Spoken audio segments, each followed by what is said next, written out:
brighter than yesterday.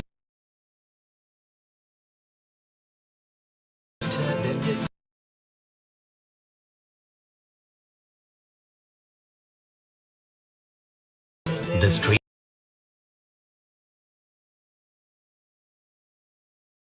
have never been so quiet. The squirrels found a new hideaway. Tomorrow will never be the same. There is so much hope in our hearts. Brick by brick we shall overcome and walk right into a new start. Welcome to the brand new world. We're the children of a mother earth. Reach out your hands. Let us lead our earth together. Welcome to the brand new world. We're the children of a mother earth. Reach out your hands. Let us lead our earth.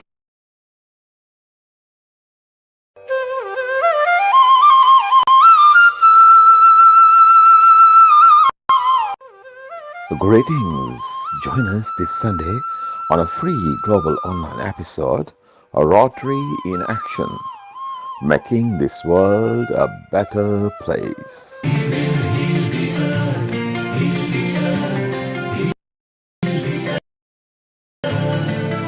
Stars, they can tell you stories which are brighter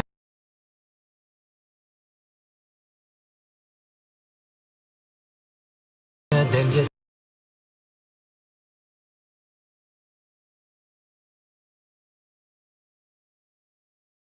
yesterday.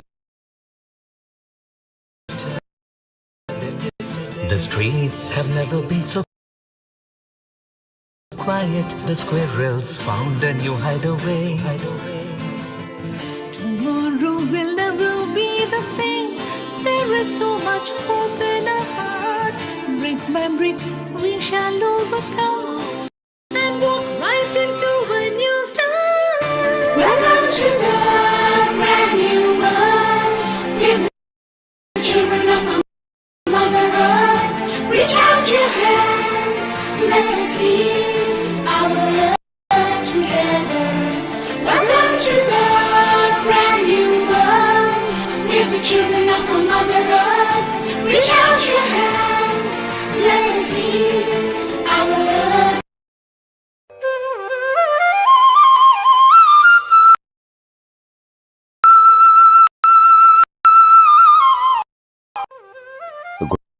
Greetings! Join us this Sunday on a free global online episode, A Rotary in Action, making this world a better place.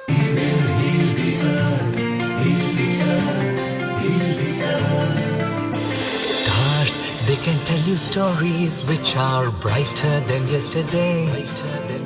The streets have never been so quiet. The squirrels found a new hideaway. Tomorrow will never be the same. There is so much hope in our hearts.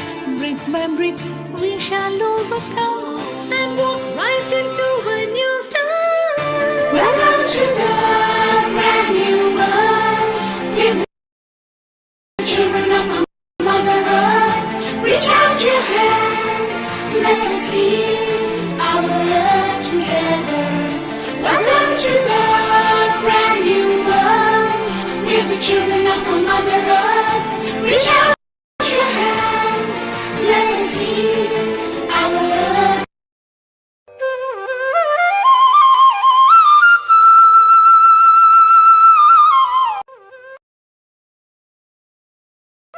Greetings! Join us this Sunday on a free global online episode, A Rotary in Action, making this world a better place.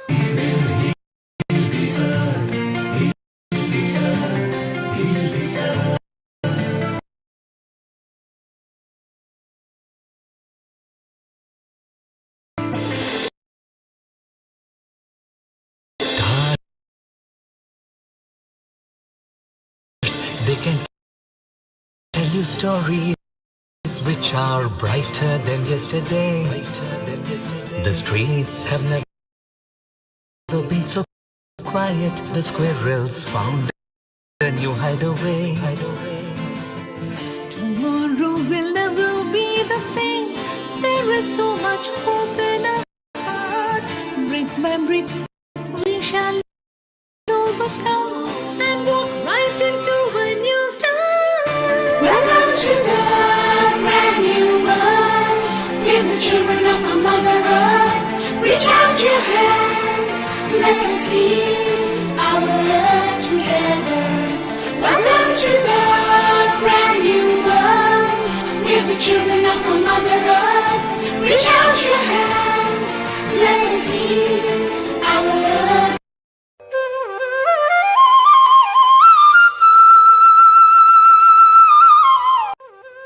Greetings! Join us this Sunday on a free global online episode, A Rotary in Action, making this world a better place.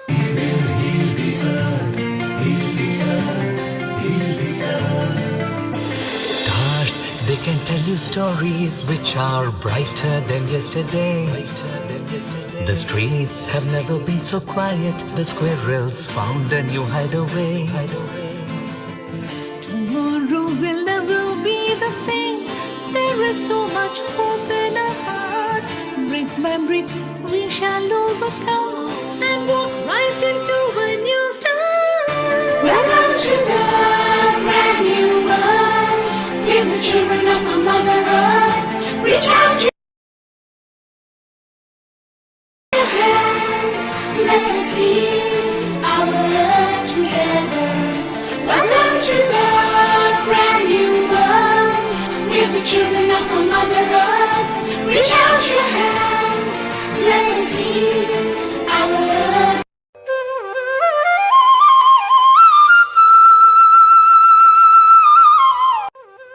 Greetings! Join us this Sunday on a free global online episode, A Rotary in Action, making this world a better place.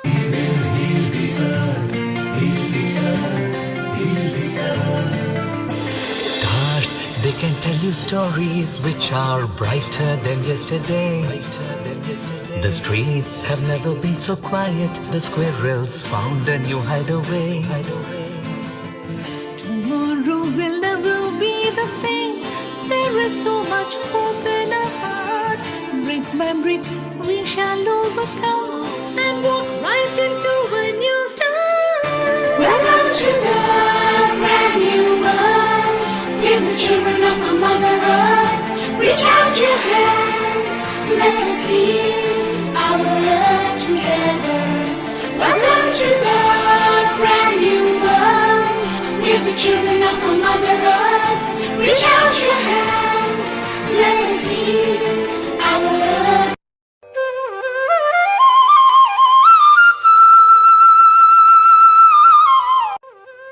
Greetings!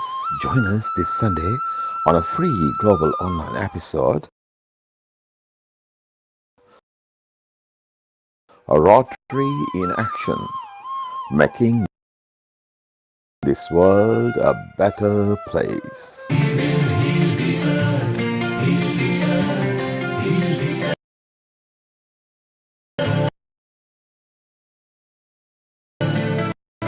Stars, they can tell you stories which are brighter than yesterday. The streets have never been so quiet. The squirrels found a new hideaway. Tomorrow will never be the same. There is so much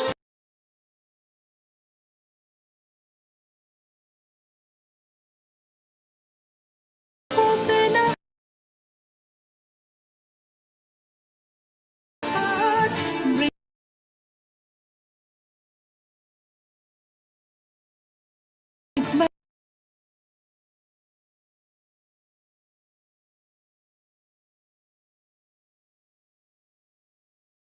brick.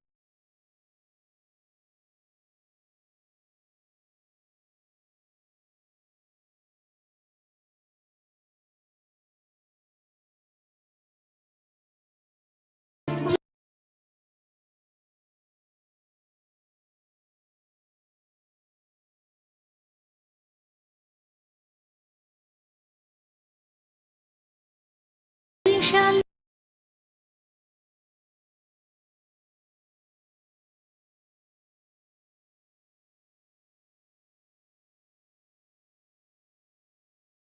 overcome.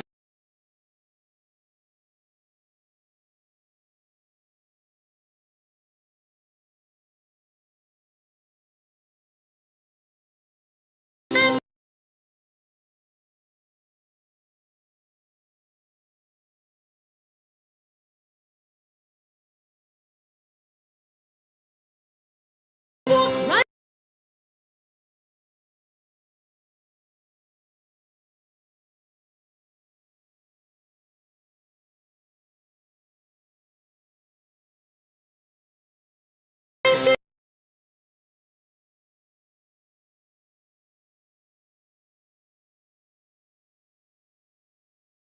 into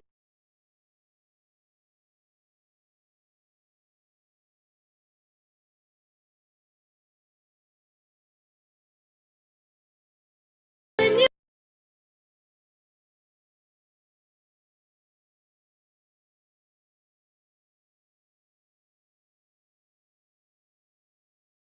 start.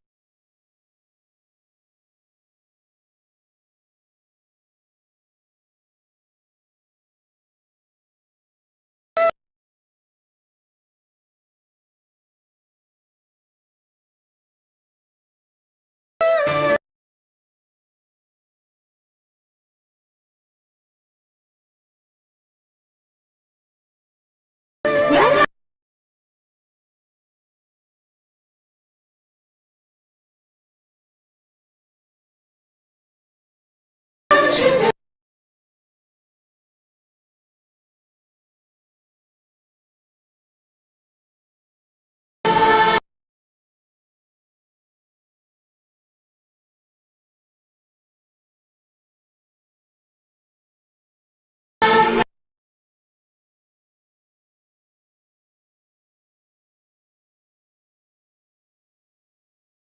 brand new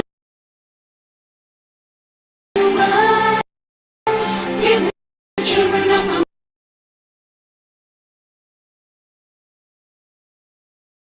Mother Earth.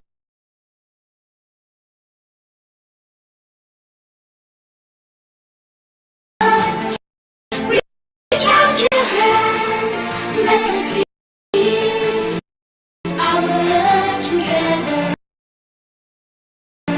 Welcome to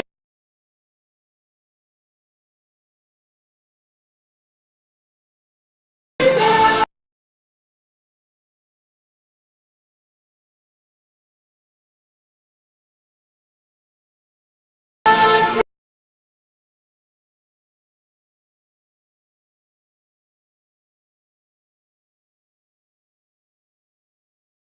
brand new world.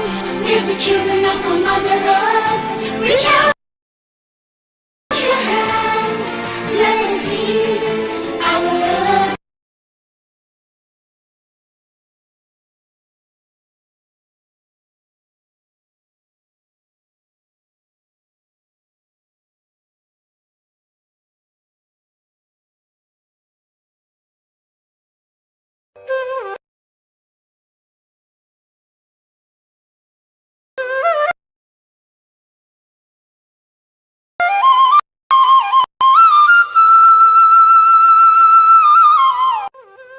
Greetings!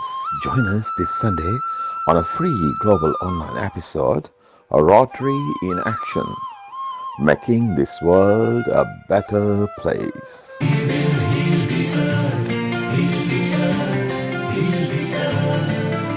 Stars, they can tell you stories which are brighter than yesterday. The streets have never been so quiet. The squirrels found a new hideaway. Tomorrow will never be the same. There is so much hope in our hearts. Brick by brick, we shall overcome and walk right into a new start. Welcome to the brand new world.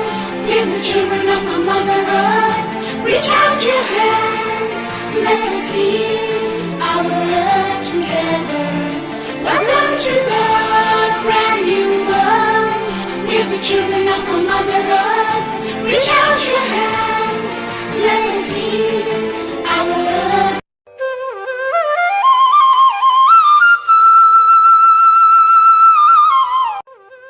Greetings!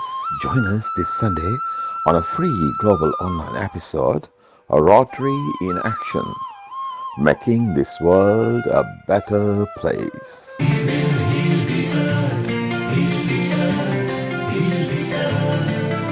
Stars, they can tell you stories which are brighter than yesterday. The streets have never been so quiet. The squirrels found a new hideaway. Tomorrow will never be the same. There is so much hope in our hearts. Brick by brick, we shall overcome and walk right into a new start. Welcome to the brand new world.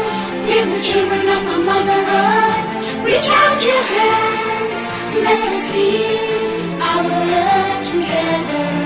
Welcome to the brand new world. We're the children of our Mother Earth. Reach out your hands, let us lead our earth.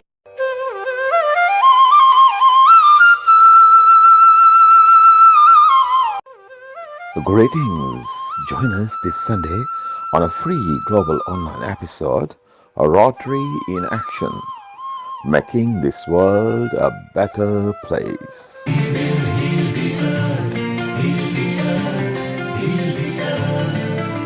Stars, they can tell you stories which are brighter than yesterday. The streets have never been so quiet. The squirrels found a new hideaway. Tomorrow will never be the same. There is so much hope in our hearts. Brick by brick, we shall overcome and walk right into a new start. Welcome to the brand new world. We're the children of our Mother Earth. Reach out your hands, let us lead our earth together. Welcome to the brand new world. We're the children of our Mother Earth. Reach out your hands, let us lead our earth.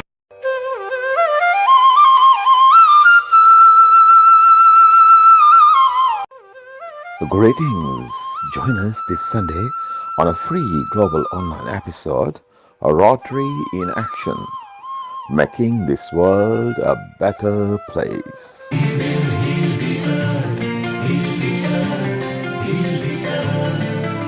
Stars, they can tell you stories which are brighter than yesterday.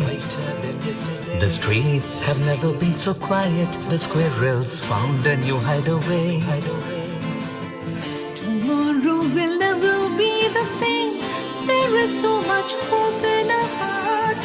Brick by brick, we shall overcome and walk right into a new start.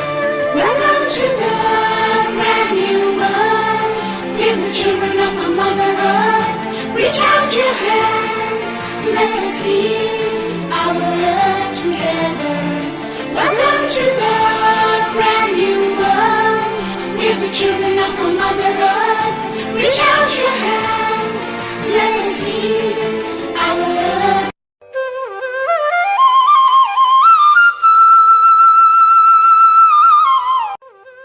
Greetings!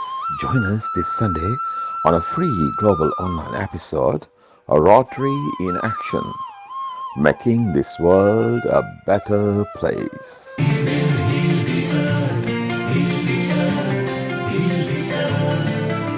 Stars, they can tell you stories which are brighter than yesterday. The streets have never been so quiet. The squirrels found a new hideaway.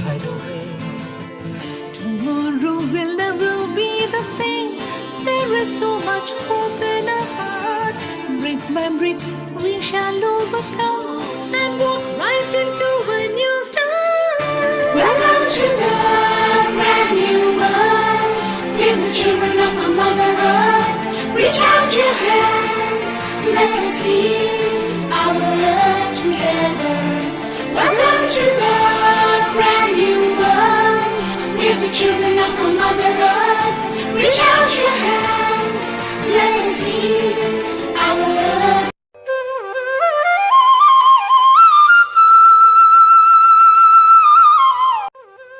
Greetings! Join us this Sunday on a free global online episode, A Rotary in Action, making this world a better place.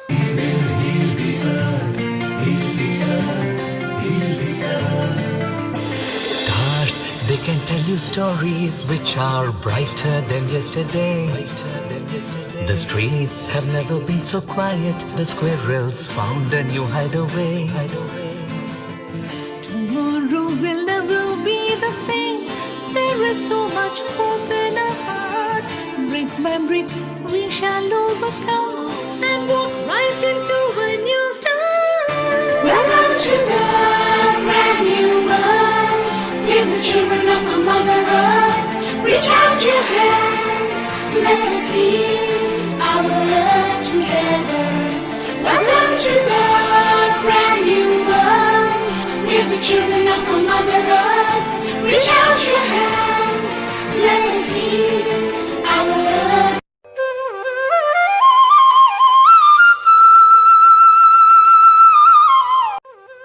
Greetings! Join us this Sunday on a free global online episode, A Rotary in Action, making this world a better place.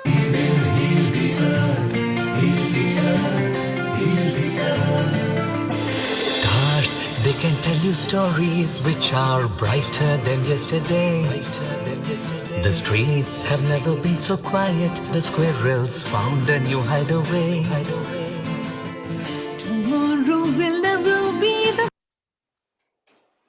10, 9, 8, 7, 6, 5, 4, 3, 2, 1.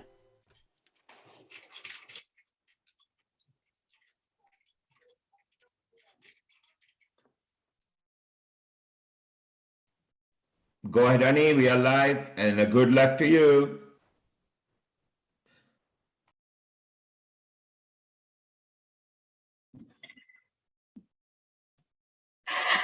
And a global namaste to everybody. Welcome to Healing Our Earth. And what a wonderful day it is. And what an exciting show we have in line for you today.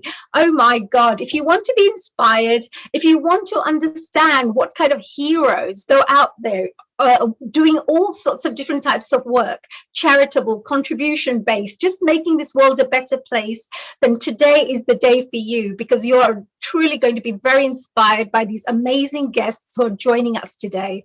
They're all from the Rotary organization, yes, from Rotary International, and of course all the way down to the local clubs. We'll be talking to some of the most profound people that you will meet in the Rotary right now. They're all doing amazing work in all different areas of the professions, from communications right through to peace and interfaith work, right through to women empowerment and all sorts of different topics. And you're going to absolutely love that.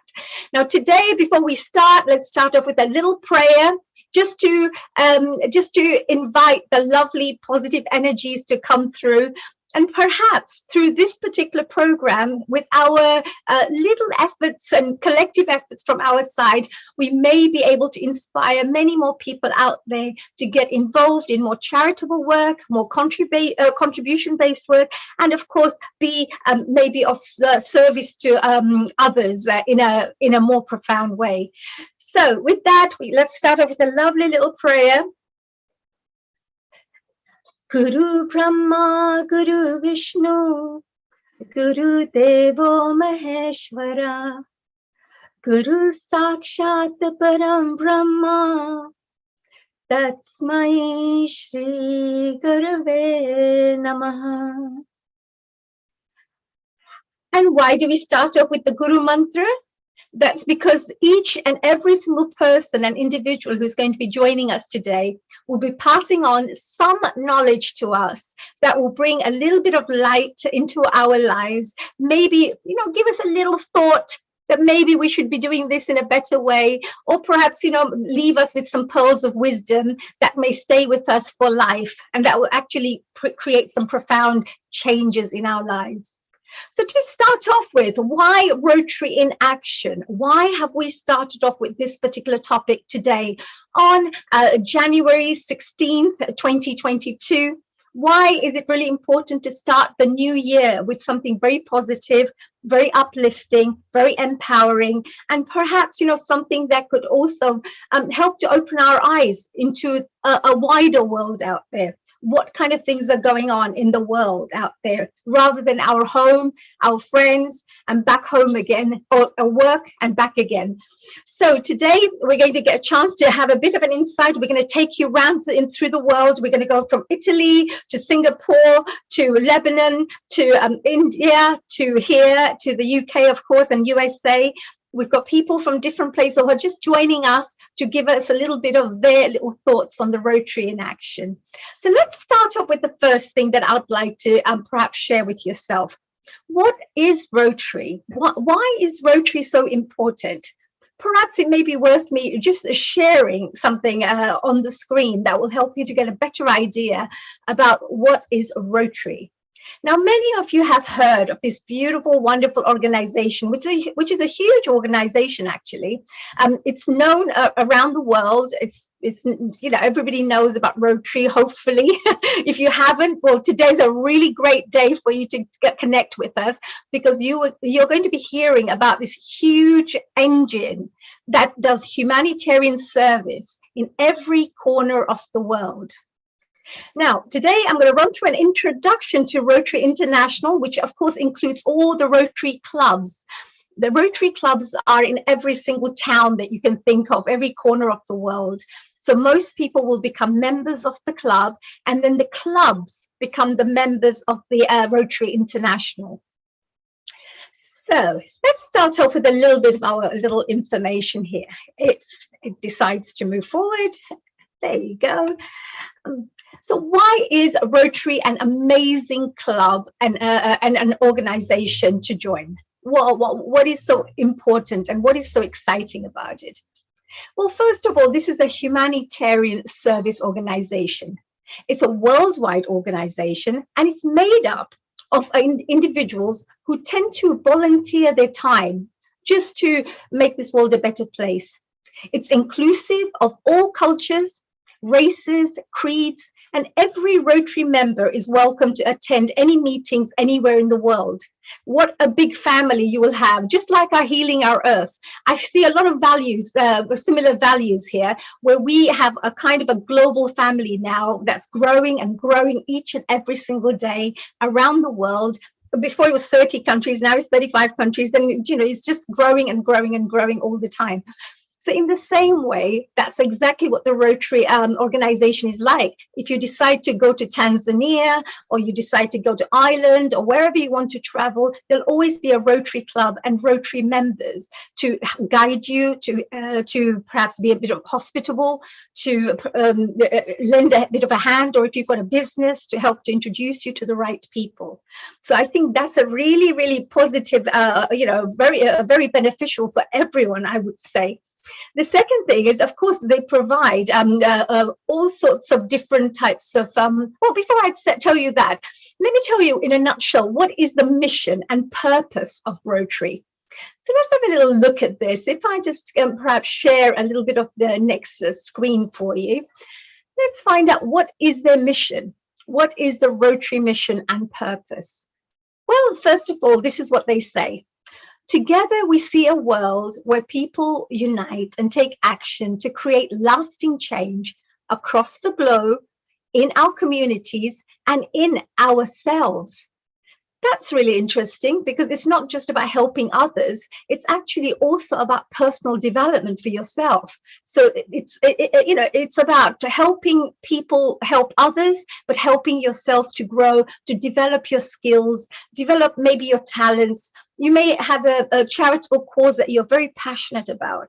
Well, if you come and join the Rotary Club, and what I have found, observing and seeing and studying how the Rotary works, I realize that if you have a real lovely dream to make a difference in the world, you get a huge engine behind you, a real supportive team of people who are all very, very selfless as well, very wonderful people. So, as we said, we're part of an organization which is made up of 1.2 million members around the world. So if you're part of a Rotary, if you're a member already, you will know this. And if you're not, then at least something very interesting for you to know. They're actually all leaders, problem solvers, visionaries. These members are people who want to make a difference in the world. They want to give. And they're based in over 200 countries around the world. They have around 36 clubs all around the world. 36,000 clubs is a lot of clubs. And they all unite to take action and to be of service. And all with one vision, and that is to make a difference. Now, Rotary tends to work on 7 different areas. There's 7 main areas of focus, which are promoting peace, it's fighting disease, providing clean water, saving mothers and children in all different areas, like there are lots of things that mums need help with, supporting education, growing the local economies, and protecting the environment.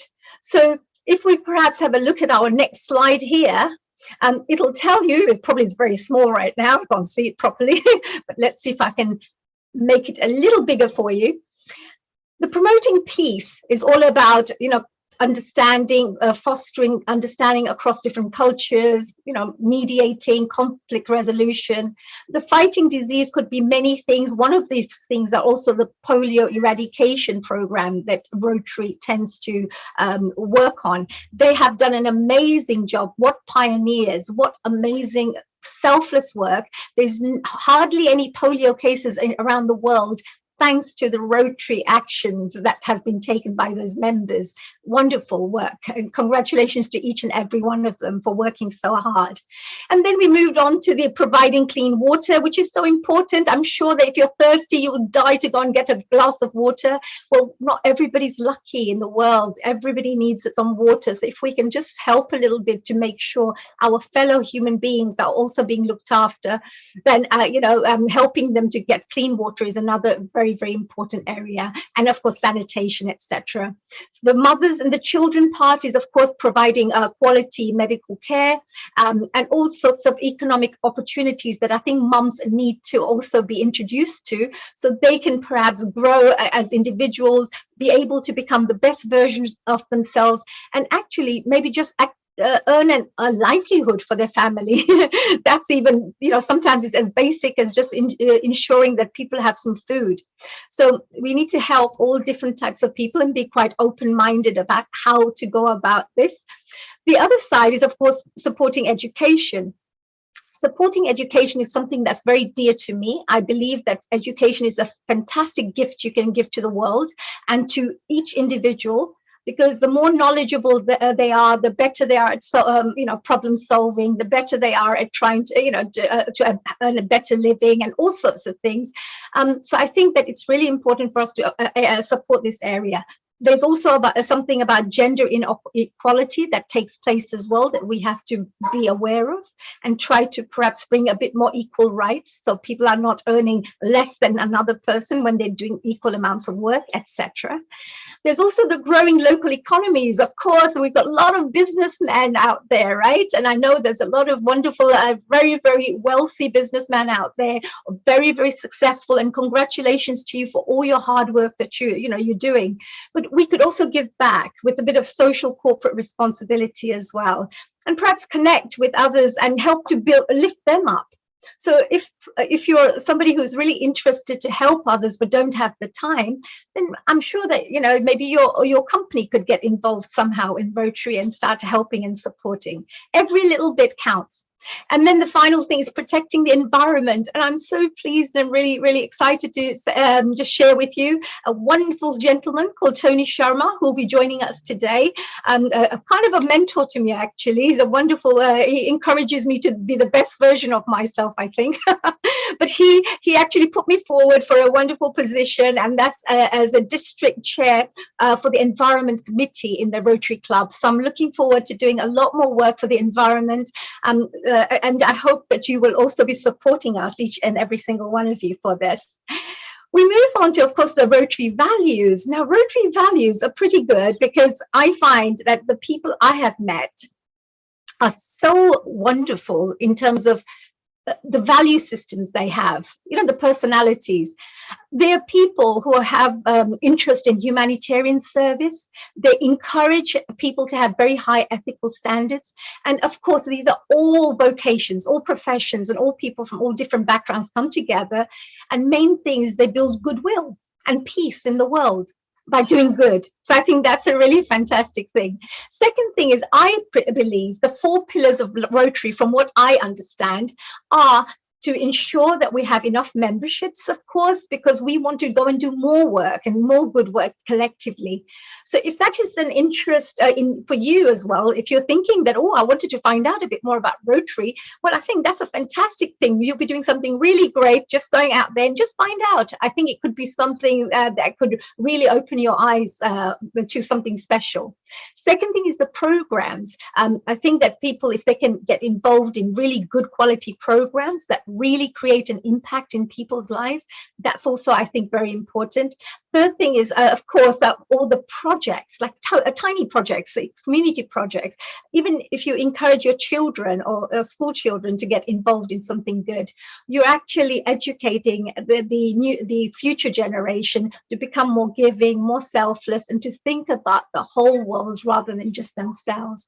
And it moves on with the fourth side, which is fundraising. I think fundraising is also an important part. So if you're somebody who loves doing charitable work, you want to go out there to help to raise funds for the needy or disadvantaged people, then perhaps, here you may be able to do 10 times more or 20 times more by having these wonderful friends who all believe in the same cause like you. So I think that would be great. The other side is, of course, the Rotary's core values, which I love. They're all about service. It's about fellowship, which I love. I love people. I love friendships and things. Diversity, which I think is really important for us to be able to learn about each other's cultures, to appreciate each other's differences and celebrate each other's similarities, perhaps. There's also integrity. Everything they do is with really good high standards. And finally, leadership. Leadership, they actually make every single person a leader and the best leaders possible, because everybody gets a chance to do the best they can if they wish to. Meaning you have a platform where you can get involved as much as you want, or if you just want to help here and there, that's not a problem either. It's very open. Let me show you a little video here. I have to say a big thank you to one of our wonderful members. Her name is Eve Conrad, and she's going to be joining us very shortly as well. She's going to be one of the guests, special guests, and you are going to really love hearing what she has to say. But she produced these lovely videos, and I thought that maybe you may be interested just to hear what kind of people are interested in Rotary. So let's go for this little one called Rotary Welcomes Everyone. Woo. There you go. I thought I'll show my own face first. Back again.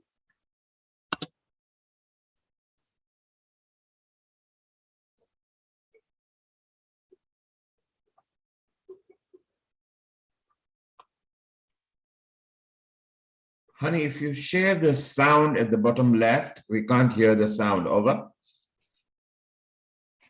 Okay, so I think we're not being able to hear the sound. I'm going to do that one more time, if that's okay with everybody.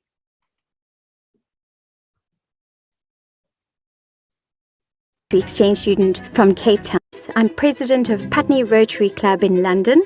coming to you from my voice acting studio in southwest London. My Rotary journey started when I was a young teenager. I went to New Mexico, USA, as a Rotary exchange student from Cape Town for a year's Rotary exchange. That was a life-changing experience. I learned resilience. I learned how to walk into a room and make new friends and engage with people. So was Rotary for me? Is Rotary for me? Absolutely, it's been a part of my life from a teenager. Even though I didn't feel Rotary was for me, I've always been somebody who was a Rotarian. I just didn't know it. And I'm a single woman, black, working class, and I just did not think that that was who Rotary was for at all. I didn't realise that it was for everybody in the community. Wherever you go, you've got friends, whether it's in your own city, whether it's in your own country, whether it's across the world. I found the welcome as being really incredible. Rotary is one of the most powerful international organizations that a young person can be involved in. You're making friends, you're meeting like-minded people, you're meeting incredibly diverse people. The biggest thing that Rotary has been able to provide me is not just opportunities and experiences to go and do things myself, but to have this wealth of knowledge and experience on everything. Many years ago, I wouldn't have thought, as this kid coming from a very remote community in southeastern Nigeria, that being the district governor of Rotary in London would have been something for a person like me. But here we are. Leadership in Rotary does not really depend on where you come from or the color of your skin or the job you do, but the passion you have to serve. Rotarians are called to be people of action. We're working on a project in Beirut raising funds for a hospital that was damaged in their explosion in August. Being involved in Rotary and doing good in the world and taking on projects that uplift and inspire and make a difference is so fulfilling. It's an incredible organization to be a part of. No matter where you're from, there's a place for you in the Rotary family. There you are. That was really quite interesting. I thought, oh, the screen sharing has stopped there. But so I just wanted to move on a little bit. I thought that will just give you a little bit of an idea of the kind of things Rotary does, and it's for everyone, really. Long time ago, people used to think it's for businessmen only. It's only for males, and there was, certain ideas about what Rotary, the Rotary organization, is all about. But it's not. There's lots and lots of really great things everybody can do. And there's also core values, because it's been more than 110 years that this organization has been running. It's non-political, non-religious organization, and it's really worked to bridge lots of cultures, connect continents, to mainly champion peace, fight illiteracy, as I said, deal with poverty, and promote clean water and sanitation, as I had mentioned. And as we moved on there as well, there's another thing I think which is very interesting is the Rotary. Rotary is actually part of a very big organization called Rotary International. So Rotary International is something that I think I would like to tell you a little bit about, because I think it'll be quite interesting for you to know that Rotary International, when did it start? When did it actually start? Well, here it is. And who started this lovely organization? Well, the history of Rotary International is that it was formed and pioneered by a gentleman called Paul Harris. He was a lawyer in 1905, and since that time it's gone from strength to strength, and it just expanded. I believe whenever good work gets done in the world, the energy creates its own energy. And the more people that come on board, the more the consciousness levels of humanity rise and increase. You help each other to become better versions of yourself. So it's a really good place to be, where you can encourage each other and uplift each other. So I think that's really great.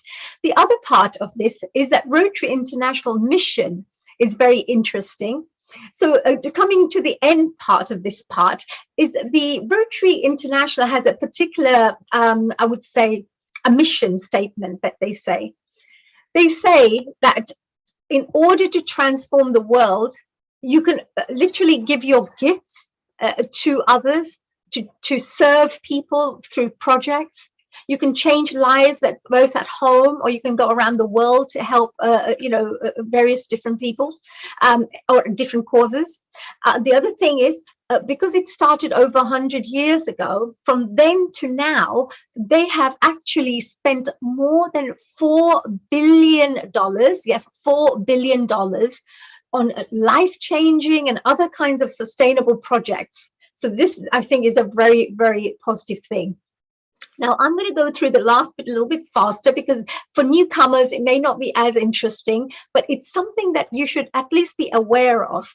Because when I joined Rotary, I didn't know all these fantastic things were possible. And I didn't know that all these opportunities were available, these benefits that I could gain as a person and as an individual. So I just felt that this is something very exciting to perhaps share with the rest of the world as well. So let me share another thing here as well, as you can see here. I'll just share the next slide, which I think is quite important too. This talks about, of course, what does Rotary International do? Well, the mission is the Rotary Foundation helps Rotarians to advance world understanding, goodwill, and peace by improving health, providing quality education, improving the environment, and alleviating poverty. So if there's any of those areas that you feel really connected to, then straight away you could start doing some great work through this organization. There is also, which I have to say, the interesting part is there's the Rotary Foundation, which is a very, very powerful organization, because it gives lots and lots of grants and funds to people who are working on, impactful projects. So if you were thinking of perhaps working on a project and you weren't sure where to get the funding from or grants from or something, then of course you can go to Rotary and do a little bit more reading, do a bit more study, and find out that there are various types of grants and funding available where you can partner up with other clubs, you can partner up with other members, and you can even partner up with global organizations and work on projects that mean a lot to you. So the kind of grants that are available, there are all types, but I'll just share quickly with you. There could be district grants, global grants. There are also programs of scale grants. That means you start off with small, or it could be a huge, very big project, a countrywide project perhaps, and also disaster response grants, that if something really terrible happens in your country or in some place and needs some support, then you can contact your local Rotary clubs and the Rotary International to find out how they can support you to support that part. Next part is this one here. There you go. Why? What are the ways that members are making a difference? Because members make also, members are very, I would say, each one are individuals with their own interests. Everybody has a different background, different professional background, perhaps, but each one has one thing, and that is that they would like to be of service. They would like to be of service to make this world a better place. So I felt that, this is something I really connected with. There was a tagline that they use, and the tagline that Rotary uses is service above self. And this is just 3 words, but such powerful words that if you lived every single day thinking this way, that service above self, think of others before yourself. I mean, if we go to any religious texts or any spiritual text, they'll always say, treat others like you would like to be treated yourself, and all these wonderful spiritual teachings. Well, this one thing, if you live by this value, your whole life can change, and you can literally create so much impact in the lives of others as well, I feel. And these are all things that I have seen, my observations of joining the Rotary Club and some reading I have done. So I just felt that here I'll share this with my wonderful Healing Our Earth family out there. Whichever corner of the world you're watching from, you will definitely have a club next to you. So if it's something of interest to you, you can still contact them. And and during the whole program today, you will be getting some numbers and some websites and things as well. So you can jot those down and follow up if you wish to. There are also really interesting things, I think, because we're a multicultural organization, and we find that we have many people from all cultures who are watching us. Even our hosts are from Malaysia, from U.S.A, from Singapore, from Hong Kong, from Dubai, and different places. So it's quite a multicultural organization. Well, Rotary itself is a very, very diverse organization. They have people from all cultures, all working together as friends, and just with one vision, let's make a difference to the world in a positive way. So there are various different things that you can go through, which are things like the Rotary Friendship Exchange Program, where you can literally discover new cultures and make friends all over the world. It may be better for me to just show you the next slide, because then maybe you'll get a better understanding of it if it's there. No, it's not there. No problems. I'll carry on just sharing a little bit for you. So the Rotary Friendship Exchange is brilliant for discovering new cultures. There's a Rotary Fellowship as well, where you can explore your interests and hobbies with other members. So you can come together. So if you're a doctor, you may be able to set up a group of doctors, or if you like meditation like we all do, then we can come together and we create our own little Rotary Fellowship, a meditation group or so. There's also other things like inter-country committees. So if you're interested in intercultural work, if you want to work in other countries and develop friendships around the world and things like that. So there are also those ways that you can connect with these kinds of committees, or even sit on those committees, and it'll help to open up many more opportunities for you. And finally, I thought this was very interesting. I thought it was very clever. There's also something called the project fairs. So if you have an idea and you think, oh, I really want to go and help another country, let's say India or Israel or whichever place that you feel that you're really connected to, or where your grandfathers and grandmothers come from, so your homeland. So you feel that you want to go and help there. Well, there are project fairs. So what happens is you go there and people tell you that this is a project we're working on, and we're looking for partners. So you can listen to all these different projects, and whichever one you connect with, you can contact them, and you can literally start building a program and a project with somebody from another country who's looking to develop these kinds of partnerships. I think this is really fantastic, because when I found out and had an insight into something like this, I just felt that I think more people should know about this. If you don't know, once you know, and then you make a choice of not being part of it, it's not an issue at all. That's fine. That's your choice. But at least if you know, then you know there's a choice that you have, that you could connect with some really amazing people, a fantastic group, and also be able to go out there to become the better, to do the best you can for the world too. But apart from, there are so many other things I've noticed about the Rotary side. There are things like Rotary action groups within Rotary. So if you wanted to join the Rotary Club, then you will find that you will be able to connect with other people through Rotary action groups. There's also groups with local residents and businesses come together. These are called, I think, Rotary community courts. So that's where the businesses and local communities come together to create some projects together. You can also have things like, you can even contact your own district community chairs. So they're really great, because if you're part of London, and London has maybe 20, 25 clubs, or 29, I believe, or 26 there are in London, but the district chair would look after some committees or some area for all the clubs. So if you have a project you want to work on, they could maybe connect you to other clubs and help you to start building up your own network as well. So that's really fantastic way to develop your friendships and do your project in a bigger, more impactful way. And of course, there are also experts. So in Rotary itself, I am so proud that there are such amazing people within Rotary, very humble, very modest, very helpful, with such extensive experiences in different professions. So if you just wanted to go and talk to somebody and say, oh, I wanted to do a campaign like this, can you give me a little bit of advice on this? They would happily support you. But there's also something called the District Resource Network. And in this particular network, the Rotary connects you with perhaps specialists and experts, so they can then support you with your projects as well. So you get free guidance, free advice from the best of the best, so which is really fantastic.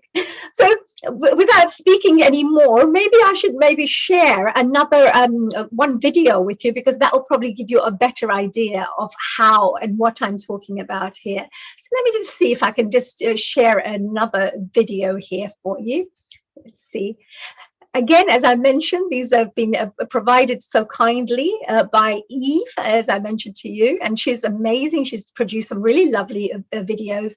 This one is one about the diversity, the different types of members that all come together to do different projects. So maybe this would be a good one for us to listen to. I hope you can all see this. I don't know if you can see this. So I'm just going to play that again for you.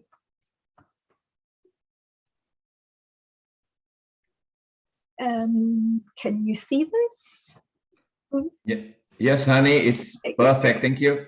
Yes, I can't seem to turn it I on. thought that Rotary was for older businessmen. I didn't even realise that girls were invited, when actually it's really exciting to find out that Rotary is for everybody, that it is for, you know, the social entrepreneur.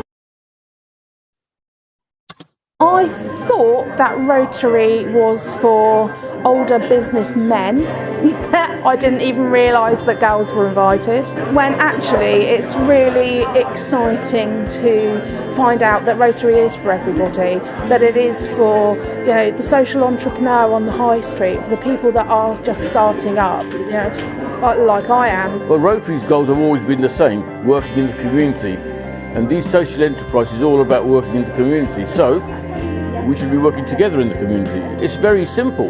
Rotary has changed my life by networking me in with other knowledgeable business professionals and taking on board my crazy and welcoming it as an entrepreneur. This club is great for us because we now have a small person to consider. He's welcome at meetings, and the club is seen to be flexible, that we can come along to whatever we need to. It just offers so many opportunities for helping in all kinds of different ways, and ways which I really want Matthew to benefit from. We think it's important that children come along, and particularly as a parent, for them to learn that they should be giving back to their community to help make a difference. I wanted to become a Rotarian because I wanted to promote that young people in Rotary can do more. Young people can be heavily involved, they can be enthusiastic, and they can be trusted in succeeding in pushing the Rotary further. And I want to help as many young people as well as adults in the community and help develop the community for it to be a better place. Is it good fun? Yeah. Yeah? Yeah. And what do you learn? Helping other people and making them join the club. Good work. Future membership and marketing chairman right here. Oh, that's so cute. It's wonderful to see those wonderful children as well getting involved, because I really find that a very passionate thing, that, you know, if you teach children good values from a young age, they could become such amazing, amazing society members and really do profound work within the communities. So I'm coming to the end of my slot here. I hope you've enjoyed that little insight that I've tried to share with yourselves. We do have our wonderful guest who's going to be joining us very shortly. Her name is Eve, of course, Eve Conway, as I mentioned, who kindly produced those videos. I'm not going to tell you anything more because it's all secrets. Otherwise, I'm going to let her share with yourself. But before then, I just wanted to maybe invite any of you, if you're interested, to find out more about the Rotary Club.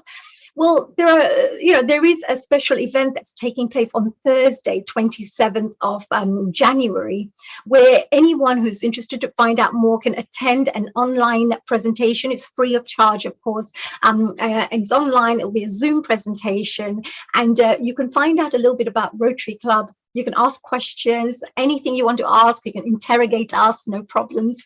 But it's a really great way for you to at least explore and discover some new things, that maybe this could be something for you.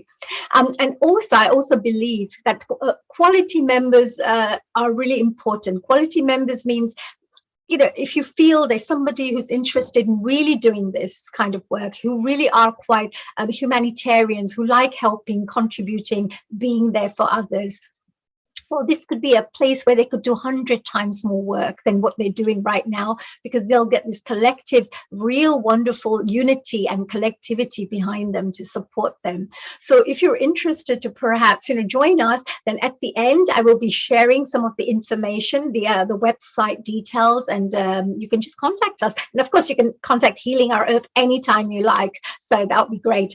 Oh, we have our lovely, lovely lady here, dear Eve. A global namaste to you and welcome to Healing Our Earth. Namaste. I'm delighted to be here, honey. And I've been enjoying your presentation as well. Really excellent. So thanks for that. I've still got a little bit to say, though, I think. Oh gosh, you have about 20 books I think you can talk about when it comes to the Rotary, the amount of information that you have, the amount of experiences you have had with the with the Rotary Club, and also you're just amazing when it comes to you being the kind of person that you are, because I think you just need to be that kind of person who's just selfless, and that's what I can see in you, every bit of you. You just want to help, but of course we're going to be finding out a little bit more about what you do now, so I'm just going to get myself ready with your little presentation here and we can start chatting away. So of course this is there you go, it's all ready there for you. Now I would like to welcome our dear Eve to everybody here. First of all, I just want to ask Eve that Healing Our Earth is a platform. It's an online global platform. You do so much work globally.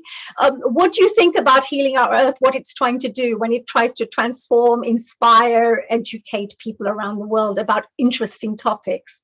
I think that's really important because, it does help sort of expand our horizons as well, doesn't it, really? And Healing Our Earth is a particularly topical title, if you like, at the moment, particularly when we're looking at what's happening to our Earth. The emphasis, in fact, Rotary's seventh, a new area of focus is protecting the environment. And that's something we need, as well as healing our Earth, obviously, we need to protect our environment, which is healing our Earth, and by doing that, it's better for all of us, really. So I think it's a wonderful title.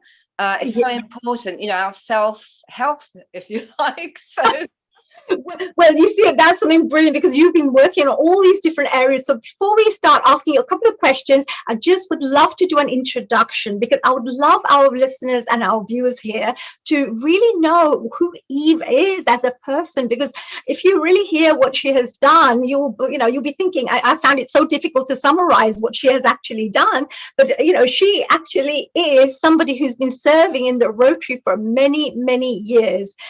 She actually has been the Rotary International Director from 2023 to 25. She's going to become. Now, the Rotary International Director is a very, very big position in the Rotary Club. So I really would like to congratulate Eve for that position, because it's a first female there becoming a Rotary International Director. And she's going to be sitting on the Rotary International Board, the governing board of one of the world's largest humanitarian service organizations, as we say. Eve was also the president of the Rotary International in Great Britain and Ireland in 2016 and 2017. And she's currently the vice chair of Rotary International's End Polio Now Countdown to History Campaign Committee and director of the Rotary Action Group for Endangered Species. So that's why I know that she's very interested in the environment and looking after the planet. Now, Eve's unwavering, I should say, commitment to Rotary has continued to grow ever since she was given the life-changing opportunity of being a Rotary Ambassador Scholar. So I never got around to talking about these scholarships because I've got a few guests who are going to come and talk about this area. But she started off when she was a young, university student, and look at her now. She's done so much work and she's been with Rotary for this many years. So I think that's a big congratulations. And thanks to Rotary, she graduated with a Master's of Science degree in Broadcast Journalism And she also, actually that was the home of the Rotary International, where she actually graduated in Illinois. Eve has also worked as a multimedia journalist for 35 years for the BBC. And one of Eve's greatest and proudest accomplishments was starting the Rotary Young Citizens Awards in association with BBC News in 2006. And really fantastic. So many young lives have been changed thanks to that one wonderful initiative. And finishing off here with a little bit more there in 2012, 2013, Eve became the first female district governor of Rotary in London. So it's really nice to see that she's a leader, and she doesn't just talk about being leading things. She is a leader herself. So she's really great in this way. And leading up to the London 2012 Games, she organized numerous projects and sat on the Rotary Olympics and Paralympics Committee. As a district governor, Eve started a successful vocational training team project with the district governor of the Mumbai district in India. And actually, I'm not going to tell you anymore because I'm going to ask her to do all this talking for herself. So we're going to find out from the horse's mouth, as they say. Yeah, so, I don't know if I want to be called that. But thank you. Yeah, come to think of it, a glamorous lady like you should not be yeah, that's absolutely right. So Eve, just starting off with our first little question here, because I know that you've done lots and lots of things, but when we talked about how did you actually get involved in Rotary? I know you got a scholarship, but what inspired you? How did you just get involved in this, and what did you get up to once the journey started? Thanks, Honey, very much for telling everyone all about Eve already. So that's great. But first of all, I'd like to thank you for inviting me to talk about our incredible organisation, Rotary. And that's one of the world's largest humanitarian service organisations. And we connect over 1.2 million people of action, business, professional and community leaders in more than 200 countries and geographical regions, working together to make the world a better place. And I think you've heard quite a lot from Honey already about how amazing our organisation is. And Rotary's vision statement says that together we see a world where people unite and take action to create lasting change across the globe, in our communities and in ourselves. And that last bit, in ourselves, is incredibly important. And I have to say that Rotary has completely changed my life, and joining Rotary was the best decision that I made, and I even met my husband through Rotary, so he's sitting here listening, so at least thanks as well. Rotary, there you go, ladies, all the single ones out there, you can maybe meet like-minded partners there too. That's absolutely amazing. We've got that's brilliant. And your background, of course, is brilliant, but there's also a couple of things that you have done from I'm going to share this, by the way, if you wanted to maybe well, I was going to just answer the question as well, Honey, about how did I get involved in Rotary. So we'll talk a little bit about that first of all, if that's okay with you. Absolutely, yes.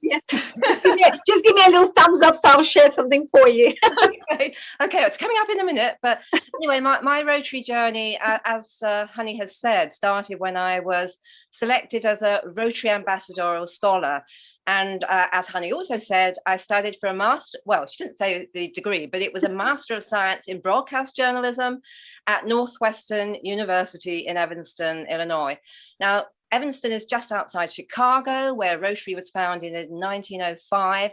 And Evanston is also the home of Rotary International. So this experience was absolutely life-changing, and it really helped me personally develop into the person I am today. I've got resilience, I think, determination and drive. So it was a very hands-on degree. I was based in the Medill School of Journalism's Chicago newsroom, so quite exciting, covering Chicago stories, and also worked as Washington correspondent for a CBS TV affiliate in Tulsa, Oklahoma. So that was incredible. As I say, as an English girl going out there and sort of working on American TV, it was amazing. So and you haven't got the American accent yet. You still kept your British accent. No, I never got the American accent. And I have to tell you, it's a really funny story, actually, honey, because I spoke to my director in the newsroom in Tulsa, and I was really concerned. I thought, well, I've got a really English accent. How can they, what do the audience think about an English Washington correspondent? And he said, I can't do the Tulsa accent, but he said, don't worry, Eve. He said, your reports are at the top of our program. And because you're English, you just sound so intelligent. And our latest country and western DJ on the local station is English. So if we can have an English country and western DJ, we can have an English Washington correspondent. So absolutely, sounds brilliant. So and it's multicultural, right? Rotary are open with everything, open to anything. Absolutely. And I think most people don't realize actually that Rotary has one of the largest educational scholarship programs in the world. So we select Rotary scholars and also Peace Fellows, and they do master's degrees. So it's an incredible.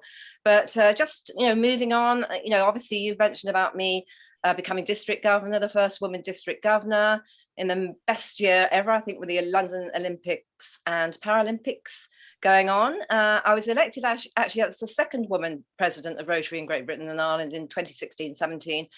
And now I'm a future RI director. There are RI directors who are women now, actually. So we have got quite a few of them. Oh, okay, that's wonderful. Well, congratulations to all the women out there. And I feel that, women can have that more softer touch to them. They may have different aspects they can bring to any of the projects. And I think it's really good to have more equal numbers, where the leader positions are. Yes. Absolutely. But anyway, my world is now full of Rotary friends all over the world. And I think you've sort of hit on that when you were giving your presentation before, honey. And I've traveled all over the world, getting involved in projects helping those in need. So this is a moment for you, honey. Oh, yes. I mean, do you know what? Because you travel, but I haven't just traveled. You travel and you do good everywhere you go. Every place you go, you just leave something positive behind.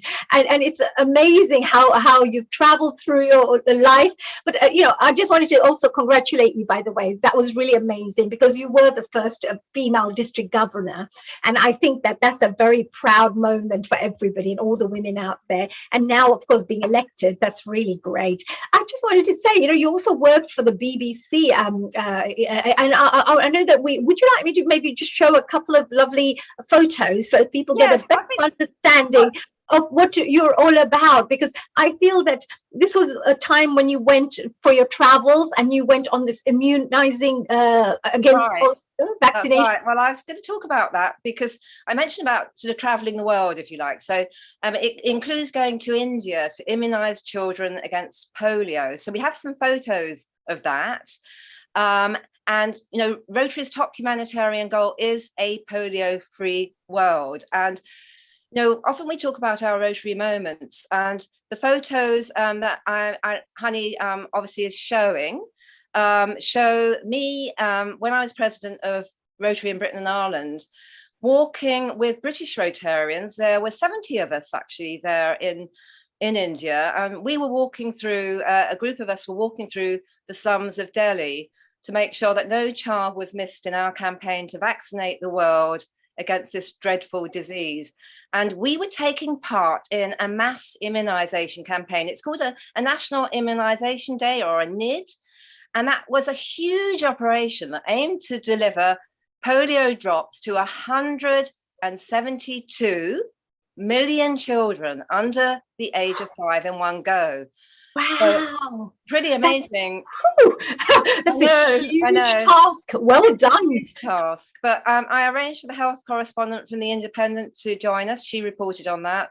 And in 2009, went with a colleague of mine, TV presenter Connie Huck, and we made films for BBC News and Rotary about our End Polio Now campaign. So that was Connie Huck. I broke the Guinness Book of Record, and she was a presenter for the Guinness Book Record Smashed on Sky. So she's a lovely lady. Oh, she's fabulous. She's got so much for us for Rotary, actually.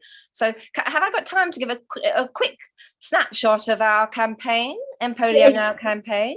Yeah, well, yeah, are we, yeah, so if you wanted to maybe miss out on the video, we could move on to that. We do want to see the video. We do. Oh, I think, do you know what? I think people will love this, because I think that what you've been doing, you're behind this, and your journalism background also helped you to produce these wonderful videos to help to educate everybody else. Are you happy for me to maybe share that with our wonderful? I am. I think this will be really great for people to actually see. There you go. There's these things in the way. Where are you? Should be on. Why is it not sharing? I can talk while you get it if you like. Oh, here we go. Where is it gone? Where's my lovely? I think, yeah, we have to make sure that this is working, but it's, there you go. Can you hear the music? One of the incredible things about Rotary is knowing that there are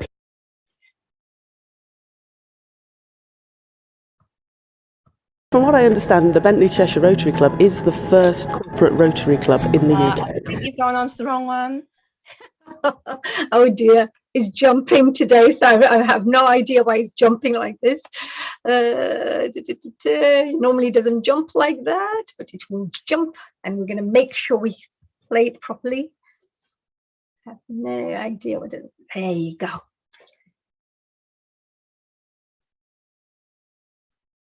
It's freezing today. One of the incredible things about Rotary is knowing that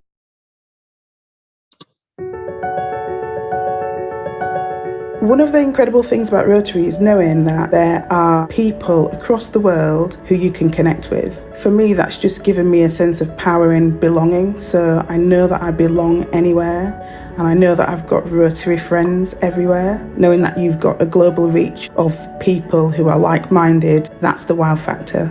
Rotary is one of the most powerful international organizations that a young person can be involved in. It's one of the world's largest humanitarian organizations, has a membership of around 1.2 million members. It's located in over 200 countries and geographical regions. Pretty much any country you can think of, there'll be a Rotary Club there doing work in the local community, as well as connecting to each other across the globe, working together to make the world itself much better. As Rotarians, being able to do things like start projects that have global impact. And I always talk to people about End Polio Now, because we wouldn't be where we are today in terms of polio in this world without Rotarians starting a project.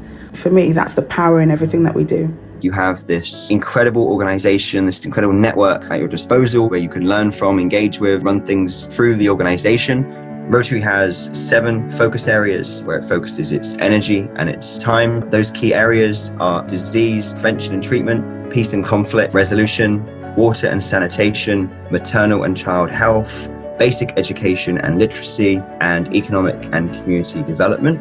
And then this year, a new key area was added, which is the environment. Rotary has changed my life because it's enabled me to help more communities and more people. Rotary is relevant in our own backyards, and it's relevant right across the world. I think the way that we're working now as Rotarians and Rotary clubs is really changing, not just because we're in the middle of a pandemic, but because we're really thinking more about how we bring people into Rotary and let people know that Rotary is for them. It's a great way, first of all, to meet people, but also to do good work in your community. It doesn't matter who you are, if you have got a heart and mind for giving and helping communities and working with people, yes, Rotary is for you. That's what Rotary is, so yes, it's for everybody.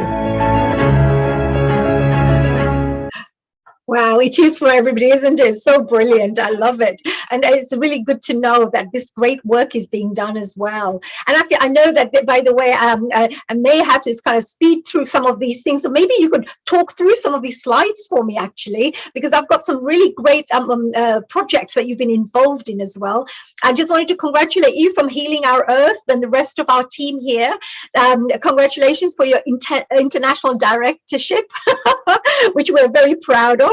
And you also launched the Young Citizens Award, is that right? This is a BBC. Absolutely, yes. I mean, I think that's one thing that's been great, you know, is to be able to give back, really. And you know, I had an amazing opportunity that changed my life being a scholar.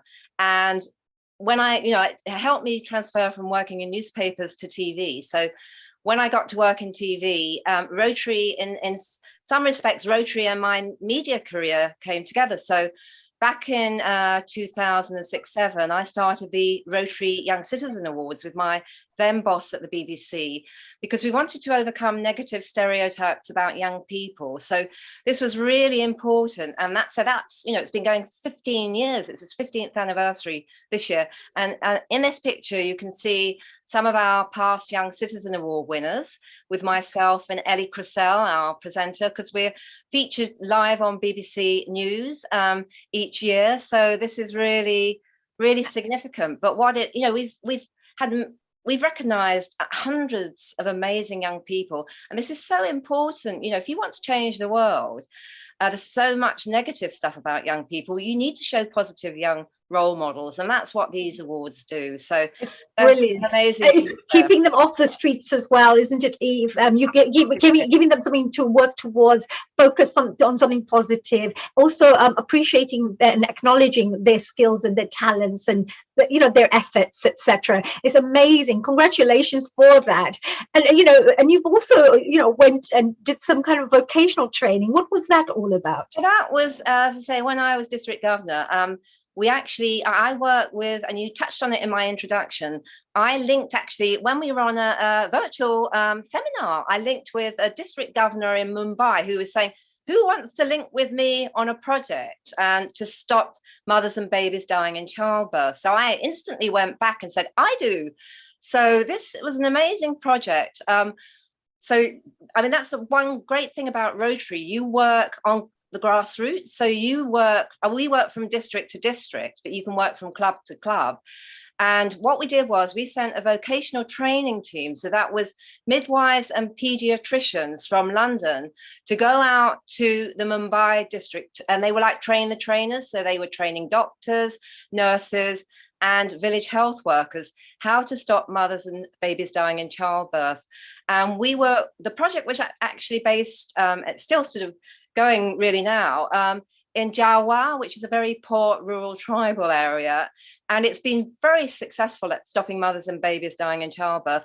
And I went out there when I was president of Rotary in Britain and Ireland, and actually saw the project in action. And I was just astounded because one day we didn't know how many people would turn up for our session. We thought maybe a few dozen. And we had about 136 ASHAs, village health workers.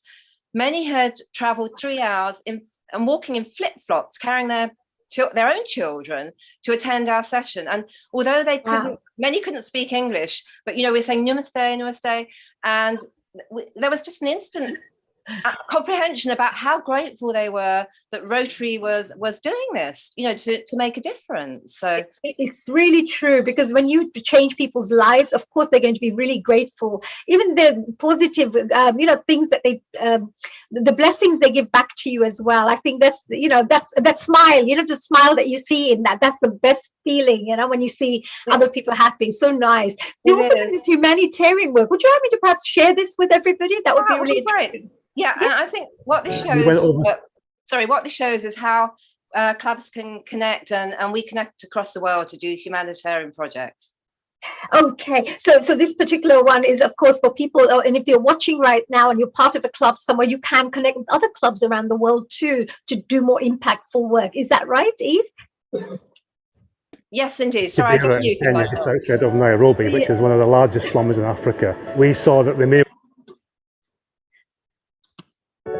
We went over to Kibera in Kenya, just outside of Nairobi, which is one of the largest slums in Africa. We saw that the meals that we had packed were actually there. We actually checked by serial number that the meals from Warrington were the meals that we were actually handling. We were very privileged to be able to feed a whole school with the rice that we had packed with our friends in Warrington. It made a huge difference to their lives. They got an education by going to school, and they got food. It makes me healthy and strong.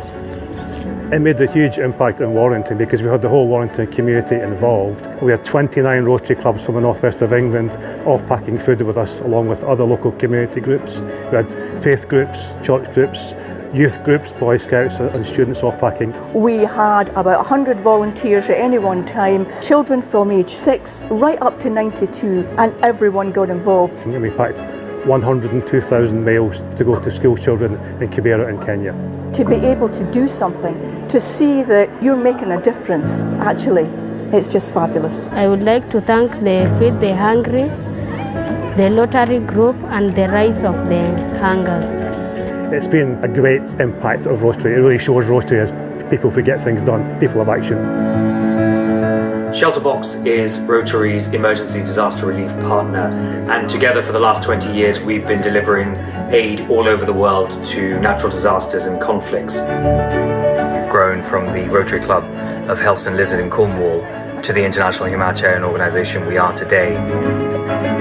It helps us in terms of having like-minded members of communities where we are working to help us in our response. Our Bangladesh response last year couldn't have happened without Rotarians. In Tanzania, Rotary clubs helped us access populations affected by flooding, and the same was the case in Malawi. Rotarians have a lot of the shared sense of values that Shelterbox responders and staff have, which is about doing more than just your day job. It's about volunteering, it's about compassion for others, it's about working in unfamiliar environments to deliver aid. So for us, this partnership is absolutely vital to reaching the most vulnerable around the world. Oh, wow. It's beautiful work, really great. Congratulations to all those people who are involved in things like that, you know, because great humanitarian work, Eve. And I think that you also had something else as well, because, you know, that's kind of more of the humanitarian work that you do, but there's also work that you do within the environment. And for what is this one? What is the Rotary in Action about? Well, Rotary Action Groups, we've got many Rotary Action Groups, and basically they are focused on areas that people care about. So we've got environment, we've got anti-slavery, we've got endangered species, clean water. I mean, there's many action groups but you know, Rotary has actually got, as you've mentioned, I think before, 7 areas of focus where we do take action, and our 46,000 plus clubs work together to promote peace, as we mentioned, fight disease, provide clean water, sanitation and hygiene, save mothers and children, which you heard about just now, support education, grow local economies and protect the environment. So as we've mentioned, we have a huge global impact through our global projects working on the ground at grassroots level with other Rotary clubs across the world.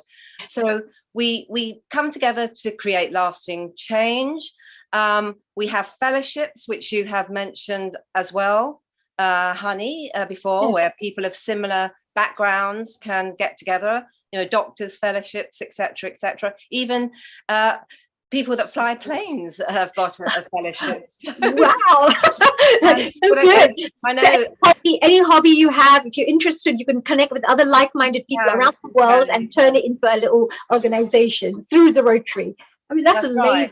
Yeah. So I think, you know, it's being able to connect with like-minded community volunteers means you really can work together to make a difference.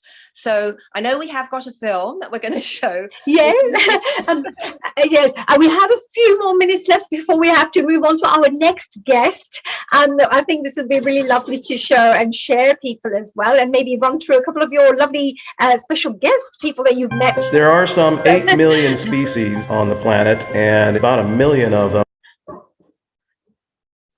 There are some 8 million species on the planet, and about 1 million of them are endangered of going extinct within the next 30 years, primarily due to the illicit wildlife trade industry as well as the loss of habitat. The Sumatran or the Bornean orangutan and the pygmy elephants are critically endangered, and when they're gone, they're gone. My name is Tom Tochterman, and I am the chair of Rotary Action Group for Endangered Species. The African elephant, there is one elephant essentially dying every 15 minutes, primarily due to poaching and poisoning.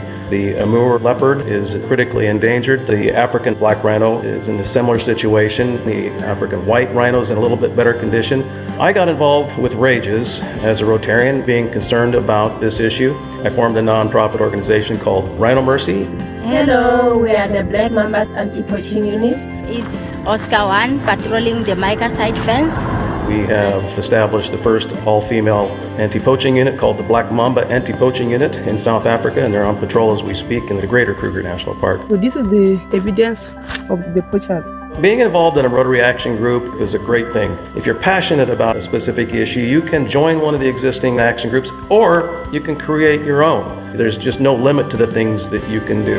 The reason why I started an action group was because I discovered that there was slavery in the United Kingdom, slavery in the United States, and millions of slaves in India. Ashraf was the very first survivor that I met, and I was shocked by his treatment. There's 40.3 million people estimated to be in slavery worldwide. 25% of that number are children. And even in Great Britain, you got something like 136,000 people living in modern slavery. So something had to be done. And I thought the best thing to do was to form an action group of Rotarians. My definition of a slave is someone who is forced to work, who's unpaid, unable to leave, and who's controlled by violence or the threat of violence. For these people, their free will is taken away. Their labor, their lives, and their minds are consumed by someone else's greed. We need to raise awareness of the issue of modern slavery and human trafficking in order to increase the number of people who care. Amazing, really brilliant work, really great work that you're doing there. Really, Eve, I just wanted to congratulate you, and really, I also wanted to say thank you for being an inspiration for other people too, because seeing Rotarians do such impactful work, I think it inspires people to go and do more. Because we've been given and gifted this life, to go and do some things in life, to do some positive things in life, and we sometimes waste it away. And I say to everybody that if you just sat for 2 days and didn't eat anything, and your tummy will just be going, oh, I need some food. Some of these people haven't eaten for days. Can you imagine what it feels like? So, Eve, thank you. Is there any last minute? I know that we kind of got literally a minute before we run off to our next meeting. Oh, there you go. A wonderful guest, Colleen, with a lovely smile there. And Eve, any last minute message that you'd like to share with after that wonderful, impactful interview you just gave us? Well, I would say that, it shows, doesn't it, that Rotary is an amazing organisation that quite literally is changing the world for the better. And I personally would encourage everyone to join us and help us change lives, transform lives really, and make the world a better place. Because, when you're sort of working on your own, you often want to do that, and people can do things on their own, but being part of this amazing, inspirational global network means you can do so much more. And working together, as I say, we're on the brink of making history and eradicating polio, and that's something an organisation like us took on that really ambitious project, and at the time I think people thought, what? But I also have to say, you were part of that big journey as well, because you have played a very major role in doing all of this work. You were part of this, or you were in many of the leadership positions to make sure that right decisions are made, right campaigns are created, etc. So also that credit goes to you as well, Eve, for doing great work like that, and other fellow Rotarians who work with you as part of the team. So well done. Yeah, Eve, look, I just wanted to say, I just want to say thank you so much. I know you have a really busy schedule, and you've taken some time out to share this wonderful knowledge with our audiences. Thank you for your time, and I just wanted to wish you the best of luck, and I look forward to being inspired by you even more, so that I can go out and do even more. Well, thank you, honey, and you're inspirational as well. So thank you for inspiring us today with everything you've been telling us. So thanks as well.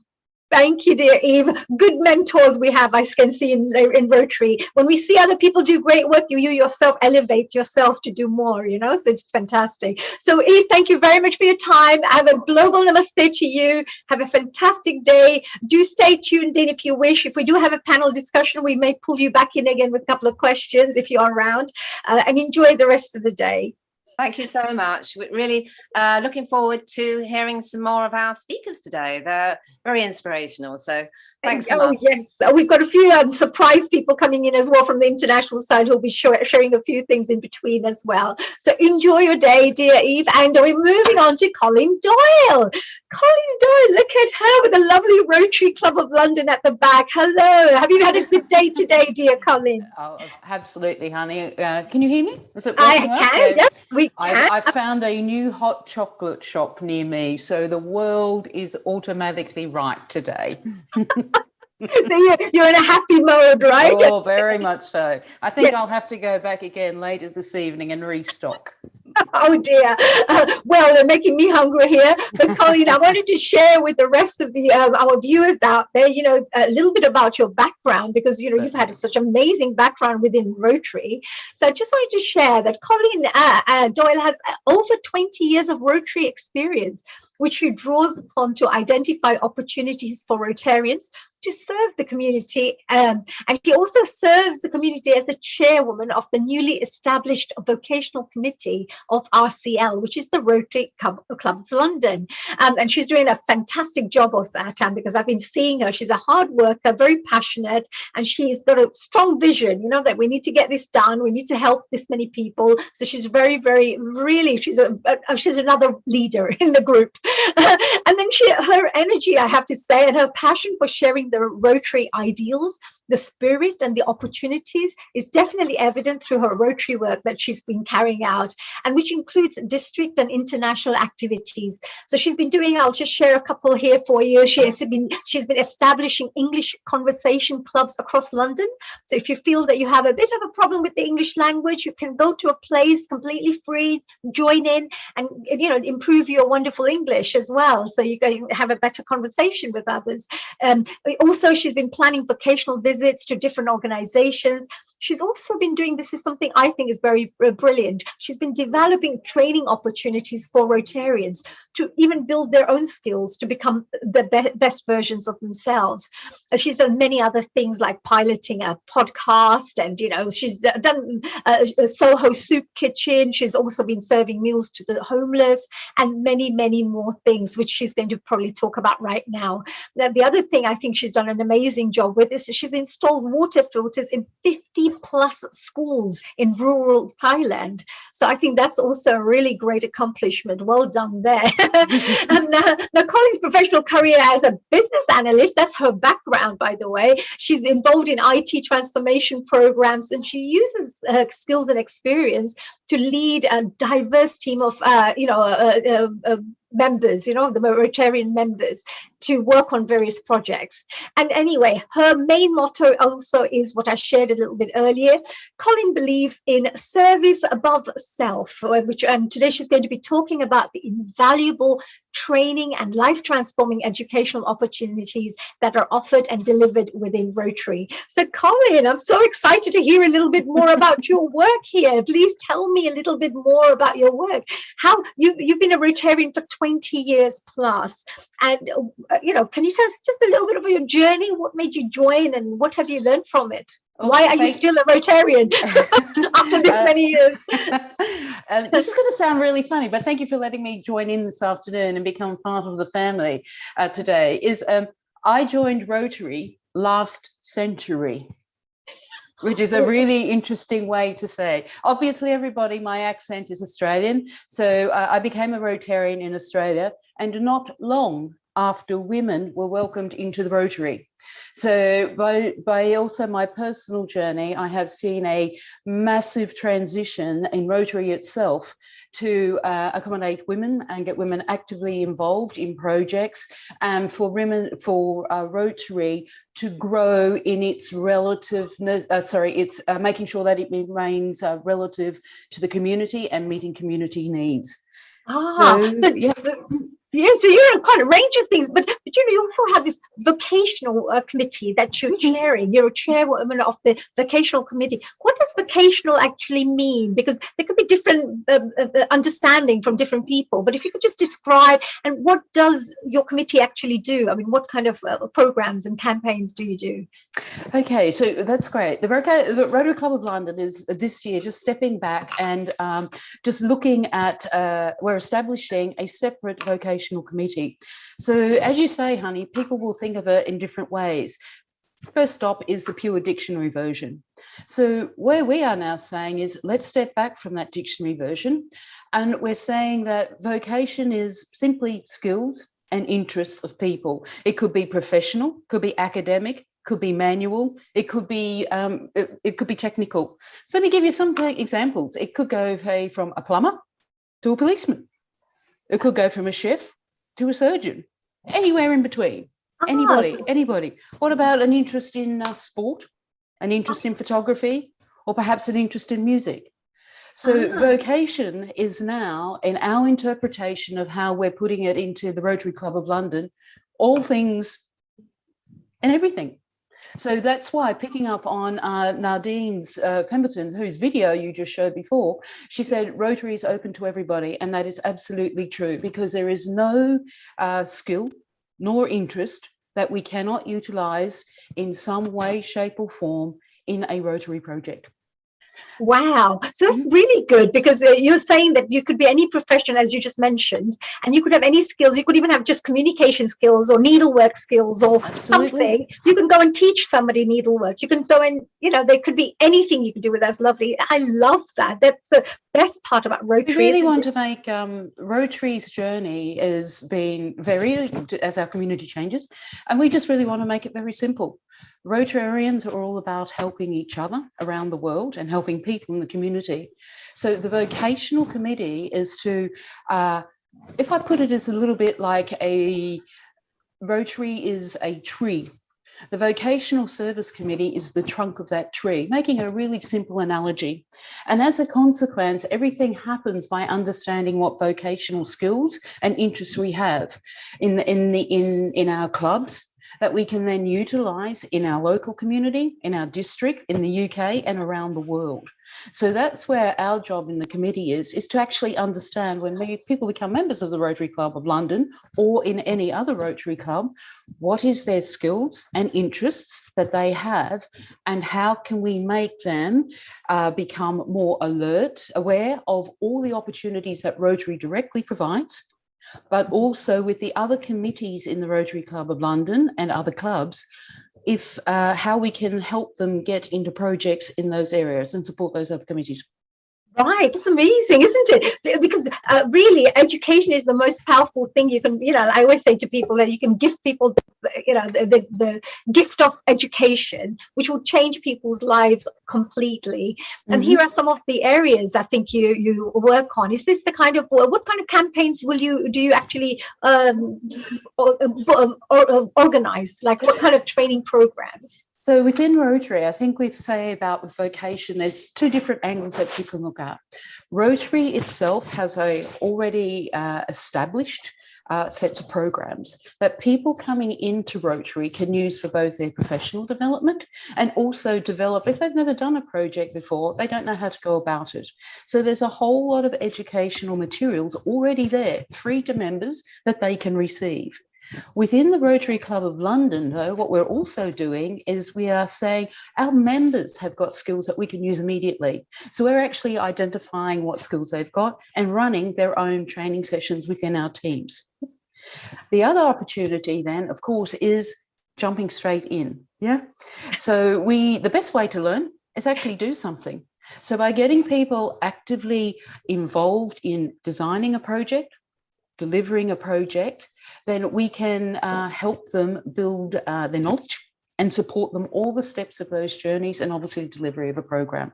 So there's a vast wealth of knowledge already available online. There's a lot of training programs that can be done one-to-one. And let's not forget, not only to receive from the training, but all the members of a Rotary have got amazing information and skills that they can feed back. And that's what we're going to start actively encouraging in our club.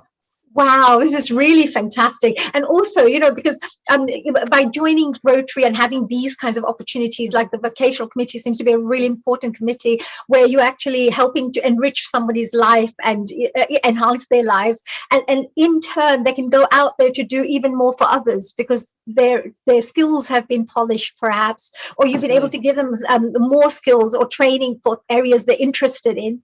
And then you can help them to prepare so that they can go out there and do amazing work out there, for the wider community. Absolutely. A person comes into Rotary and they want to do something. So why have they come? So being a Rotarian and being in the vocational team is all about ensuring that the value that a person wants to achieve out of Rotary is actually achieved by ensuring that we understand what skills they've got, how much they want to put those skills into practice or to use, and helping them to ensure that they are able to do that by offering them the support, by providing additional training. And that's one of the things that's really important here. I think the vocational challenges that we can offer to people. People can just step straight into doing something that they do every day. Absolutely perfectly fine. If they want to also extend themselves, we can help them do that by saying, okay, here's a project that we can help you just do straight away what you do. But if you do this a little bit, it will challenge you and take you outside of your comfort zone.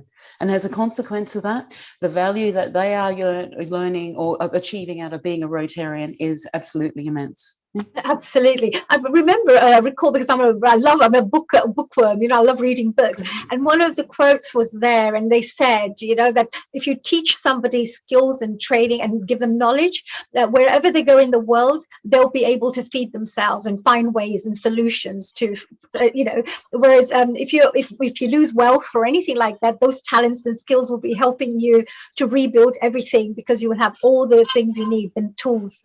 So it's a very powerful thing. Yes, absolutely. What are the plans then, Colleen? What are you thinking of doing in the future? And because you mentioned it's a newly formed committee as well, so a newly formed committee always has a lot of hard work because you're setting the foundations and getting all the things going and smoothing things out. As we know, there's a transformations going on. So where are you looking to take the vocational committee, and what kind of work will your team be doing, and what kind of impact do you think it'll have on our members or the Rotary members? I think it's really for every member that joins a club, we need to make sure that the vocational committee understands their skills and experience and interests and where they want to go. We need to ensure that we've got opportunities in place either directly within Rotary itself and the things that Rotary are doing, or within other committees within the Rotary Club of London or other clubs or globally, that we can ensure that those people are linked into.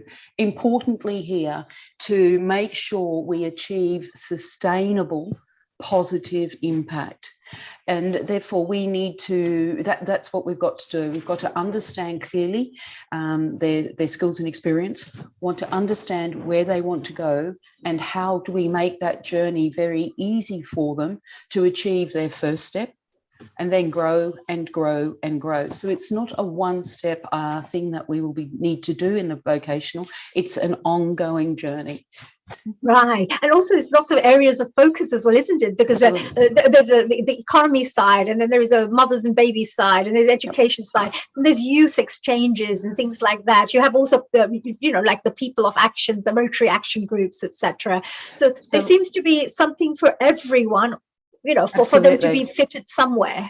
So things like we're picking up straight away in this first year. So like this will be a bit of a pilot year for us, is we are looking to conduct vocational visits so that we can, so the skills there is a people to plan that. So that then from that, that vocational visit will be linked to one of those areas of focus of Rotary. So we go area of focus of Rotary, we go to a vocational visit, we will learn from that vocational visit, then we will take it away and build off that a service project that people can then make sure with that knowledge from the vocation wizard, we achieve an outcome under that area of focus. So that's one thing. We will look to make sure there's an opportunity, well, they're starting to build it now, for empowering women, which is the international message this year from Rotary President Meta. And so we have got a team building up what could be the way that vocation achieves that within the Rotary Club of London. We are beginning to explore the opportunity for a international professional exchange for young Rotarians. We are only at baby steps for that. But again, it's that way you saw in the previous videos of people working together and connecting, sharing ideas and knowledge between countries by actually going and experiencing the culture. We'll be looking also at conducting in-house training and getting into this vast knowledge of Rotary and having our members actually do that. And I think one of the other key elements is the world in the last 2 years has just shown us the impact of technology, but not everybody is comfortable with it. So we've developed a trial program, and we're looking to understand through a digital strategy, learning about it, understanding how it impacts us on a day-to-day basis, and making sure that Rotarians have the skills that they need to be able to live with digital and also utilize on projects locally and globally. So that's amazing. Whole range of wonderful things, Colleen. We just want to say, thank you so much for enlightening us, because when a new member who may be watching right now, may be thinking about joining a club or joining Rotary, they can become a little bit more aware that there is always some kind of mentorship. There's always some help. There's always training that could be provided. You don't have to feel lost at all. And if you even didn't know that, I don't know which course to really go for, somebody will sit there, talk to you and find out that what's the best, what would be the best projects. I think that's a really good point. Rotary sometimes can be very scary to people because it's actually so big.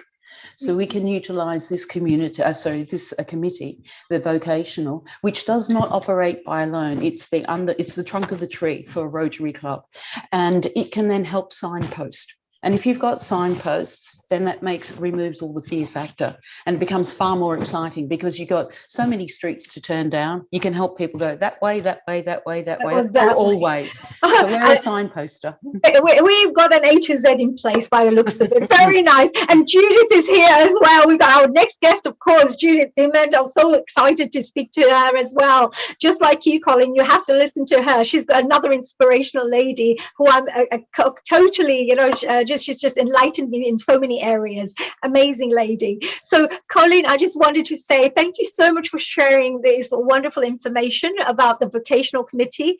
We wish you the best of luck for that. And of course, if there's anybody out there who's interested to find out more, of course, you can contact Healing Our Earth, and we'll point you in the right direction. Absolutely. And later on, I think during the interviews, there could be some websites and information shared, so you can all jot it down. So we're now moving on to our next Judith. We have something for everybody, so everybody was welcome, and we'd love you on board. Yes.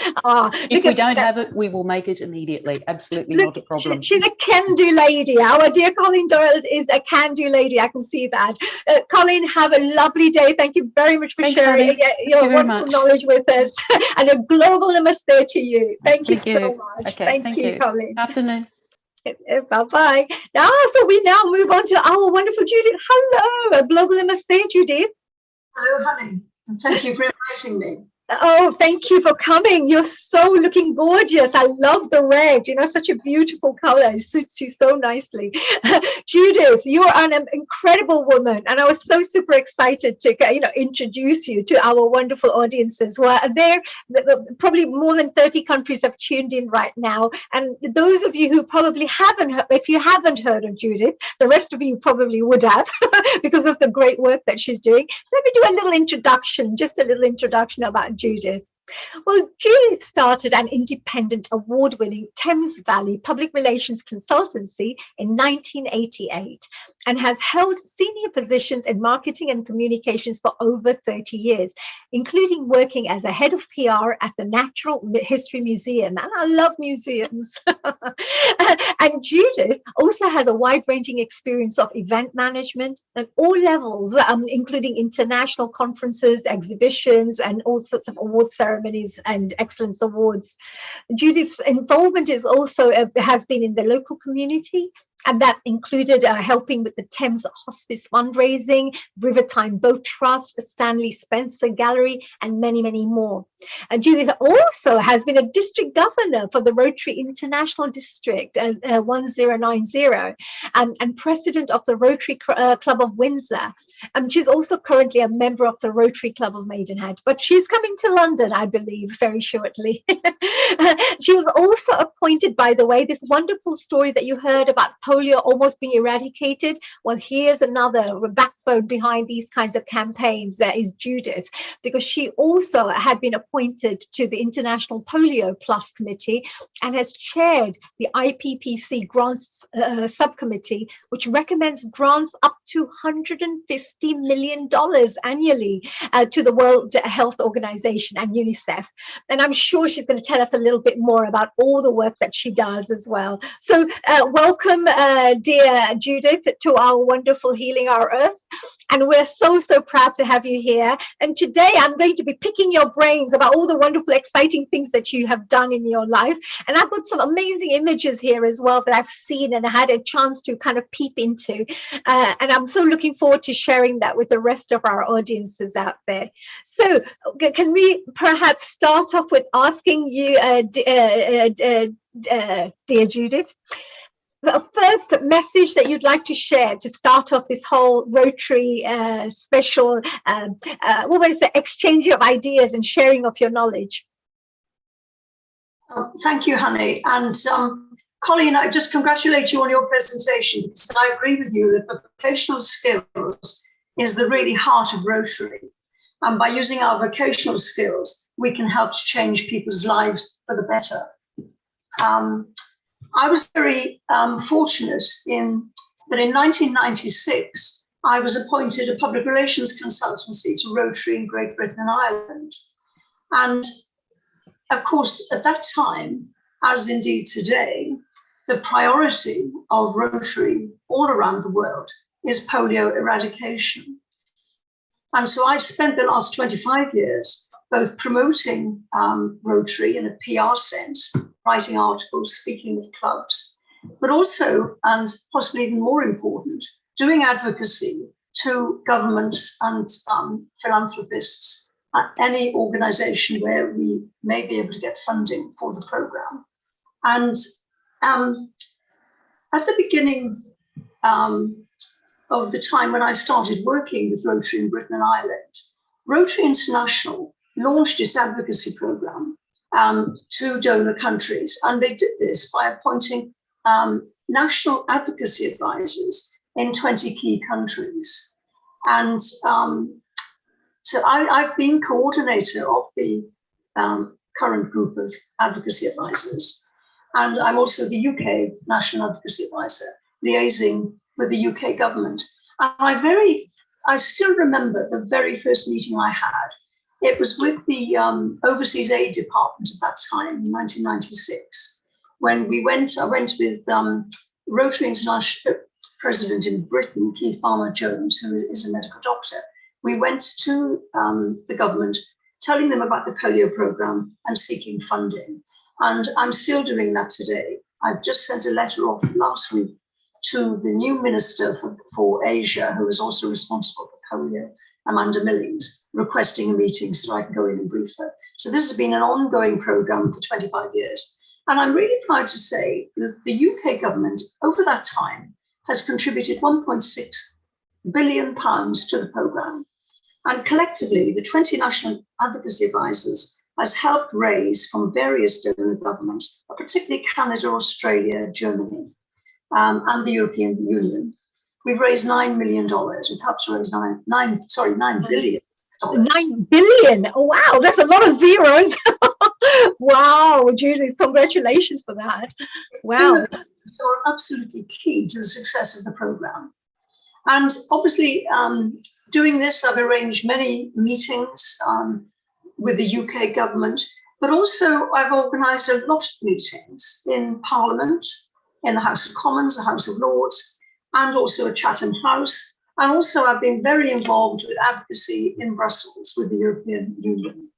And we're currently working to try, and we've requested 120 million euros from the European Union from their current budget cycle. Wow. This is such impactful work and such large numbers, because you're talking about the whole world and you're talking about so many people that you have to do this work for, isn't it? It's not just down. So as you move and grow within the Rotary organization, you get chances to perhaps work from the local side, to doing some community work from the local areas, to then starting to do a bit more national work. And like you have now doing international, jet setting everywhere, doing such amazing leadership work that people can be inspired by. Wow, this is real work, impactful work.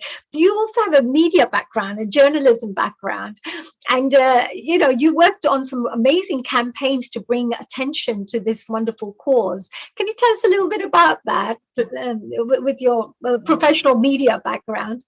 Any campaigns you may have worked on? Yes, in fact, I trained as a scientist, and I picked up the media side at the Natural History Museum through various projects that I was involved in. I ended up their head of PR and then started my own company.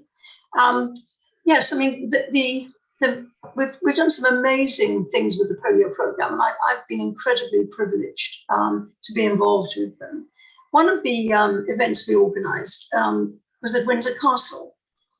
We had a wonderful dinner there, which raised £50,000, and it was hosted by the Dean of St George's Chapel, and it was a really quite extraordinary meeting. Also, I've often been asked, as many Rotarians are, what's your Rotary moment?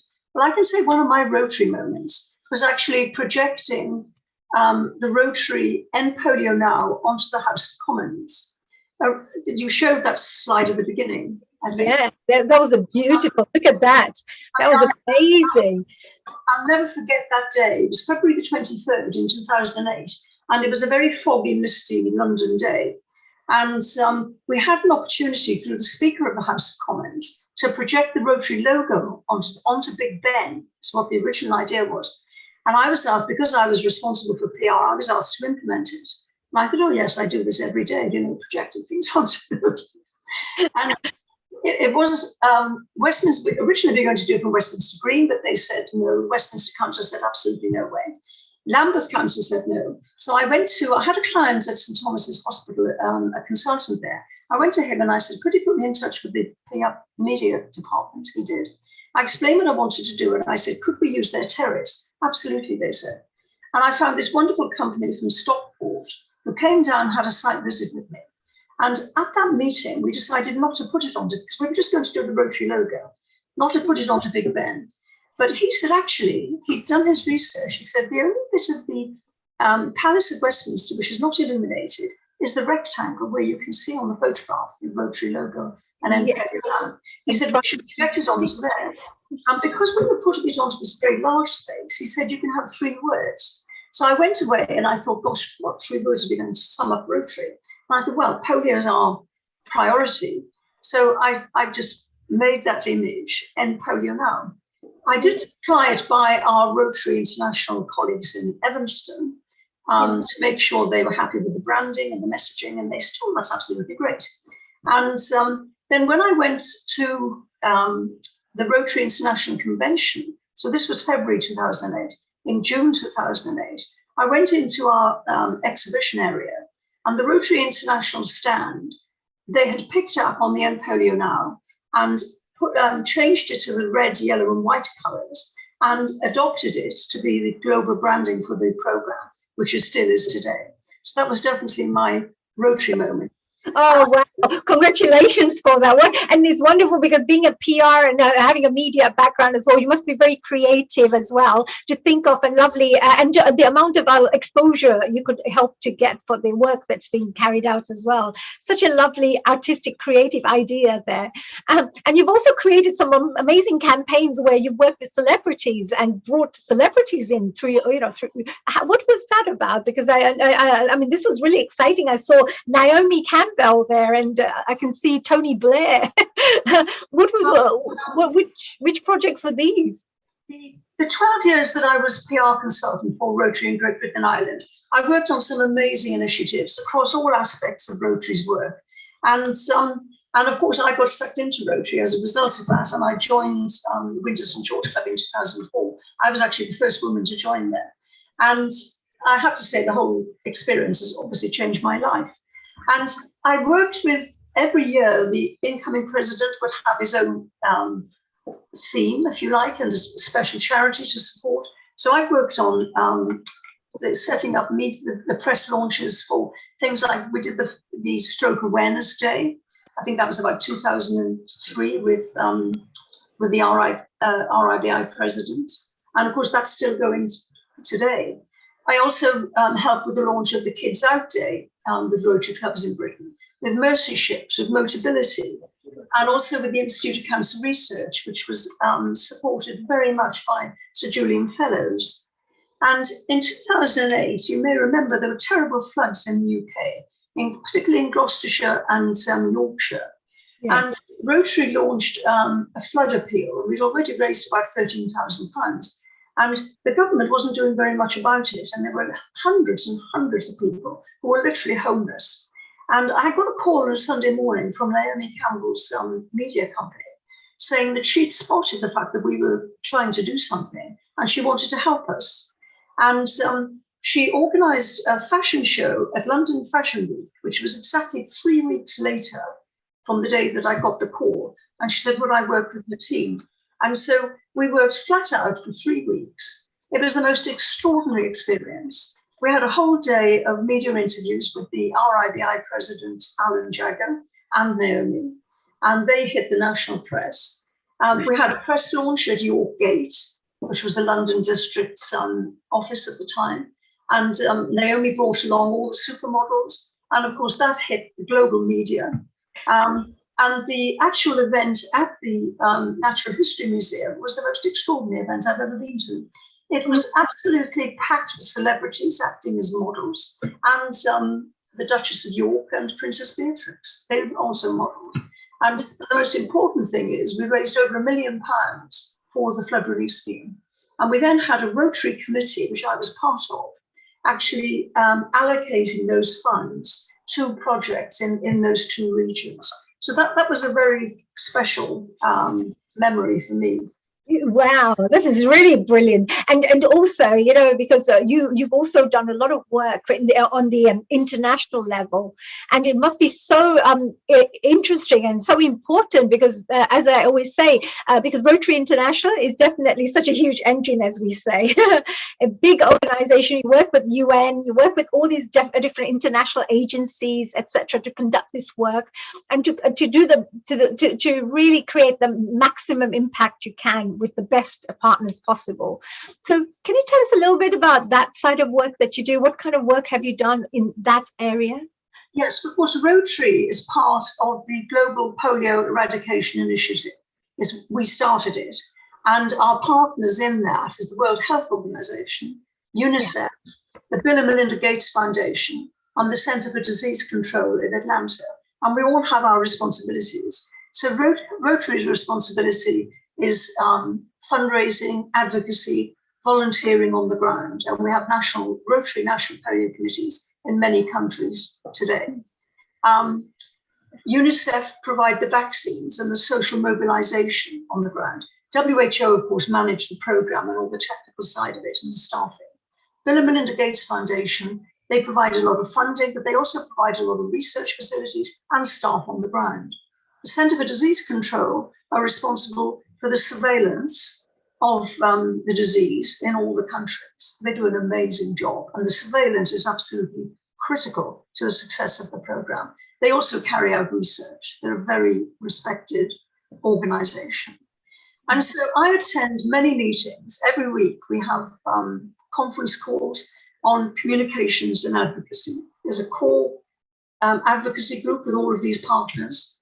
And there's also a UK advocacy group, which I joined, and also an EU advocacy group. So it's a really busy time. We're planning now to implement the new strategic plan, and also, of course, the investment case to raise the funding to implement the strategic plan. The other role I have, which is international, which dovetails into the polio role, is that I'm chair of the Rotary representatives to the United Nations and international agencies. In 1947, Rotary was instrumental in helping draft the United Nations Charter, and we've always had a place at the United Nations. And so over the years, the representative network has come into being, and today we have 31 Rotary representatives at 22 United Nations agencies, and also other international organizations like the Commonwealth, the World Bank, the African Union, and the Asian Development Bank as well. And I've been the Commonwealth representative for the last 7 years. And in July 2020, I took over as Dean of the Representative Network, which is the chair of the network. And it's a hugely privileged position. The other representatives are highly, Colin was talking about vocational skills. This is a really good example of where it really is being utilized to great effect. Some of our representatives are actually former diplomats, so they're professional diplomats. And it is diplomacy skills that you need in these roles. But we have such a high caliber of individuals who are now representing Rotary at these UN agencies. It really is very exciting. It is amazing because, first of all, such important decisions have to be made. The right allocation of funds, the right policies have to be implemented, and also which campaigns to work on, because there's so much to be done in the world as well, and how do we do it? So there must be so many areas that you would have had to get involved in. And of course, I just wanted to clarify this with our public and our audience, of course, our Healing Our Earth family out there watching. This is all voluntary. This is all done on a voluntary basis, all from I would say on a selfless service point of view, where, as I mentioned right from the beginning, anybody who's interested in Rotary or joining Rotary, they normally have a few things that I always find. They're normally humanitarians. They're normally people who love contribution. They want to make this world a better place, and it just comes naturally from them. So Judith, I just wanted to congratulate you while we are talking about all this wonderful work, because it's not easy. It's a lot of dedication of time and effort, and using your skills and knowledge. But at the same time, I know that, you have such passion for it. You've really, have this passion, which I can feel whenever you talk about your projects, because it's something that means a lot to you as well. And we're very proud of that. I wish there would be more people like you, Judith, out there doing this kind of work. This world would be such an amazing place. So, coming to our next part of the, question that I had here, I know that you travel around and you do all this work, and of course internationally, look at this Commonwealth and WHO and all these wonderful international agencies you work with, and governments as well. You must have met somebody quite interesting here, or somebody that created some kind of impact for you. I mean, is there somebody that you may have met in your travels where you would have felt that, oh, this was something very special for me? Yes, honey, you're absolutely right. And I think anyone who's not a Rotarian and might be listening to this meeting today, I would say one of the great things about being a Rotarian is you do meet the most amazing people, both Rotarians and non-Rotarians. It opens up a world of opportunities to you. And of course, I work with governments and politicians and diplomats, and I arrange key meetings for the Rotary International President. And of course, the most recent example of this was COP26, the climate conference in Glasgow. I was actually there for 12 days, leading the Rotary delegation. And we had a high-level roundtable meeting there with the Rotary International President and 7 ministers from the Commonwealth and the Secretary General of the Commonwealth. And coming out of that, we're going to be working going forward with the Commonwealth Blue Charter team on mangroves projects. And so, it isn't just a talking shop. We wanted some action. Also, one of the meetings I attended there, another inspirational person I met was President Kenyatta. He was hosting a very important meeting about a theme which Eve mentioned, conservation of nature. And he was talking about the conservation of forests and habitats in Kenya, well, and indeed in Africa generally, in order to preserve the wildlife. It was a really important and inspirational meeting. But I have met some really interesting people. Of course, I've met Bill Gates because he's one of our partners, and Melinda Gates. I found Melinda Gates particularly inspirational and dedicated philanthropist and humanitarian. But I think the most inspirational person that I've ever met was actually Desmond Tutu. Oh, yes. Can you see this particular one at the moment on the screen? Yeah, he came to the Birmingham Rotary International Convention in 2009, and I was on the host organizing committee responsible for the PR and marketing. And Desmond Tutu came and he was a speaker, but we also asked him, there was a press conference with him, but we also asked him after the press conference if he'd be willing to have a photograph taken as a polio ambassador, showing that we were this close to eradicating polio. And he very kindly agreed. He was absolutely inspirational. Also at that meeting was Ban Ki-moon, who was another inspirational world leader. And I also remember, I've never forgotten, the Rotary International Convention in Atlanta. One of the speakers there was Andrew Young. Now, he was the right-hand man of Martin Luther King. And I've always been such a great admirer of Martin Luther King. And I've read many, many of his books. And I've always been fascinated. I've been to all the museums in the States on civil rights. And I mean, he was such a great leader, Martin Luther King. But so also Andrew Young, he was, right with him there. And he gave the most wonderfully inspirational talk at our Rotary convention. But I would also say that perhaps the most inspirational people I've ever met are the women health workers in Pakistan, in the Fatah region, the tribal areas, who they are dedicated to giving polio vaccinations to children in the most challenging of situations. And meeting them, I think, was certainly one of the highlights of my life. They were just extraordinary individuals. What did you find fascinating about it, and what touched your heart with that meeting? They're working in such impoverished environments. And I remember one of the, and we were in these sort of tents, not in a brick building. And there was a small fridge. And I remember one of the health workers opening the fridge, and she was so proud. It was full of vaccines. And she was determined these vaccines were going to get to the children. And of course, we've lost many health workers in Pakistan who've been killed for doing it. And so they are literally, they are literally risking, not only in Pakistan, in Africa, in India, there've been a lot of deaths during the last 25 years of the polio program. And they are literally risking their lives. And they were just incredibly inspirational. And I understand that in Pakistan, for example, because you've been working on this campaign of eradicating polio completely, it's almost there. There's only a few cases in Afghanistan and Pakistan. They're the only two places that a few polio cases have come up. But otherwise, the whole of the world, polio has been completely eradicated. Is that right? That's right. This last year, despite the COVID pandemic, has been utterly remarkable. In Pakistan, we had one case of polio, which was January the 27th, 2021. So if we go through to January the 27th this year, which is only 2 weeks' time, they would have been polio-free for one whole year, which is remarkable. And in Afghanistan last year, we've only had 4 cases. So we are on the brink of eradicating it. Wow. Amazing. My passion, I'm just so determined we're going to get there. I see that. We got a firm little iron lady here. We're going to do it.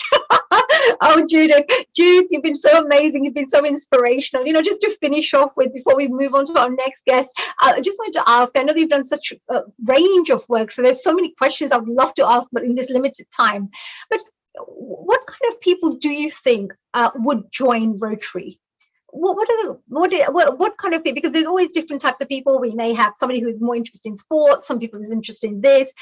What would you consider are the kind of people that would like to join a lovely organization like Rotary?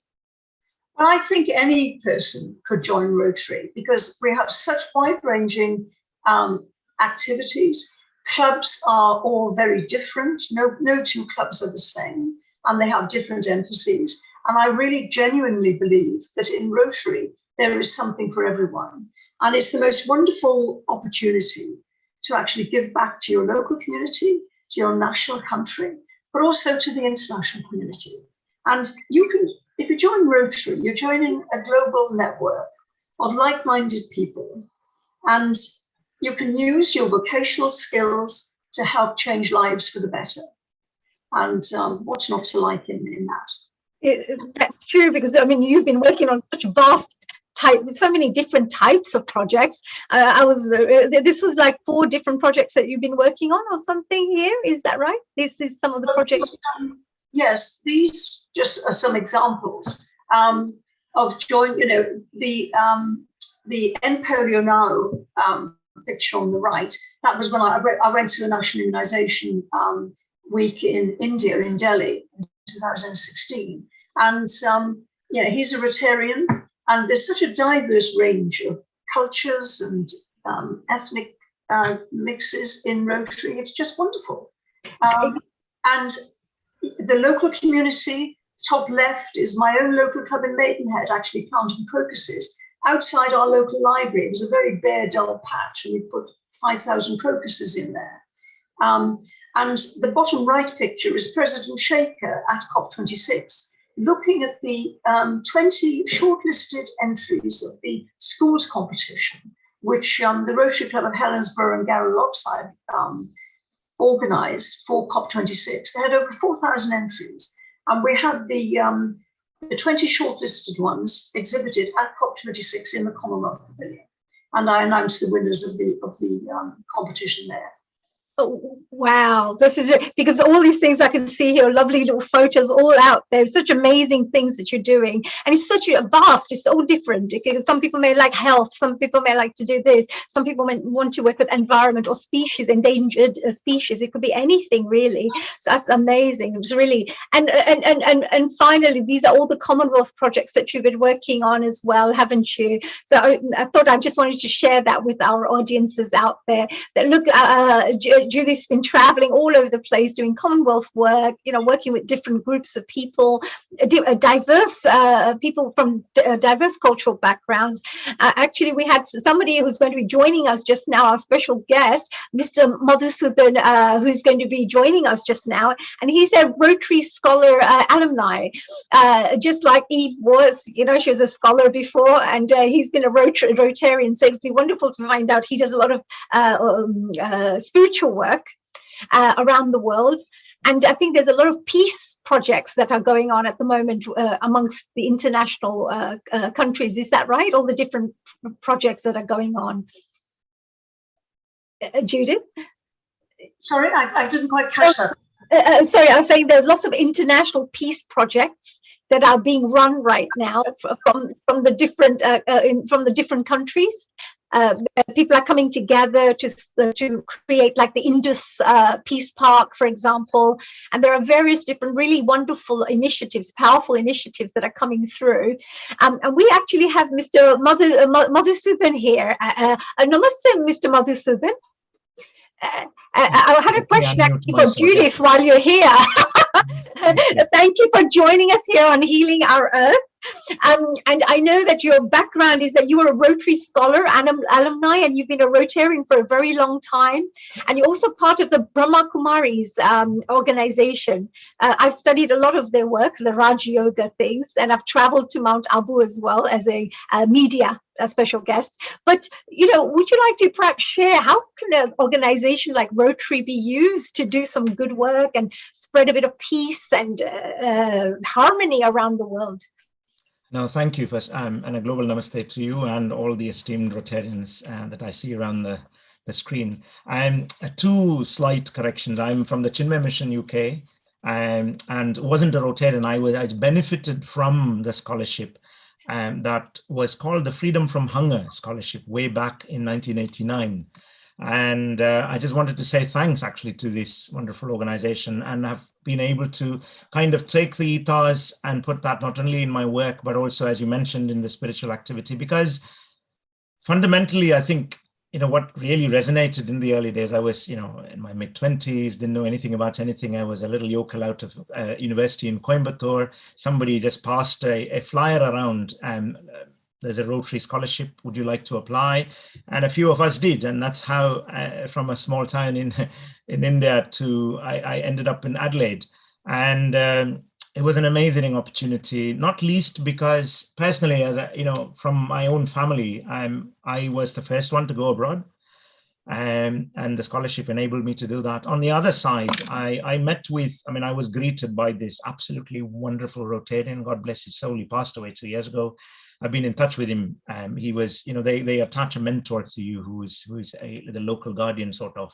And he came to a wedding in India, and he and his wife, and it was a beginning of a wonderful journey of self-development, I think, which I've been able to take and continue both through, and you mentioned the spiritual side. And because you see, when you take out all the differences of everything, actually, this diversity is a big thing at the moment. And if you take all that out, what remains is what is actually called, they've described years ago, decades ago, in the four-way test. Is it the truth? Is it fair? Will it build goodwill and better friendships? And will it be beneficial to all concerned? And if all of us actually take that into account and act accordingly, and it makes, I think it was Colleen, the previous speaker before Judith, who mentioned, it takes you out of your comfort zone, and that's exactly what it did. I didn't know anything about anything. I went there to study. I was a true academic in that sense. I was doing my master's, and I was just shipped off to Adelaide with literally $2 in my hand. That's all my parents could afford. And also that is what at that time, the equivalent of what the Indian government would allow as foreign exchange to go out. I didn't have enough money to put into a trolley until the first check came.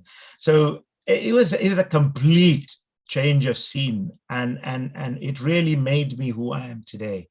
In many ways, that journey there as somebody who hadn't been abroad, learning, of course, doing my degree, of course, was the best thing.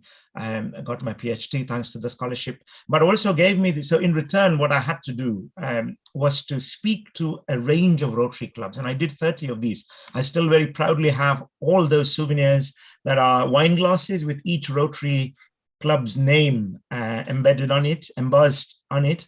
And it is quite a, how shall I say, as I said, it is part of my life. So when Neil Kumar, who is, the force behind this kind of, and I saw that there was an event, I said, can you give me 2 minutes to share my gratitude more than anything else, actually, for what the organization has done and is continuing to do, of course. And as I said, in many ways, it made me come out of my comfort zone, made me think about life.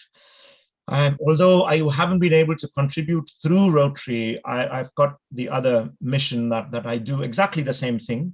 And then occasionally when I do get the chance, I volunteer through Rotary here and up in Cambridge, etc. So it as I said, you learn skills, brings you out of your comfort zone, and I can't thank the organization enough. Well, we all are very proud of that as well, and it's so nice that you could join us today, and Madhusudanji, for joining us and just sharing that to let our audiences know what kind of impact it really creates in people's lives. And when Judith and other team members and other leaders go out there doing this kind of work, opening up opportunities, bringing in the funds, so that more scholars could go and benefit. It's great to hear the fact that all that work is really worth it because people's lives are being fully transformed. So thank you, Judith, as well, for the lovely work that you're doing. Congratulations to you and all the Rotary Club members out there and the leaders. And Madhusudanji, thank you for joining us. Thank you. I've also been to the Chinmaya mission, just to let you know. I used to study there as well, some Vedic principles and things. So I've been a bit of a learner. I'm an ongoing student of life. So thank you for joining us in a global namaste. We now move on to our next guest, of course, Mohammed Ayaz, who's going to be joining us. Judith, thank you very much for joining us here. Have a fantastic day. And that was a really fantastic interview. And I hope every single audience member who's watching you right now will be rushing down there to find out more about Rotary Club right now. Thanks to our wonderful, inspiring Judith. Thank you. So now we move on to Mo. Hello, Global Namaste, Mo. Would you like me to call you Mo or Mohammed G? Ayaz. Mohammed Ayaz. We welcome you to our Healing Our Earth platform. Hello. Thank you. Thank you. Namaste to you and salam to everyone there, and peaceful regards to everyone that's listening. Thank you, honey. Thank you, Mo. Thank you for joining us. Now, I just wanted to do a quick little introduction about your work and your background. And I just wanted to let the audiences know that the Mohammed Ayaz is actually an accomplished facilitator and a community development worker. He specializes in partnership working and building community networks. He has over 20 years of project management experience in East London, delivering local action plans and regeneration programs. He also has a passion for community cohesion and interfaith dialogue, with a reference to the Indo-Pakistani relations. Now, he is a community catalyst, encouraging bridge making, paradigm shifting, and of course, a problem-solving mindset as well. He's been a Rotarian for over 10 years, and he also became an assistant governor for London District 1130, which is fantastic. He now serves as the vice president of the Indus Peace Park Society and organized the global project launch in the British Houses of Parliament in 2019. He used his creative negotiation skills, of course, to ensure the attendance and participation of prominent South Asian leaders. And this took the forms of lords, MPs, London borough mayors, and of course, community and faith representatives who all came together to make a united stand for peace. So today we will get to hear a little bit about the importance of the work being carried out by Rotary to promote peace globally and about the Indus Peace Project. So thank you so much for joining us, GMO. And today we're so looking forward to hearing a little bit about your work. First of all, before we start anything, why peace and unity and interfaith? What inspired you to go and work on campaigns in that area? Because there's such a vast amount of work you could have done. Why did you choose peace, unity, and interfaith work? Well, thank you for asking that question. As the speakers came before me and Brother Madhu has illustrated so eloquently before, we base everything on what our parents teach us, and mothers, and you've had all these fantastic dynamic women in Rotary, women of action. And with myself, it was also to do with my father, because my father, he was a public servant. He was in the British Indian Army signals and later to be in the Pakistani signals. And he lived through partition. And when he came in the 60s here to the UK to better his life and to serve here, his sort of ethics and ethos was to do hard work and to get on with your community. And when he came here, he never talked about partition, but it was always at the back of his mind. But what he instilled in us as children was to do public service. So I'm now working for local authorities, helping locally, and we heard a lot about international work, but there's so much done, in our local communities. I was introduced to Rotary by a lady called Joy Laguda, and that was a Rotary Club of Newham. And she actually asked me about Rotary, and I said to her, what is this Rotary? Is it some sort of secret organization, or is it some sort of, I don't know, elite organization? I'm just a common person. And she said, no, it is the common person who wants to do something for their community that we want to encourage. And I went to a couple of meetings there and took part in local projects, whether they were tree planting, whether they were helping the homeless, local homeless people, or food banks.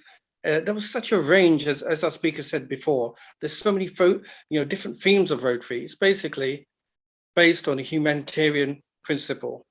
as you said earlier, service above self. So it's never about us. So, excuse me, for us Rotarians to come on here and talk about Rotary is also against our nature, because we're humble people. We want to serve, and we want to serve with the right hand, and the left hand doesn't know what we're doing, because that's the true thing about charity, not to promote and say, we did this, we did this, we did this. And therefore it's a bit unnatural, but we have to kind of promote ourselves in order to attract like-minded people like yourself. So that was my sort of real enthusiasm, was working locally.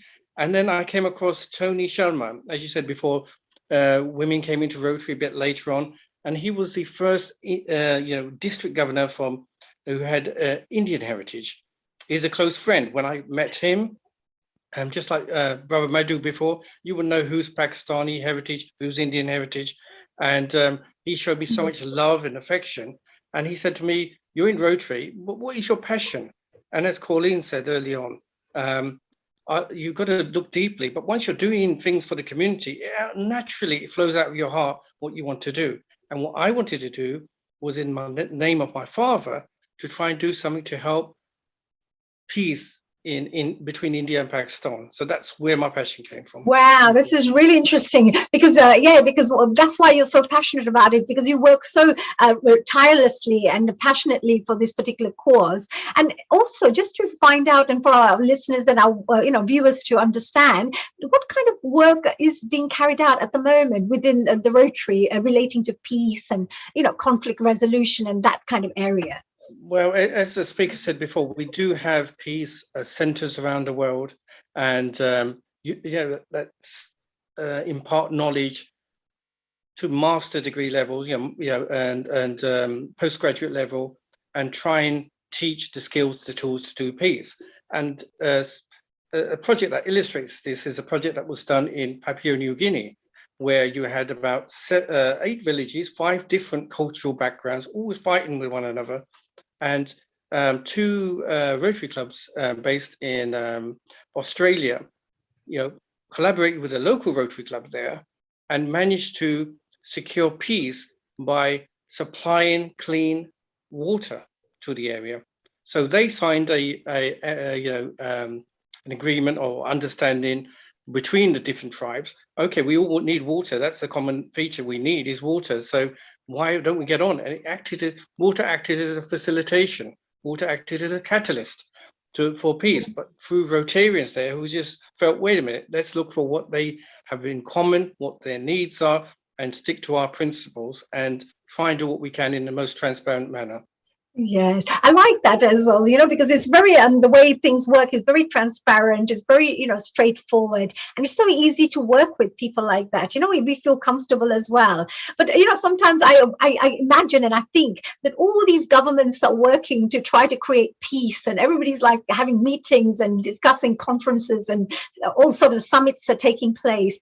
So why do you think Rotary could do something to help to add to this peace process, and something that we really need, and I don't understand, all of us in this whole world, we're all just one anyway. Everybody needs food, everybody needs rest, everybody likes to be loved and appreciated. Everybody has similar human values around the world. Yet there's so much inequality and peace and conflict, things like that. So why do you think Rotary, why Rotary can do something about this? Rotary has a track record, and I've got to know this, becoming a Rotarian like yourself.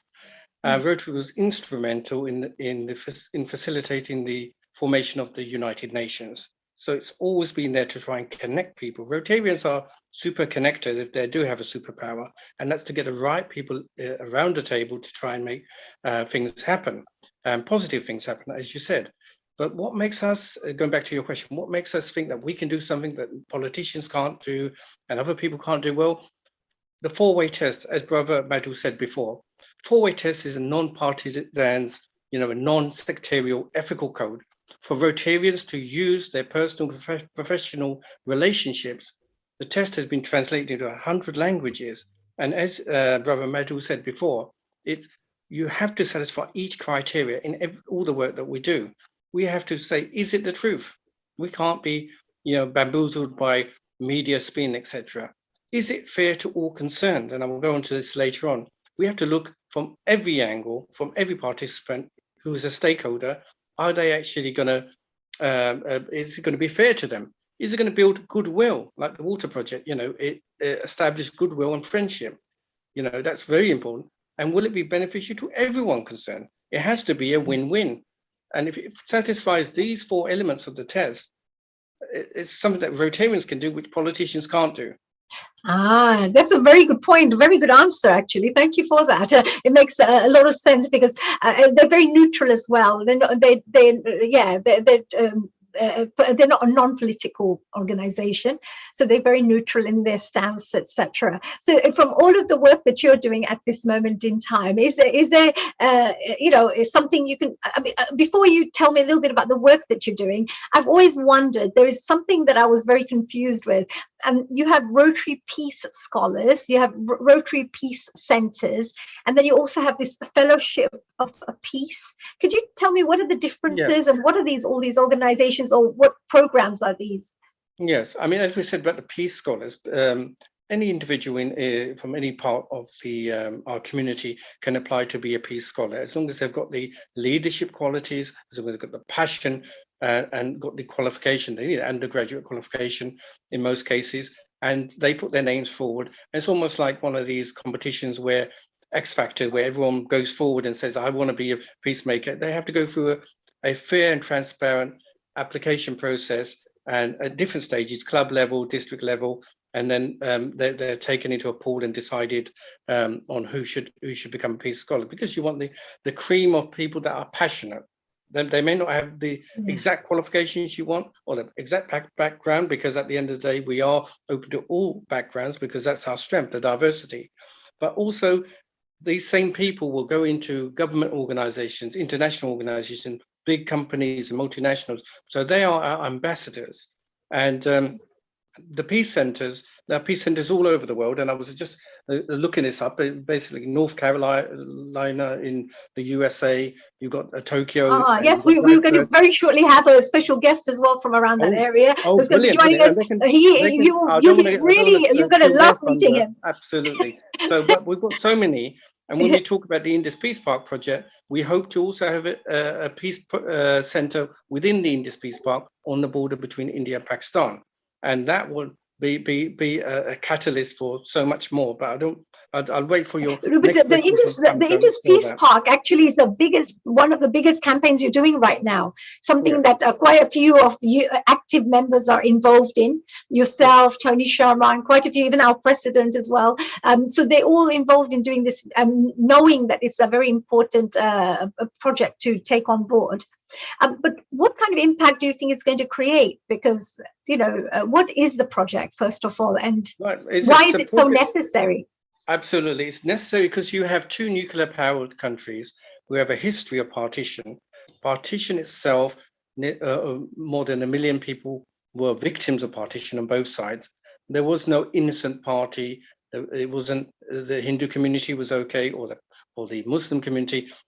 All the bad apples, all the criminality and the chaos of a lack of law and order happened. We don't dwell too much on the history. We can look and write books and do PhDs about the history, but looking forward, what can be the common factor to bring Indians and Pakistanis together? And the common factor is Indus civilization. The Indus civilization is as ancient as Egyptian civilization. And really, what we want people to think about is their joint heritage. 47 was not the beginning of history.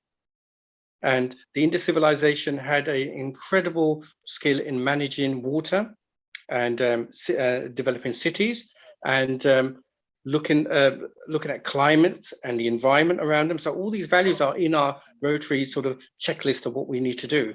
Yeah, good irrigation systems. I remember, they were so advanced. The civilizations, they knew exactly. The engineers at that time knew how to create all the irrigation networks, etc. Absolutely, yes. And used all these talented brains in India and Pakistan to look at deciphering the Indus civilization and the language. It was an ancient language. The Egyptian language, using the Rosetta Stone, was deciphered. But they should work on that. So basically, look at the environment, look at the common factors. This is what we did with the water project, and bring people together. And most most of these issues regarding war happen over land. So what we are saying to the governor of Punjab in Pakistan and chief minister in India is, you give us a bit of land on the border. The Kartarpur project, which is the Sikhs' second holiest site, a corridor to their holy site in Pakistan, is a good basis for us to actually look to build a peace park. Half the land from India, half the land from Pakistan, international collaboration, you know, Rotary being right there, the Commonwealth being right there, the UN being right there, all these partners being there to develop land and then build on that land, you know, facilities that satisfy all our areas of focus, but in particular, have it an enjoyable place. For example, here in the UK, when I grew up, I had friends who were Hindu, Sikh, from all different backgrounds, Bengali, Tamil, etc. We had no issue whatsoever. And we want to build the same friendships there. We want school children to travel to this peace park, which would be a kind of template, would be Kew Gardens for us Londoners. Something like Kew Gardens with the peace centre there, with a conference centre there, where best practices in different areas, medical, in peace, etc. So get all a safe place, a what we call an oasis of peace, where people from both sides can interact, because people to people, initiated by Rotarians, is what it's about. Not about Rotary. It's not a Rotary peace park. It is for the people of the Indus. Right, that's a very nice thing. So you bring in the philosophies and the you know, methodologies and the value systems of previous, where there was no division. Actually, there was only unity. That everything was one, actually. So, which is fantastic. Is this one of your photographs of your dad, or the projects you do, or is this? No, this is actually an illustration of. I mean, if the flags were not there, you wouldn't know who was Indian, who was Pakistani. These are top commandos who give their lives because of the lack of peace. So they're the people who we want to save first. These brave people who are guardians of different countries and nationalities, etc., they're actually related. Our DNA is exactly the same. If you look at the DNA, I've got Sikh relatives, Hindu relatives, etc. Politics can change, geographic borders can change, but your DNA and it can never change. And if they can realize they have the Indus civilization, but they also have this common blood bond, how can you be cruel to your family? Yes, absolutely. What lovely, we're all brothers and sisters, right? Like as they say, we're all brothers together, standing together, fighting together if we have to, or protecting together harmoniously. Oh, Mohammed, that was really amazing. Actually, please do stay here, because we've got this a very surprise guest who's just joined us today. He's actually all the way from Texas. And you're going to definitely love hearing about him, because as soon as I heard about all the work that he does, I was so super excited to meet him. So I just wanted to introduce, there he is. Hello, Global Namaste. It's Mr. Shab Elavar. Is that right? Yes, Namaste, Assalamu alaikum. Malaikum salam. And you're all the way from Texas. I just want to do a little introduction so that everybody knows, because your background is also peace, and you've been doing a lot of work within Rotary relating to peace. And I think Mohammed would really love this. And maybe there could be a potential, some partnerships going on to do some further work. But Shab Elavar is from Texas, USA, and born in Lebanon. He migrated to US and, of course, graduated in a really interesting subject, structural engineering, and has been in Rotary since 1997. So he's been in there for many, many years, very experienced Rotarian. He has served on many areas, including as an AG for 2 years, international and matching grant director, youth exchange officer, and he's been doing that for 2 years as well, polio chair for 5 years, grant oversight committee, and district governor. He's been an RI, which means Rotary International President representative. He's also served as a district international service chair, a district global grant chair. Wow. And the list just goes on and on and on and on. It was a book, actually, when I was looking at it. I was thinking, oh God, this gentleman has done a lot. And I just want to say a little bit extra as well there, because I thought you're a recipient of the Service Above Self Award, which is really wonderful, from Rotary International. And you're also the recipient of the Humanitarian Award of the Year from MANA, Foundation, amongst many, many other awards that you have received. But I just thought that was really beautiful. And you work on many, many peace initiatives. So I just wanted to let the audiences know that we've got somebody who has extensive experience working within this field. He's part of many, many peace initiatives and campaigns, and has been part of the board of directors for Rotary Action Group for Peace, chairman for Global Council for Peace Ambassadors. He's also the founder of the group Rotaract for Peace, and many other areas all relating to peace. And on top of that, which I thought was the best part of it all, I didn't know what this meant, but he is a SDG Chopal Kindness Ambassador. Kindness ambassador. I love it. I've never heard of a kindness ambassador. We all need to become kindness ambassadors. That's my tagline for Healing Our Earth. Everyone, we're all going to be kindness ambassadors. Welcome to you, Shabel Amarji. Thank you for joining us here today on Healing Our Earth. Honey, I love your energy. I love the way you carry yourself. You can bring any goodness in anybody out. You know. Thank you. Love to see it. That's when you are speaking from the heart. That's when you're giving from the heart. That your I think your blood, the Rotary and service runs in your blood, but it also shines right through your actions. I love that. So thank you very much. But I've noticed one thing about each one of you, as each Rotarian, that smile that always comes through, the passion, the joy, the happiness, and it shows there's something right Rotary is doing that keeps everyone quite happy, doing all the projects they're doing and feeling that they're being of service, at least, doing something good in the world in our own little way. But together, it becomes quite impactful. So Shabel Amarji, you've just been hearing our Mohammed Ayazji, who's just joined us to talk to us about the peace work and interfaith work he does. Is there anything that you'd like to, any messages you'd like to share with our audiences while we're sharing knowledge? I love to see Muhammad and his passion and his experience put to work through our most honorable organization on earth, Rotary.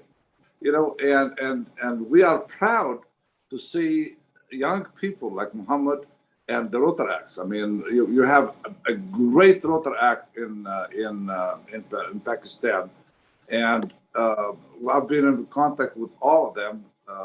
We established at the beginning of this pandemic, in order to keep our young people connected to the, experience and I don't say old, I say mature Rotarians, So in order to keep them connected, so we formed a group which called Rotaract for Peace.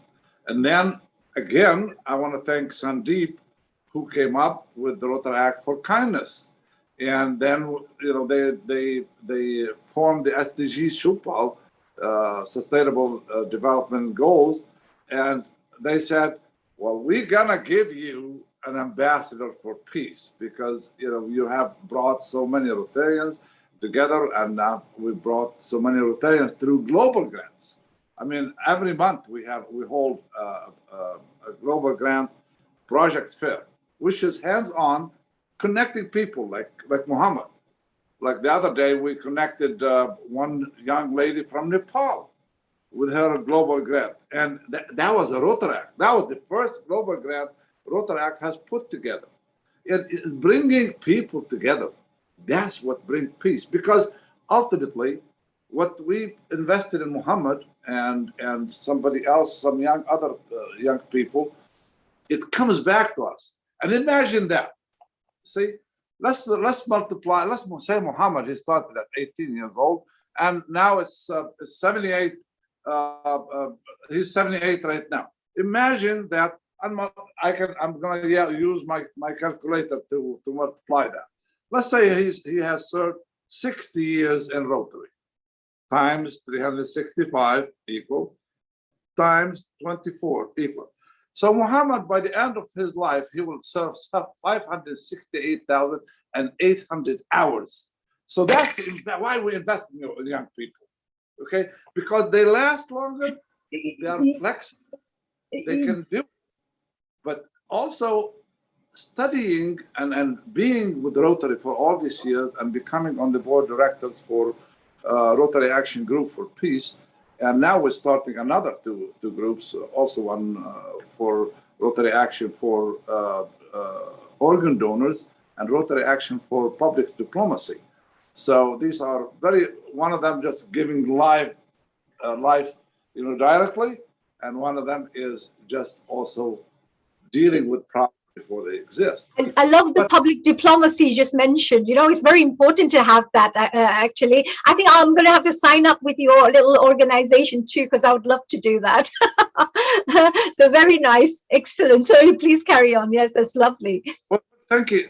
And then with what I've seen, what I noticed, and I have a big PowerPoint for 35 minutes, 40 minutes, how the environmental changes in the world has affected the peace in the world, especially the migration of people because of economic hardship and because of conflict that creates, and the conflict that creates, it takes the bad people to take over economy, like planting marijuana, cocaine, and all of that stuff, like in Afghanistan also. You can see that when that element comes in, or these people who are migrating from one country to another, they will affect their social system, their economy, their education system, and the peace is disturbed on both countries.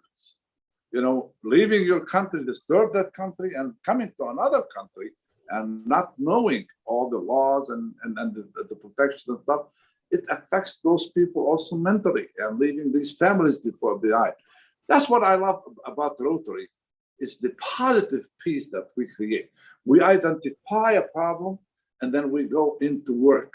We use our foundation, our Rotary Foundation, and our generous people around the world, time-wise or money-wise. Tony Sharma, he's been involved forever. Sandeep has been involved. Neil has been involved. So these are kind of Rotarians that they investing their life, their energy, their resources, and if we can use all the resources that's available for us, especially Rotary International. The website for Rotary International, it keeps you going forever, and you can connect the world, from Rotary International. It's true. You can find many areas on that website, so many different sections. Even when I went for a little wander through, I thought, oh, there's online courses, there's foundation, there's grants. I didn't know there were grants, and there was so much things you can discover. So you're absolutely right. Maybe the next time round, Shabji, we have to invite you to do a whole presentation for us, so we can share, what you had to say with the world, and also, of course, with our other Rotarians. Maybe you can inspire them with any projects that you're doing, maybe some partnerships work from, develop from there. And of course, Mohammed, Mo, you were going to be also sharing a few more things as well. Maybe you want to share a couple of those photographs, and maybe I'll ask any questions that you may want whilst we have Shabji here, before we finish off our interview here. So would you like to maybe finish off with that photos, and then maybe we can ask a couple of questions to Shabji as well. Absolutely, yeah. Very quickly, that's a four-way test, and that's our badge. That should be the Rotarian's badge. That explains everything that we do in the way we do it. Next slide, please. It's truth, fair, goodwill, and will it be beneficial to all concerned? That's a very, very important one for people to consider straight away, isn't it? Very true. And there was another slide after. Maybe is there? Yes. There's a. No, we're always planting seeds of peace. So again, local projects, they're just as important. For example, with the conflict, stopping gangs and knife crime. Anything we can do to kind of occupy young people and become Rotaracts. Get involved. And diversion away from street crime. Absolutely, very nice. That's very good, and at least when we see pictures, it makes it tells 1,000 words, as they say. We can understand straight away what you're doing. And what about this one? What is this for? But this Partners one's in our Peace. close relationship, as I said before, with the United Nations. And I think Judith is wonderful listening to Judith. It's people like Judith that give us that international stand-in and try and, again, facilitate work to be done for millions and millions of people around the world. Thank you. Absolutely. Oh, fantastic. Lovely. And did you have anything to say about that, Shabji, while you're here? Oh, what's this Rotary Park? Oh, that's the last one. I mean, we're trying to build a Rotary Park where everyone can feel included, where there is no, I mean, in the area of India and Pakistan, we have our own Shakespeare's and Dickens in the shape of Bulleh Shah, Mir Muhammad Saab, Sufi poets who say that you shouldn't look at someone, when you go to this peace park, you're not going to be judged on your caste, where you come from, your color, etc. And that's the environment we want to create, where, as you said before, in the Indian civilization, there was no hierarchy or caste. Everyone can walk in there, you're not going to be judged, be there. The interaction between you and others is going to make the world a safer and peaceful place. Oh, that's beautiful. That's really, oh, is there one more there as well? Oh my God. Oh, that's the last one. That's wow. Polio awareness. That's near the Stratford Olympic site. That was when London Rotarians got together and drummed up, and as you can see there, the picture of diversity, drummed up support for the international projects that they're doing to save people's lives who we will never see, but hopefully we'll get their blessings. Thank you. That's amazing. Well, do you know, I know that Tony Sharma also does, works on the Indus Park with you. Perhaps we can invite him, and if Judith is around, maybe we can invite him, so maybe we can have a little discussion like a panel and maybe see what maybe we can leave sharing some insights and inspire people who are listening to us right now, or share some knowledge with them so that they can perhaps be enlightened with some of the work that's going on out there. Tony, thank you for sharing. And I was hoping to get you on board in shortly. And because you're here, I'd love to do a live interview with you, because then I can interrogate you a bit more. but yes, is there any questions that you may have? Of course, either to Mohammed or to, of course, Shabji while he's here. You can't ask Mohammed or Shabji any question, because they've answered all the questions every time. I'm very honored and privileged to know these characters for many years, and I always applaud them for all the energy and work they do so selflessly. Thank you both, guys. Oh, that's wonderful. Well, you do the same as well. You actually do the same. We actually have another gentleman who's here, and he's again a very interesting gentleman who I'd like to just introduce to the team here, to the panel, whilst we have a few minutes. And we have a Rotarian, Pankaj Agarwal, who's working with the Brahma Kumari. So it's you. I'm so sorry. Om Shanti. Om Shanti. Om Shanti. Yes. And you're working with Brahma Kumari's Art of Living for the upliftment of human life. And your motto is a service of Mother Earth in form of love, respect, responsibility for everything that we do as human beings to make our globe a more beautiful place for all of us. Is that right? That's what you work towards. Absolutely. What did you? Well, thank you very much for joining. You're also the director of the Action Group on Mental Well-being. Is that right? As a Rotarian. Yeah, as a Rotarian. So I would say a global namaste again to you, dear Pankaj, for joining us here. And you've been listening to these wonderful gentlemen, the selfless people who are out there, leaders in the field, doing lots of wonderful work. Is there any comments that you'd like to share whilst you're here with us and joining us? Yes, absolutely. All the way from India as well. First of all, I'm very honored sitting before PDG Tony sir, PDG Shop, and all you beautiful people. Thank you very much. Hello everyone, good evening.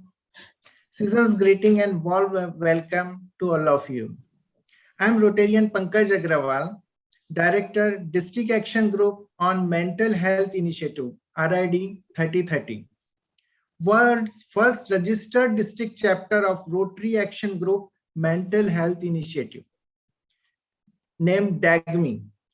District Action Group Mental Health Initiative wants to change the number of causes of disability worldwide, mental illness to mental wellness.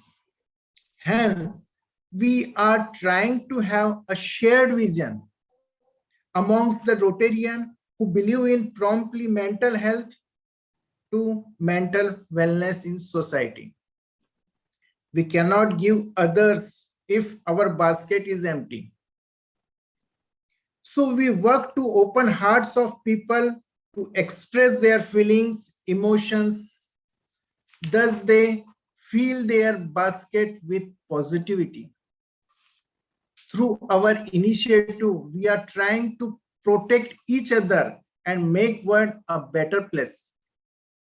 We have joined hands with the National Institute of Mental Health and Neurosciences, NIMHANS, a well-known institute in India, NIMHANS, a center government tertiary care facility or service under the Ministry of Health and Family Welfare to train teachers in basic counseling under the program Intervention for Strengthening School Mental Health.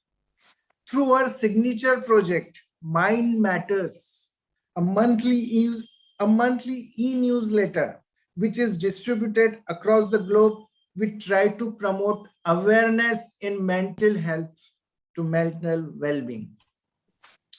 Recently, RI President Shekhar Mehta sir visited us, praised our efforts.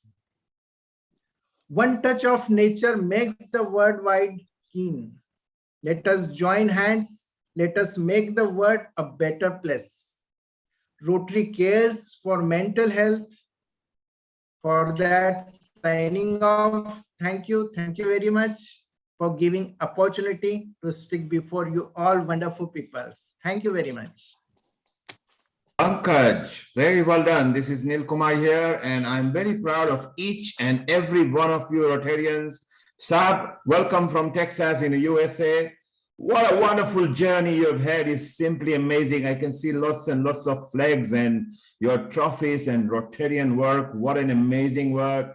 Tony, we'll be with you shortly because you are a very exciting person and I think a past district governor as well. So Hani will be interviewing you later. Muhammad, very well done. I loved the pictures that you shared with us. Saab, what is your opinion so far with the Rotarians that you have heard? You know, every time we listen to Rotarians, we know, like the young Rotarians or the mature Rotarians, we know that our care for our Rotarians, especially the young one, is the best guarantee that our service in the world will never, ever be interrupted. Because these are the investment for the future. See, we are in the best business. We will never run out of business. In the business of humanity, we will never, ever run out of business.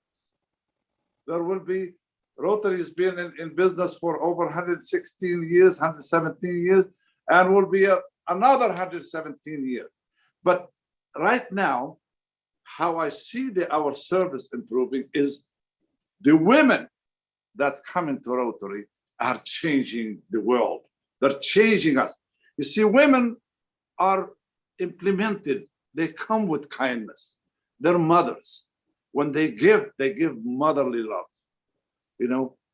So the women and the young people, the Rotary Act, Interact, and Early Act, and the Youth Exchange, and Peace Fellows, the combination that we have in Rotary gives us the color that we have, the color of kindness. You know, they say the polio, it's a health issue. You know, we just saw, you know, think about it twice. We have vaccinated over 2 billion children. This is the best and the widest, the biggest kind of act of kindness we ever did in Rotary. Think about that also. Does these kids have parents and uncles and yes. So we have touched with our kindness over 3, 4, 5 billion people living. That's what we should be proud of. Our action we should be proud of. Look how like Mahatma Gandhi says, before you talk peace to anyone, to a hungry person, you got to feed them first. Got to take care of their problem. So, and that's what the Rotarians do.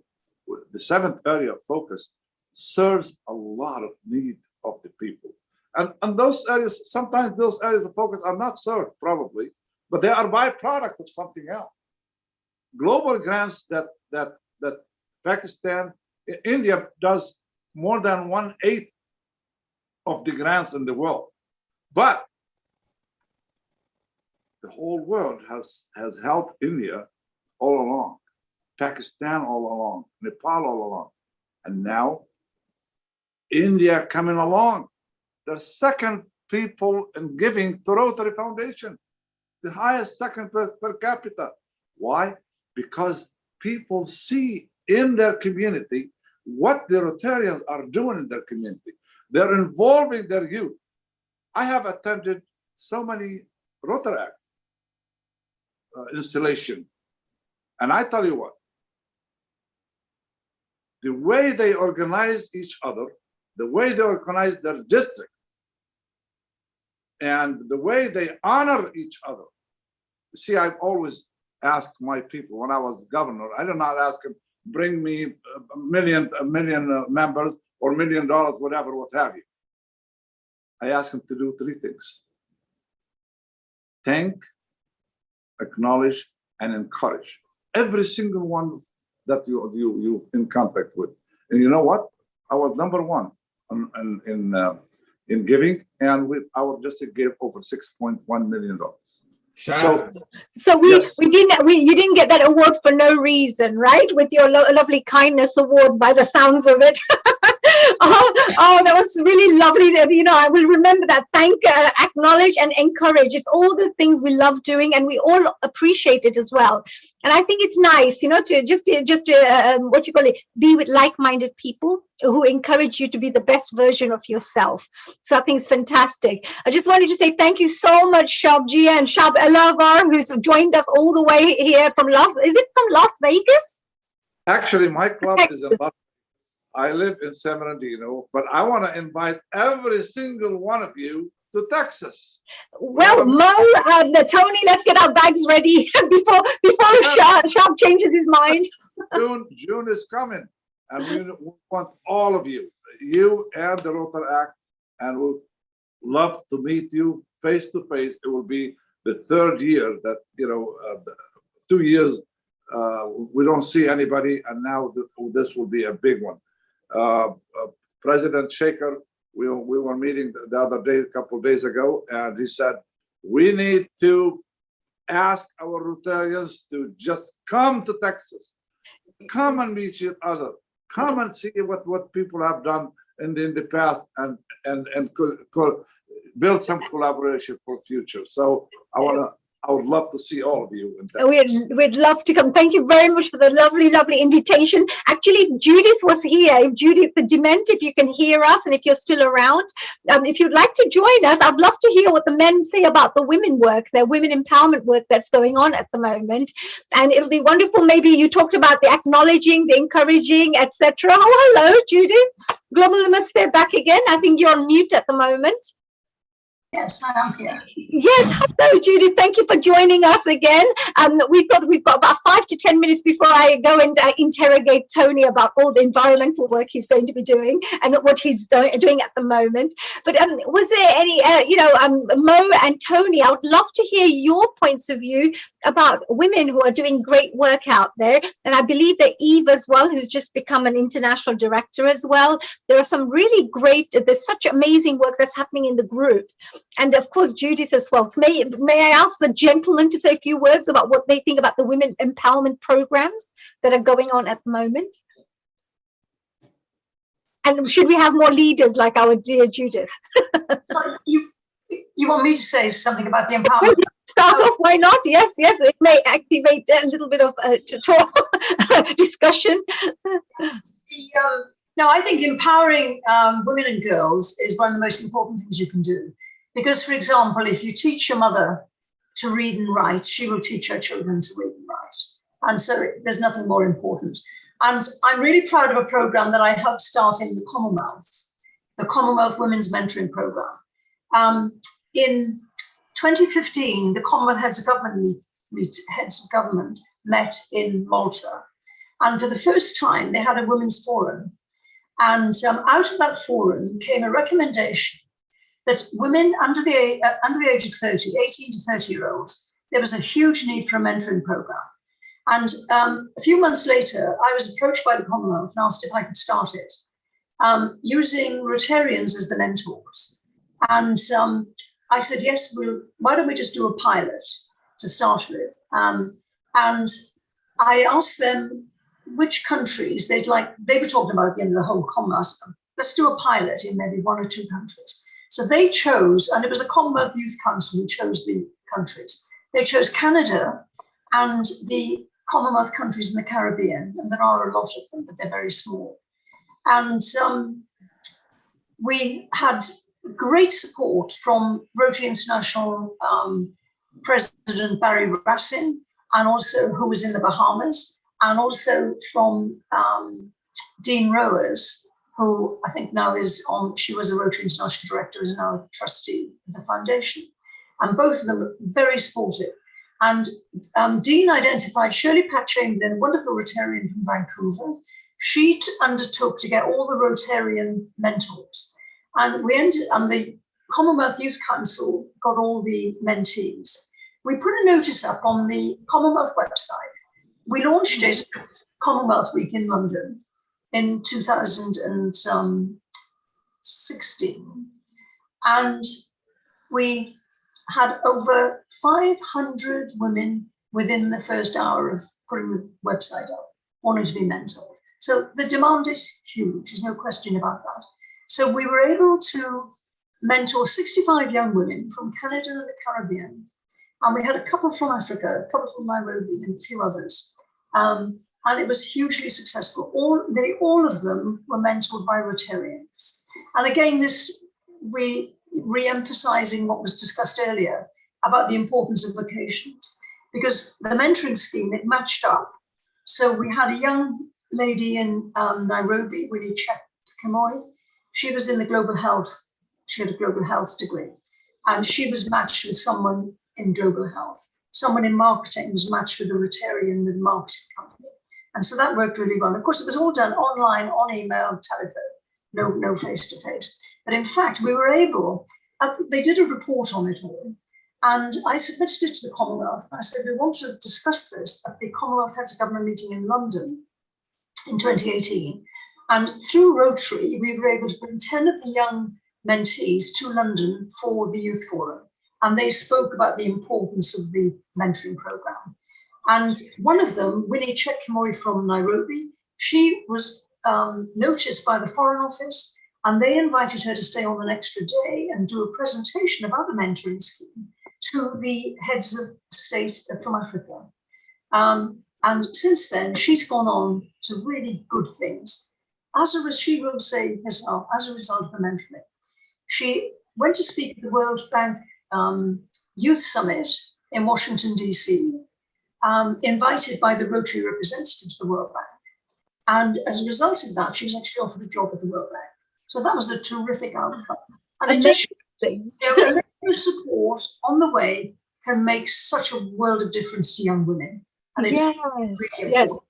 You know, that reminds me of something, Judith, because sometimes people say that there's so many talented people everywhere.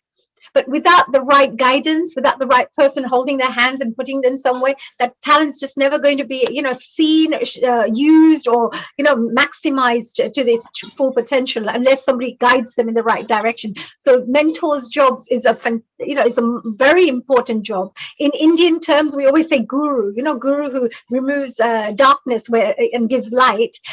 So we always see teachers or mentors or somebody, we always respect them because without their contribution, your mind would have never expanded the way it could do with the right guidance. So thank you for that, Judith, for sharing that, and congratulations for the lovely work. Mo had something to say. I wasn't sure whether it was a question or whether you wanted to mention something there. No, well, I didn't want to interrupt the flow, but Judith and Eve and other leaders that we have in Rotary, they're the people who are going to make the projects achievable, because they have that intuition and that all-round, emotional intelligence to make things happen. I mean, I've seen Judith in action, for example, and amazing the group of people she can get round into one place and make things happen. And going back to our Peace Park project, sexual violence was used during partition. So we want as you have Indian and Pakistani peacekeepers around the world, they serve all in different hotspots around the world. In our park, we want the rangers to be female rangers from Pakistan and India, with facilitation from Judith and connections with the government, to make sure that it's a safe environment, a family-friendly environment that we can all be proud of. Wow. So we better not have Kill Bill coming in to give them any training. You've got opposite to what you really want to teach, right?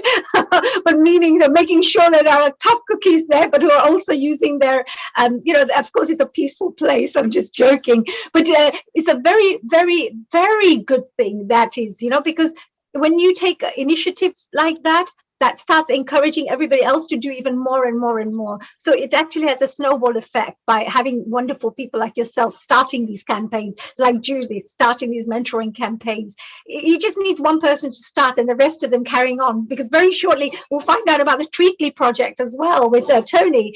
And, it's this one project that starts and now everybody starts getting involved in it, and so amazing. We don't know whether that's going to be in 5 years' time or 10 years' time.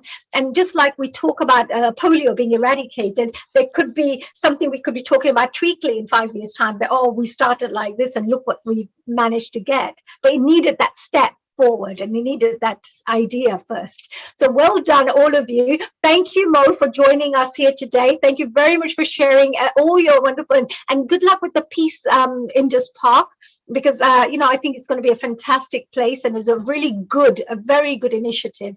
I know Tony's involved in that as well, so both of you, congratulations for that. And Judith, thank you very much for sharing this empowering women information with our wonderful viewers, because they need to appreciate and understand that there's so much work that's being done in Rotary, and they really respect the women too. They really encourage and try to bring up get the women to get involved in more roles.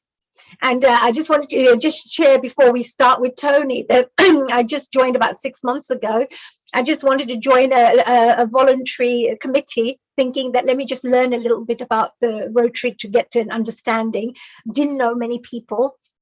And straight away, within the 6 months, I joined the committee, became a chair as, for the new members committee. And then from there, Tony, you put me forward. So I just want to say a very big thank you to you for putting me forward. And now I've received a confirmation and an invitation as well to become a district chair for the environmental committee. So I'm looking forward to every single person who's watching this today, the Healing Our Earth. You're part of our family. You've always, tune into us, watch and encourage us. You send us all your messages. So we're looking forward to getting your support for doing a little bit more of the environment work as well out there, as part of us as a collective force. Thank you. So Tony, I thought you went in Florida. Are you in Florida or are you in UK? I just wanted to confirm that and clarify this. Right, honey, first of all, yes, I'm in Florida, but before we proceed, I do want to acknowledge Judith, because the amazing energy she puts in is unbelievable. She travels the world more than the presidents of the world do. I've seen her in action, but the highest accolade I can give her is no higher than the Prime Minister of England, the immediate past Prime Minister, Theresa May, in the House of Commons in Parliament, acknowledged the work Judith did for polio and the other things. It was a very public acknowledgement, which she more than well deserves. So well done, Judith. Oh, well done. Everybody should be very, very, and you should be very proud of that. And everybody should be so inspired by that too. That is work that you focused on. It doesn't matter how many years it takes. We'll always be especially proud of Judith because she's from my neighbourhood. She's from Maidenhead and I'm from Slough. So that has to be said. Some of the best people like Judith come from the right areas. Oh, yeah, absolutely. You're on mute, Judith. Tomorrow, Tony, I'm being inducted into the Rotary Club of London. Yes. Oh, excellent. Yes. We're looking forward to that, Judith. We are so looking forward to that. And we're looking forward to spending a lot more time together as well. And I'm sure we'll be working on many more initiatives in the future. And you'll be continuously inspiring the rest of us to do 20 times more than what we can do. Oh gosh, we can do that because thanks to Judith's energy. Judith, thank you very much for joining us here today. And we are now going to be moving on to Tony Sharma. Tony, I have to give you a little introduction before we start, if that's okay, because I know that you're super cool and you're very, very well established within the Rotary. Everybody loves you. Everybody speaks so highly of you. And everybody wants to work with you because you're a doer. You show results with all the things you do. So Tony Sharma was born in Slough, as he mentioned just now, in England, of course, and studied textile engineering in Cardiff University. He's the director of Land and Company, a property company established in 1988, and a vice president of Nanoland Global Limited. He established in 2012 a company called Nanoland Global, which are suppliers of cutting-edge nanotechnology that is not available on the open market and providing nano solutions for environment safety. Tony has also been a Rotarian for over 30 years and a member of the Rotary Club of Woodford Green. He also served as a past president, a past assistant governor, a district governor in 2019-2020, and he has also contributed to Rotary projects in UK, abroad, including many countries like Mexico, Brazil, Albania, India, Ethiopia, etc., South Africa. And in London, he's been working as a lead for volunteer teams for marshal duties in the London Marathon. So all of you marathon lovers out there, then running lovers, you can volunteer there as well with his team. So he's been involved in this for over 12 years, volunteering in running and cycling events. Now, on top of that, he's the founder of Rotary Dragon Boat Festival and London New Year Days Parade. London New Year Days Parade is amazing because I've been involved in that a few years, and it's one of the best parades that you should definitely watch on 31st of December. It always happens to celebrate 1st of the next year. And finally, this currently the current projects he's working on is the Indus Peace Park, which is what Mohammed just spoke to us about. That's mainly to support peace and conflict resolution, and the Rotary Treacly partnership to help reverse climate damage by planting mangrove trees and mitigating your carbon footprint, which I'm very interested into finding out much more and getting involved in, hopefully. Now, today he'll be sharing with us some information on the environmental projects that Rotary gets involved in to make this world a better place. So, Tony, thank you very much, and a global namaste, as always, to you on Healing Our Earth. We're loving having you here. You always bring a bit of warmth and some inspiration, even though you're all the way from Florida. You've been jet setting as well, and this was for Rotary that you were in Florida? Regrettably, no, I'm here on business. But since I'm here on business, I will be visiting a Rotary Club on Tuesday to launch the Treacly project in the United States. Oh, fantastic. So you're spreading the news and the information and sharing the knowledge with everybody else and inspiring people to get involved. So today I was just wondering that, is it possible for us to maybe go through the Treacly project, or would you like me to play that particular interview that you'd like me to, that you did previously? Or would you like to run through that presentation for us? Whatever you feel, I'll do.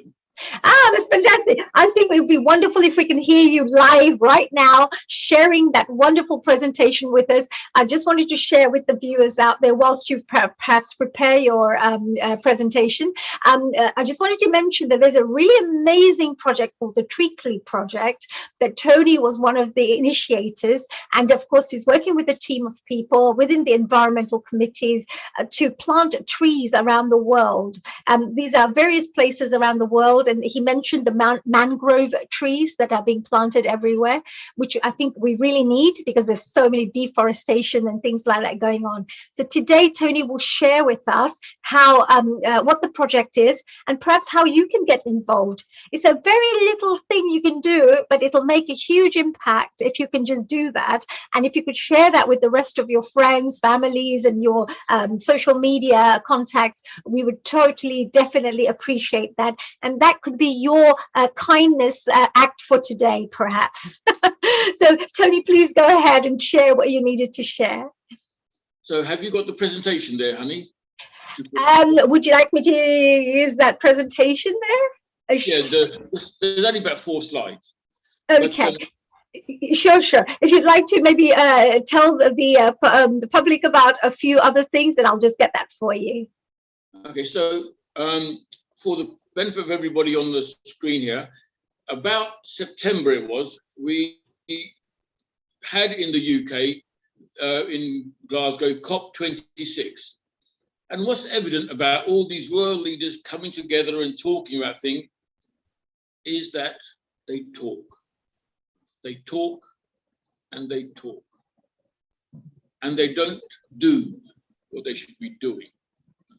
And there's very many reasons. And this is where Rotary gives you a platform for not talking, but doing. So one of the programs that we found when we partnered up with the Treacly organization, the 2 directors are both Rotarians from Norfolk in England, and they've partnered with the Eden Project based out of California. And what they've done, these guys have developed a software whereby if you download their app onto your phone, by the mere action of downloading the app, you plant a tree through the Eden Project. And at this point, there's no charge. Then if you walk, and once you download the app, it connects to your smartphone step tracker. So if you walk 5,000 steps a day, 5 days out of 7, automatically the Eden Project will plant yet another tree. Again, at this point, at no cost. So for no money involved, for Rotary, you could plant 53 trees a year just by doing what you're normally doing. You don't have to do anything extra. So on your smartphone, in your pocket, when you're walking, do your 5,000, plant a tree. So I know Shab's got his calculator. So if you imagine 1.3 million Rotarians all planting 53 trees a year, that's a hell of a lot of trees without any cost. And that's the project I'm launching in the United States on Tuesday. Now, through the presentation, if we can find it, but if we don't have it, it doesn't really matter. Once you go on the yes, we've got it. We do have it here. Yes, it's all ready to go. So if you would you like me to start with the first slide, or would you like me to go for it? Yeah, let's go for it. Then we just quickly walk it through. Yeah, that'll be lovely, because I think visually, if people can see, I think they'll get a much better idea of what the project is. There you go. So there you go. Okay, that's basically the program is in line with the 7th area of focus, and it's called Turning Footsteps into Forests. Next slide, please. We saw at COP26 the very noted scientist Lord Attenborough talk about the need, but here on this platform, we already know that there's a need. Next slide, please. We also know, because of COP26, there is no easy solution. There's no one single solution. There has to be many solutions. But we don't need to sit around talking about it. We need to start acting. One of the projects I've mentioned is planting trees, and specifically mangrove trees, because they are the most efficient in neutralizing carbon. They're planted in coastal areas which suffer the most heaviest deforestation. Currently, we're looking at Madagascar because they suffered the most deforestation. By working there, what we do is, by planting the trees, not only do we save the environment, but we also provide, because the local people are paid to plant the trees. Therefore, we take them out of extreme poverty. We teach them about the environment, why they should look after the trees, and mangrove trees, especially because in the coastal areas, their roots provide a habitat for marine life. So that's exactly what you see on the screen. These are all the reasons why mangroves should be planted. Next slide, please. And that's just showing you providing the employment and therefore taking these people out of extreme poverty. Next slide, please. So by walking, you're planting trees. Well, I don't know about anybody else, but I know that every day I walk to the local shops to buy my newspaper, and that does about 600 steps. During the day, I easily do 5,000 steps, just in my normal daily routine. Do that 5 days, and that plants another tree. Next slide, please.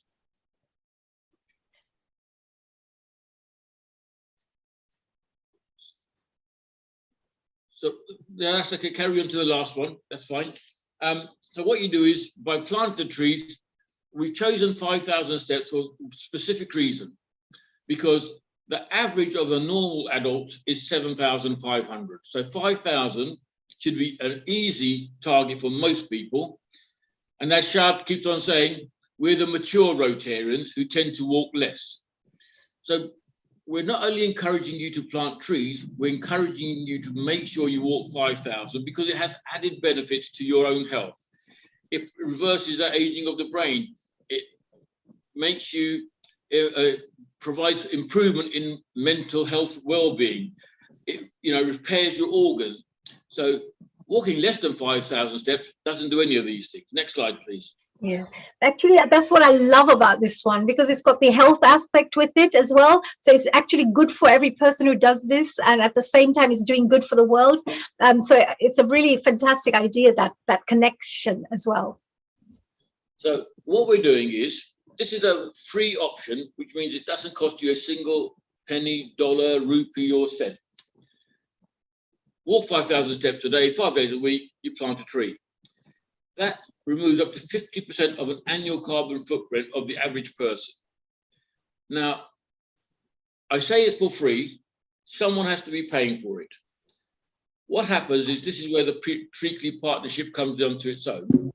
Not only do they provide the software, they raise funds from corporate entities around the UK initially, and then around the world as the partnership develops, because under corporate social responsibility, corporations are needing to show they're doing something to help the planet. Organizations at the highest level, the CEOs and directors, they know what Rotary is. It's a trusted brand. And they are lining up to partner Rotary, and therefore using some of their budget to help plant these trees. Next slide, please.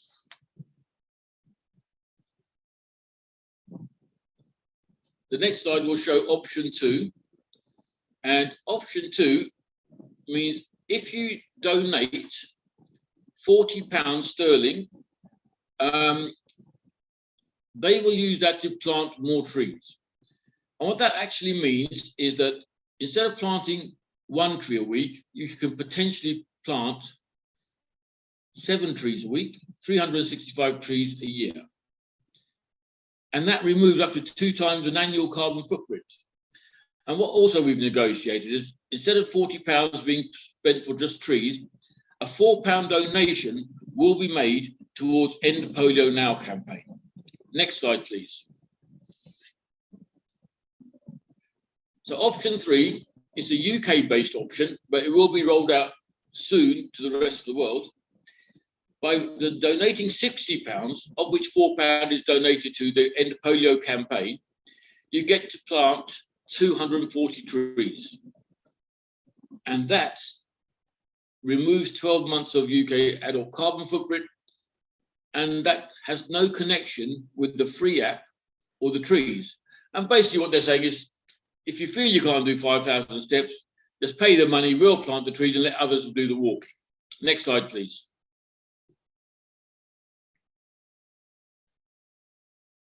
So in the UK, we have 25 districts. We have set a competition between them to see who can plant the most trees, who can do the most steps, and there'll be an award-winning prize of environmental collaboration with another organisation to help mitigate the carbon footprint of the district. And by doing a donation of £225, £25 will go to the polio campaign, and each member gets to plant 60 trees for this £225, in addition to anything else you might be doing. And this is just basically setting up a bit of a competition to see who can plant the most trees. But more importantly, what it does do is this number of trees becomes totally accountable, which means we can share with the world that Rotary in London, Rotary in Great Britain and Ireland have planted this many trees. So that's the real purpose, is so that we can say and shout from the hilltops, these are how many trees that we planted. And this is, as I said, being rolled out in the United States on Tuesday, and the rest of the world in Europe and Asia, we are planning to roll it out in the middle of February. I think that's the last slide. So, honey, that's the tree project. Oh, that's lovely. The Tree project. And you mentioned to everybody of how we can order or download the app is normally you can find it on the App Store, or you have a special QR code, right? Yes. Which I don't seem to have here, but yeah. The easy way is just to go to your Play Store or App Store and look at Treecly, and you'll see the logo, and just download the app. As I say, by downloading the app, you just planted a tree. So if every Rotarian, and the other benefits, of course, is you can share this with your family and friends, and it's not the sort of thing that they would expect Rotary to be doing, because it's modern technology, downloading an app. It's the sort of thing that the younger generations will say, oh, that's easy. My own children do it and think nothing of it.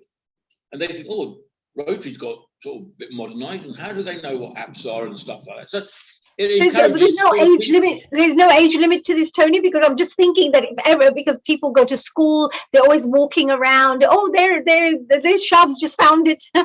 He's just showing it on this. Yeah, that's very nice. Shab, your job now is, Shab, is you've got to share this app with as many people as you can. Yes. You're on mute. He's Shab. muted. Yes, he's on mute. Yes. But Tony, as we were saying, so people can actually just go download that app, make sure there's a QR code on any of these flyers, which they'll probably find on what is the website? Treecly.org. Oh, yeah, Judith has done it as well. So Judith's done it, and Ian has done it as well. Oh, he's done 75. He's showing off. He's done 75,000 steps. Wow, Ian's a proper walker. We could plant loads of trees with him around. I'll be on his team. He's lost the keys of his car. Oh, look, you're on mute, dear Shabji. You're on mute. Ah, yes. Let me see if I can show it. That's how an average 15. Well, it's 15,000 steps to 21,000 steps on average a day. But Tony, it's ironic that you say that about the environment, because my wife is involved with cleaning the rivers and also planting trees, and then she's establishing a new club this month worldwide with chapters. So if you want to be a chapter in Pakistan, you can hold one meeting every 2 weeks out of the world. So, and the motto of the club will be protect and restore the environment. So, but this morning I just want to say something extra. Tony, peace builders. I love that. You are people of action. Like Tony says, we talk, but until we start to walk, it does not change into action. So, Tony, you're awesome. Thank you very much. Honey, you're awesome. Thank you very much. Thank you so much. Thank you. And that's a wonderful. Honey. Yes. You understand now one thing. As a person of action, you've just hijacked my launch in the United States. Well, so let's see how many people you can share this Treecly app with, because you're up in Vegas, I'm on the east side, you're on the west side of this. Let's see how many you can get. I think get a report. I am on a forum at the end of this month in Ukraine, and my session for 1.5 hours to fill, and how to connect the universe to how to connect the planet. So, and I think this could be a great addition to the forum. Well, keep in touch. You've now planted a tree on behalf of Las Vegas. So, honey, can you see? Yes. And I think several of our members here, Judith included and Ian included, have downloaded the app. So by being merely on this platform today, at least 6 or 7 trees have been planted. Wow, this is amazing. I'm going to do that on all my phones now, right? And we've got Candy who's going to join us very shortly. She's an amazing woman too. She's the one who can get these messages out because she's the specialist in this area. She's not just a Rotarian, but she's the one who makes sure that everybody gets the information out there. She's fantastic. Tony, I just want to say thank you very much for joining us here today. That was a really fantastic, I love that, step-by-step process. And I just wanted to request all our audience members, it's treecly.org. You can find the website on our Healing Our Earth as well. If you forget it, just go and check it out. It should be written on there under Tony's interview name. And do make sure you just go and get that little app on your phone. We look forward to hearing more success stories from you, like how many trees you planted. And Tony, is there any final message you'd like to mention before we move on to Candy? What I'd like to say, because I didn't get to answer the question about women empowerment, it makes me so happy to see so many young ladies and women taking the leadership roles. And I've been campaigning so much for Jennifer Jones to be the RI president, and she will be from this coming calendar year on July the 1st, the RI president. She's an awesome woman who's been in Rotary a long time, and she's going to be probably one of the most dynamic leaders Rotary's seen for a long, long time. And, it's people like Judith and Annie, you're now in the district, and Candy and Colleen and Eve Conway and so forth. You guys are going to do the rest of it. That means I can put my feet up. Well, you guys inspire us, and I think that it's really, energy creates more energy, right? So it's a fantastic thing. And just whilst you're talking about this, we're having our special event happening on the 30th of January, and it's all to do with women empowerment and self-care. It's all about empowering women and empowering humanity as well. And as a lot of the gentlemen mentioned today, that women leaders would be great because they have this other type of intelligence there, the emotional intelligence, the intuition, the kindness, the softness that could bring out other areas, and bring other results. So thank you for that, dear Neil. So Tony, any final messages before we move on to Candy? My final message is God bless you all and thank you for all you do. Well, a final message from me is, Tony, keep inspiring. You're a really amazing, unique person. And I think very few people, heroes, like Rotary heroes like you exist. So I just wanted to say there are many, many heroes out there, Rotary heroes, but you're very practical. And I just wanted to say to you that congratulations for your hard work, efforts, dedication, inspiration, encouragement, and all the positive things you're doing, through the platform of Rotary.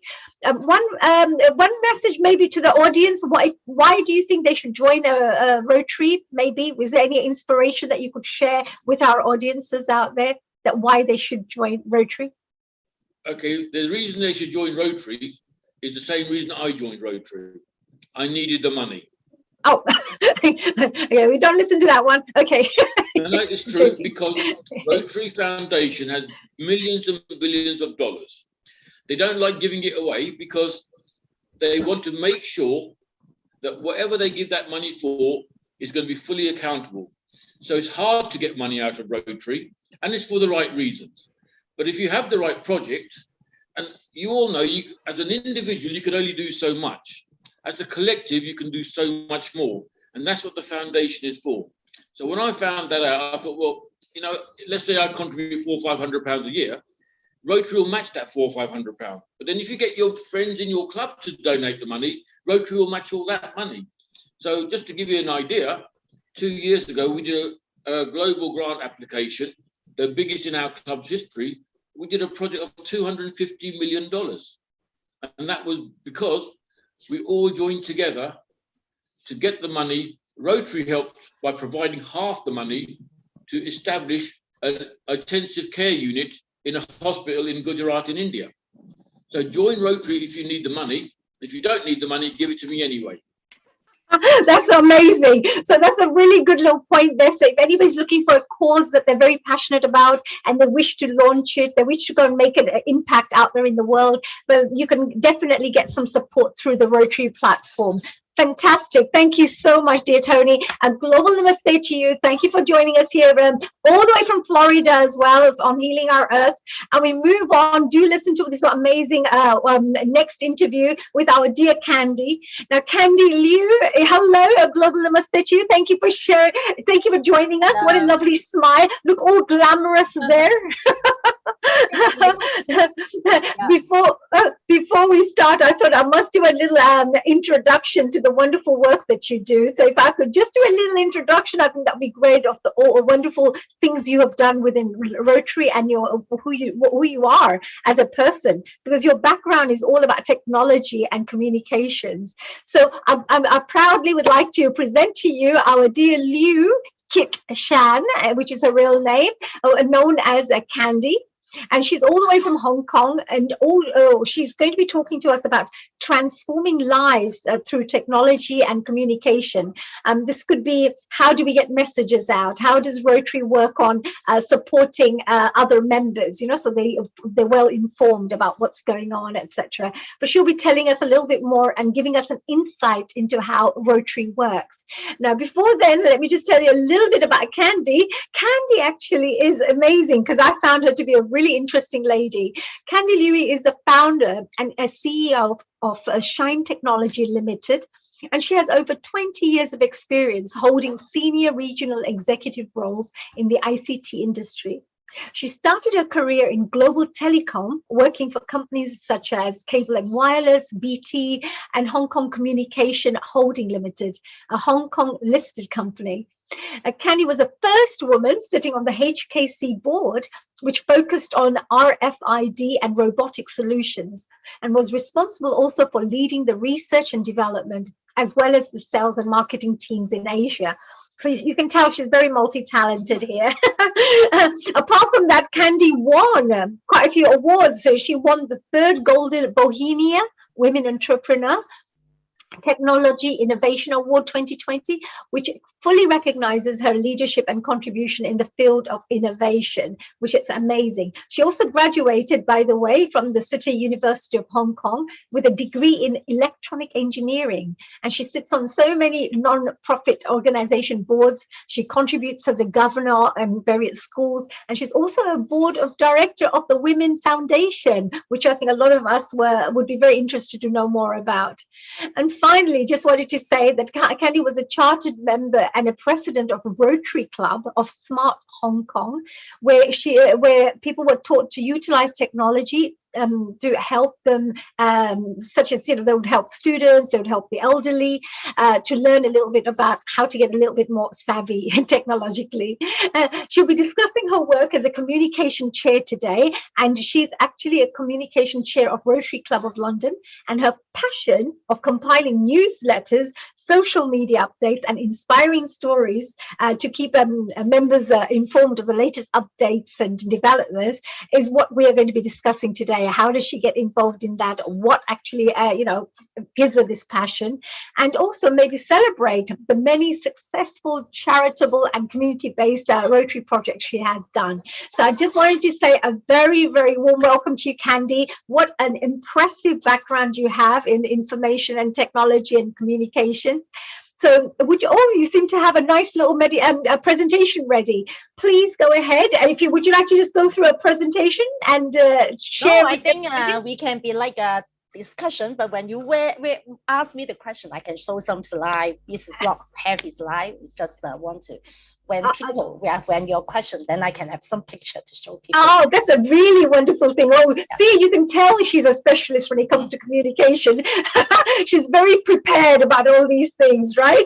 Well, the first thing I would really love to ask you is, of course, you know, because you've been in Rotary for quite a lot of years, but I just wanted to find out, because you're into communication, I just wanted to know, where did you actually hear about Rotary? Which avenue did you hear about the Rotary? And, you know, what made you join? So that's why how I want to start my presentation today. So talking about what is my Rotary journey.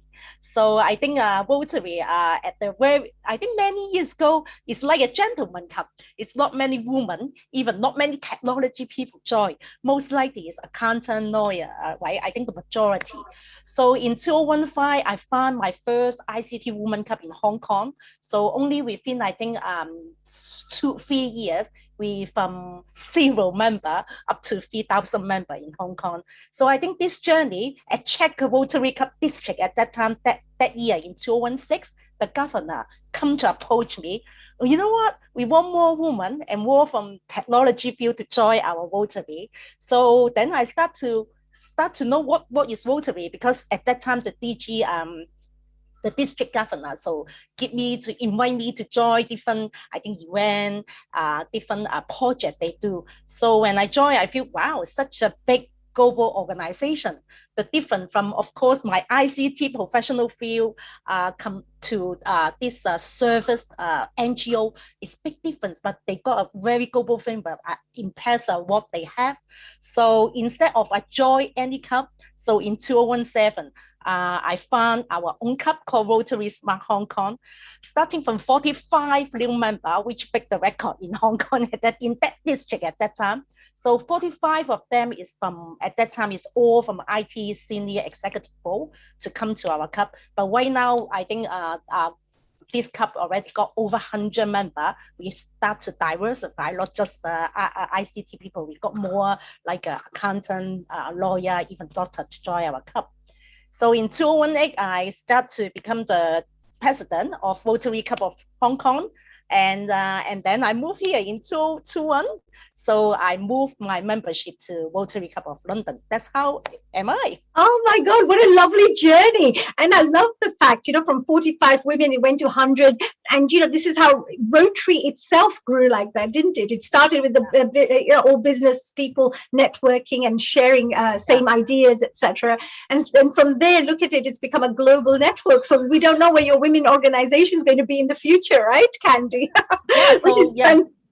I think for the Women's Club, I think, as you say, right now more and more people want to be women, empower women. So that's why I also sitting in the London Tech Lady Cup here. Yeah, a London Tech Lady. We remember that. We got very rare women tech ladies, right? So, which is really good to know. And also because this is one kind of a project that you've worked on, because of course you're a chairwoman of the communications committee at the club, at your local club. But I just wanted to find out that from your side, is there, you know, something you could share about the kind of projects that you've been involved in? Because it doesn't mean just because you do communications committee and you're just writing things and, you know, I'm sure you're involved practically on doing practical things. What kind of projects have you worked on? I think in my past 4 years, I'm in the Rotary history. This is the one of the projects I always smile and inspire me, and I think inspire many people. So we're starting from training all the elderly people to playing e-sport. So you can see we even won the world record at that time. So I am the one to write a virtual reality game to all the elderly, to using the virtual reality to train up their muscles, to make sure they got balance. Because as I say, fundamental, I believe technology can help people to improve the life. So this is one of our cup project at the very beginning. But because of the feedback is very good, so that's why we become, at the bottom side, we become a district activity now. And we even, right now, after 4 years, we train up the elderly in Hong Kong to to be a professional e-sporter. So we invited to go to Sweden to compete with the professional globally to join the e-sport. So this is the kind of local project starting, but right now we become a very, I think, regional and very popular and famous. So when people talk searching about e-sport elderly, so I'm sure this is always coming up. Oh, wonderful. What a lovely, lovely, lovely project. And not just that, it shows me, you know, it's not just a soft candy. She can be a proper little tough cookie too. Yeah, I remember very tough. At that time when we start to train up the elderly, we really go to one elderly center. They even don't know what the button start, and then train up, they can pay the game. And then after a few years, I think in Hong Kong, over 1,000 elderly center become one slot paying e-sport now because of we got more and more sponsor, many big organizations to join this program as well. So roll out all this e-sport to all the elderly center. Instead of they just sitting to the TV or doing very traditional activity, right now e-sport become one of the activities they are doing in daily and regularly. Oh, congratulations. What wonderful work, Candy. We're very proud of you. That's really something to be very proud of. Wonderful achievement there. And also, it perhaps shares with our audiences out there the range of projects you can get involved in for anything that you're passionate about. And you mentioned about, you know, you had IT skills. So then you started teaching people about the IT side. So you're helping people grow in that way. So if somebody had, I don't know, baking skills or whatever, and that's all they like, they can give free baking cake courses, you know, to people just as a volunteer, right? Meaning that you could transform lives in any way as long as you're putting a smile, you know, sharing your kindness and transforming lives in a positive way. So which is great. And apart from that, because I know you're part of the, I mean, if you wanted to mention any more, please go ahead. But you also are also a member of the vocational committee, as you said, as a chair. What kind of things do you do? I mean, do you organize these kinds of projects, or what kind of work would if somebody wanted to join a communications committee, what kind of skills would they need and what would they do actually? So right now our communication team actually all women. So these women are taking over. Oh gosh, we better, so, I am be the careful. chair. Ian. Yeah, so Chicago is the vice chair, and then Maria and Anna will be our committee as well. So four of us, as you say, actually communication, we got so many objectives want to be achieved, and also we got so many activity. You didn't know why all committee actually calling communication help to do. So regularly, you will see we got our cup magazine, bulletin weekly, all the cup event promote, social media, how they update, we all do it from four of us. So, but I think we are very efficient and very professional as well. So, although we only got 4 resources, but I think we already deliver a very good job in weekly bulletin. And right now, recently, from last year, you can see we even got a magazine coming out. So this is all the work we're proud of. And I think the major objective, we want to be promote our cup and also build a very good foundation about the communication between members and all the officers. That's really amazing. So have I lost you somewhere? Oh, there you are.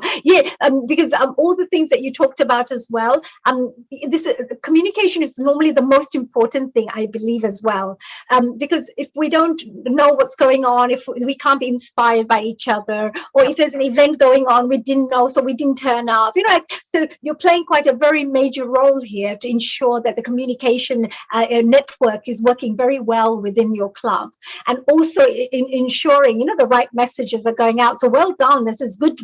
And this is all voluntary work, of course, because everybody does, whoever puts in their time to support through the Rotary are all doing it from the kindness of their heart because they want to serve and do the best they can. So we all appreciate that, actually. So it's really great. So are these all the different specific responsibilities that you have to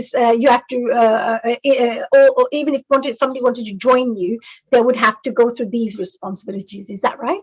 Yes, yes. If welcome to anyone, feel free. Maybe they don't need to be very technical background. When we talk about communication, or they always think, "Oh, I need to have this kind of background." But actually, no, right? Day to day, you also pay your Facebook, Instagram, or just sometimes the editing, the wording actually can help as well. So if you are interested, welcome to approach me to join and then pay some effort to our communication team. Yeah. Yeah, I think it's fantastic because even though I'm just showing and I'm just sharing the fact that it's a voluntary thing, etc., and there's all these things going on, but every person is always so happy and they love doing this work. They love being part of a team. They love being part of the committee as well, has these amazing all four are wonderful women. So, we have such lovely friendships that we build, long-term friendships that you can build through this. And plus we have some very good, our president, vice president, they're all very supportive of things that we wish to do. So they always try their best to encourage and support, etc. So I think, so is these the four people, right, that you mentioned? So this is, as you mentioned, we want more people come to join. So the role and responsibility, actually, we are very clear. So if they join in or they come in, we normally ask what skill you have, or what, as you say, at the end of the day, you need to be passionate. You need to do the job happy. So for example, Maria, so at the very beginning, she didn't know about social media, but I think during the past year, we're teaching her how to create the e-file, right now she's expertise for the social media. So lovely. That's third one, right? Third picture, that is Maria. Yes. Yeah, the third one. Even, of course, Anna is very new member, but maybe in the past, she didn't realize actually many data we can be produced in the social media. So because of that, we are teaching her how to retrieve all this useful data to become very meaningless for our club, and also how we become better. Because I running an enterprise for so many years. Data and performance is very, very interconnected to all what we want to deliver and all what we want to be more success. Yeah, that's a very good tip that you've just given. So if there's any new members who are joining and they're very interested in the communications committee or being part of it, then at least they know that that's a tip that you've mentioned to them, that also the data is very important to keep monitoring, to keep measuring how things are going. So they're aware, and the right actions can be taken before things get out of proportion. You think, that's not working, quickly change that and start making sure a solution is there. And also upskill, right? I think right now all the whole market is talking about reskill and upskill. So I think joining our community can be help yourself to upskill or reskill all your existing or current situation or skill as well. Yes, it's very true, isn't it? Because, people go to courses, you have to study, you do this, that. This is practical, hands-on experience. But along the way, you're having fun as well. And you're part of an amazing organization, a 1.2 million plus organization. And with so many areas to it that even if you just want to come for the communication side, you may wander off to do women empowerment or environment, or, then you may realize what your interests are and may try some new things in life, which will add more, what would you say, fun in your life, isn't it? A little bit more energy and a bit more vitality in your life, because I think we are creatures that want to do more, but we just sometimes lack the confidence, or, we're a bit shy. So if there are people around we know in the Rotary Club are always very inviting. They're very, very warm, all very highly ethical people. They all have some standard, I would say. So that you'll always feel comfortable working with them. So I think it's really great, Candy. Candy, is there any other area that you may want to share regarding this? Was there any other area that you'd like to share? I want to tell about, I think the world is changing so quick. Even as an NGO, we need to be very modern. We need to try to be more innovative to whatever our activity, or even how we podcast the message. So right now, I think everyone talking about O2O only model. What does it mean is whatever you're doing offline, your activity, actually when you publish, actually can be very online, very powerful message, like our billion seed more challenge, right? When you're doing just the gardening, actually once you tag a very little message to the social media, can be broadcast this message very, very widely and globally as well. So this is I want to tell all NGO, or this is the trick is I think in the coming years we need to look at more this action but to be offline and online model to make the message more broadcasted globally. Right. So an omni-channel means what? Could you explain that so that just in case if our viewers do not understand this, an omni-channel means? Omni-channel means we always is physically to do some activity. It's offline, but you want to be populate this online to make a very big message, like billion seed is one of the example. So once you do the activity offline, actually publish it, very simple message, but remember to hashtag to your social media to make it easier to search and then make this message deliver globally and bigly. Yeah.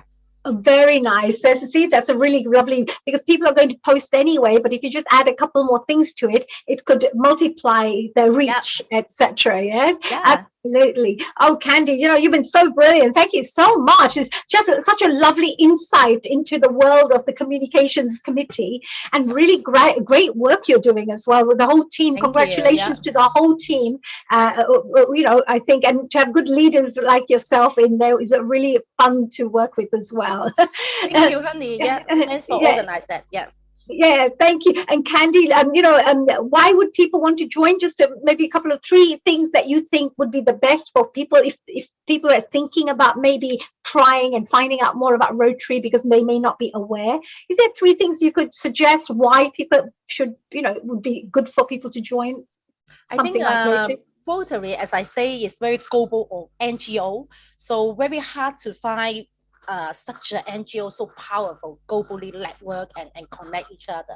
Secondly, it's full of history, right? Even you will say, oh, I'm very young, I'm very modern. But in the back end, Rotary also very historical and also got so many history in the background. Every time when I learn the activity, every time when I learn the history, I also feel, wow. So seems there's still a lot of things to learn. And and as I say, because of the global network, you learn is the diversity is huge, the level. The diversity is good as well, isn't it? Absolutely. Candy, perfect. What a wonderful way to finish off our interview. Thank you so much for your time. Thank you. And have global namaste from all of us here on Healing Our Earth, and good luck with all your communications committee work. Thank you. Thank you. So that leads us on to a very incredible man that I've been working with in the last few months, who I've been very inspired with, and also who I would like to congratulate for the wonderful work he's doing. So global namaste and welcome, dear David, onto Healing Our Earth. Thank you. Thank you, honey. I'm very pleased to be here. We are very pleased to always have you here. Actually, I believe that you've been here once before and everybody loved you,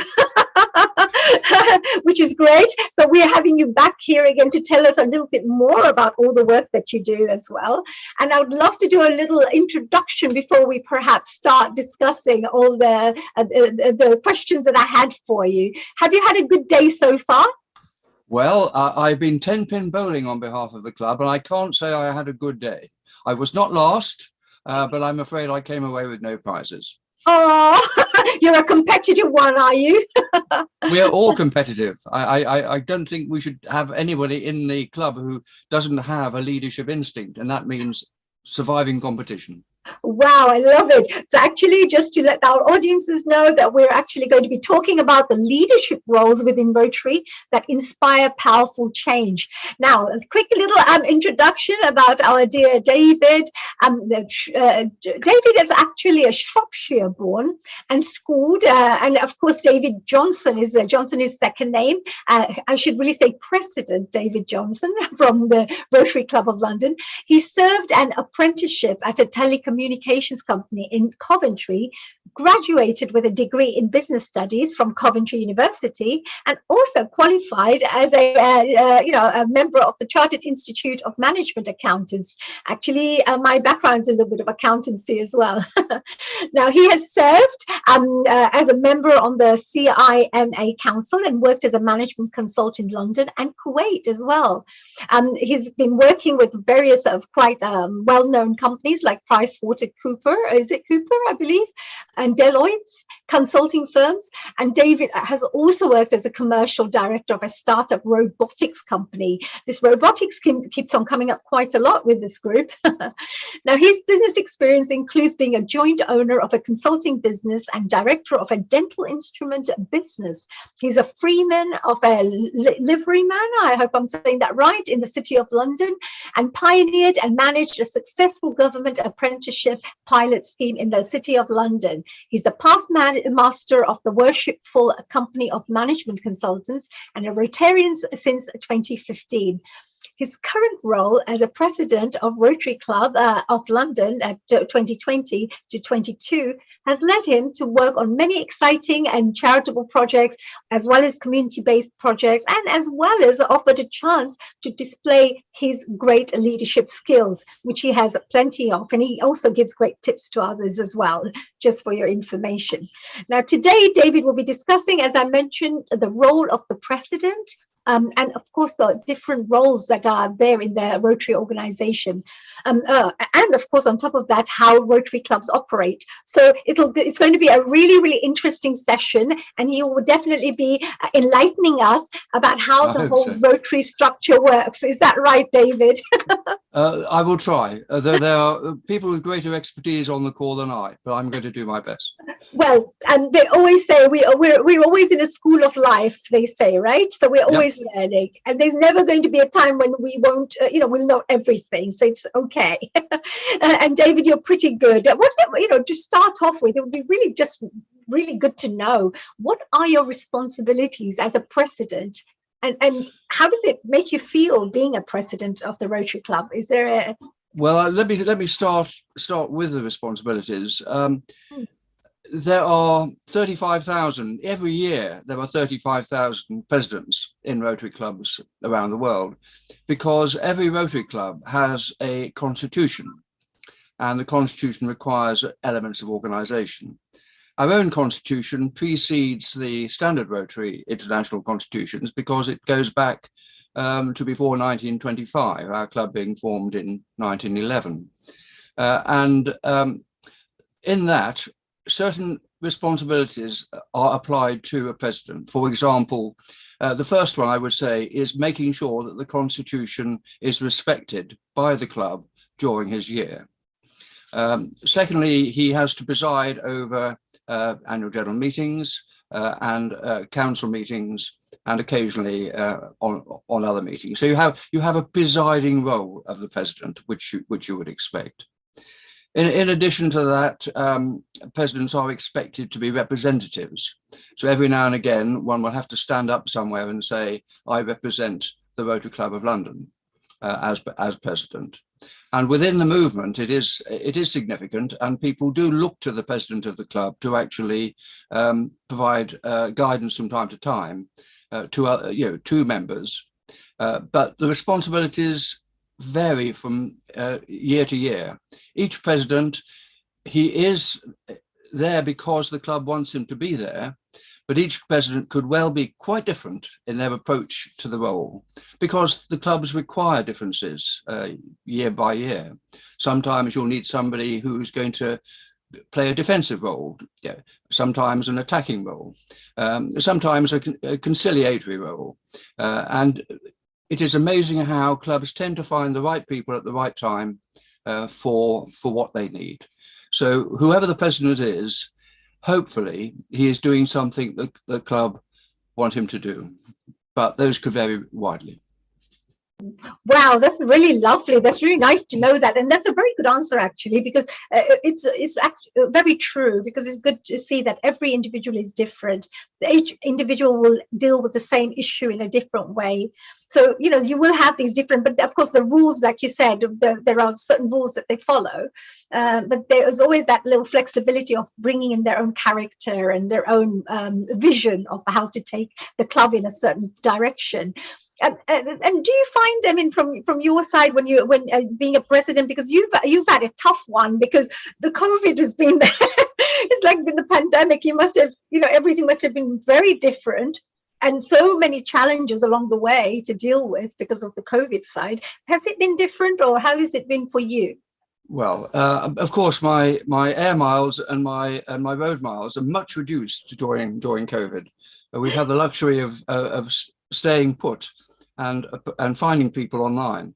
That has some benefits because it means you can communicate internationally at the click of a switch, and some negatives. So when you're coming to find what people really want to do and what members of the club, how they can best contribute, it can be difficult. When you're just looking in a binary relationship, whereas the meetings that we've had since June, you'll find you can meet people, you can explore what they want and how they can gain from Rotary, as well as how the club can gain from them. Yes. And that is the important point about meeting in person.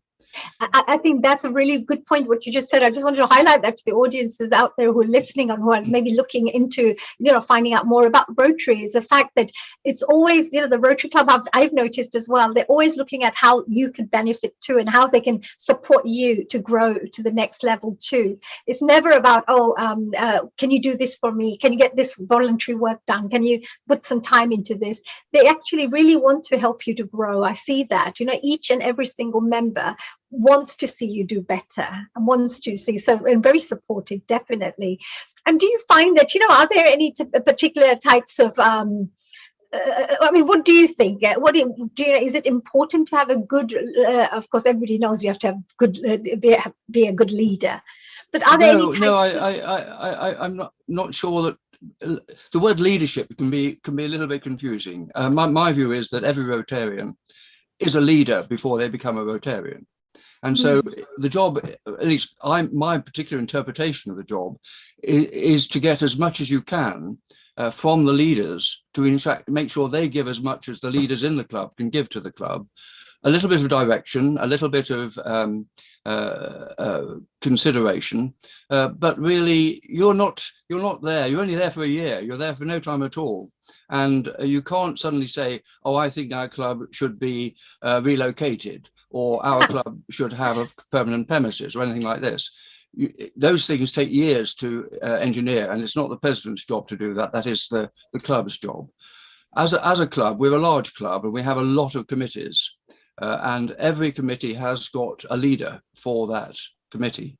And there's great reliance placed on the leader of that committee, helping the council and the club either change direction or take direction or develop, so that we are helping our community in the ways that Rotary should be helping their community.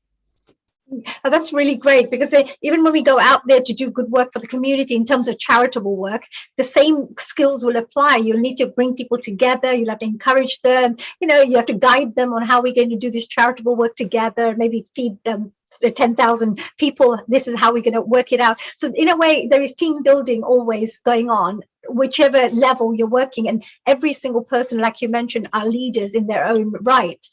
And you mentioned all the chairs are leaders as well, because they're leading that particular team to ensure that certain roles and responsibilities are being done in the best way possible. I think that's a very good thing. And I also heard you just mention as well that either you give them the direction, or we can change the direction, or just give them a chance to develop.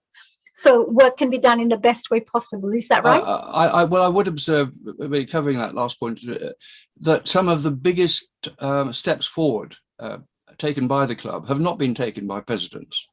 They've been taken by members who've had the energy and drive to ensure, who haven't got time, to be honest, to become a president. A president can be a very consuming activity in itself.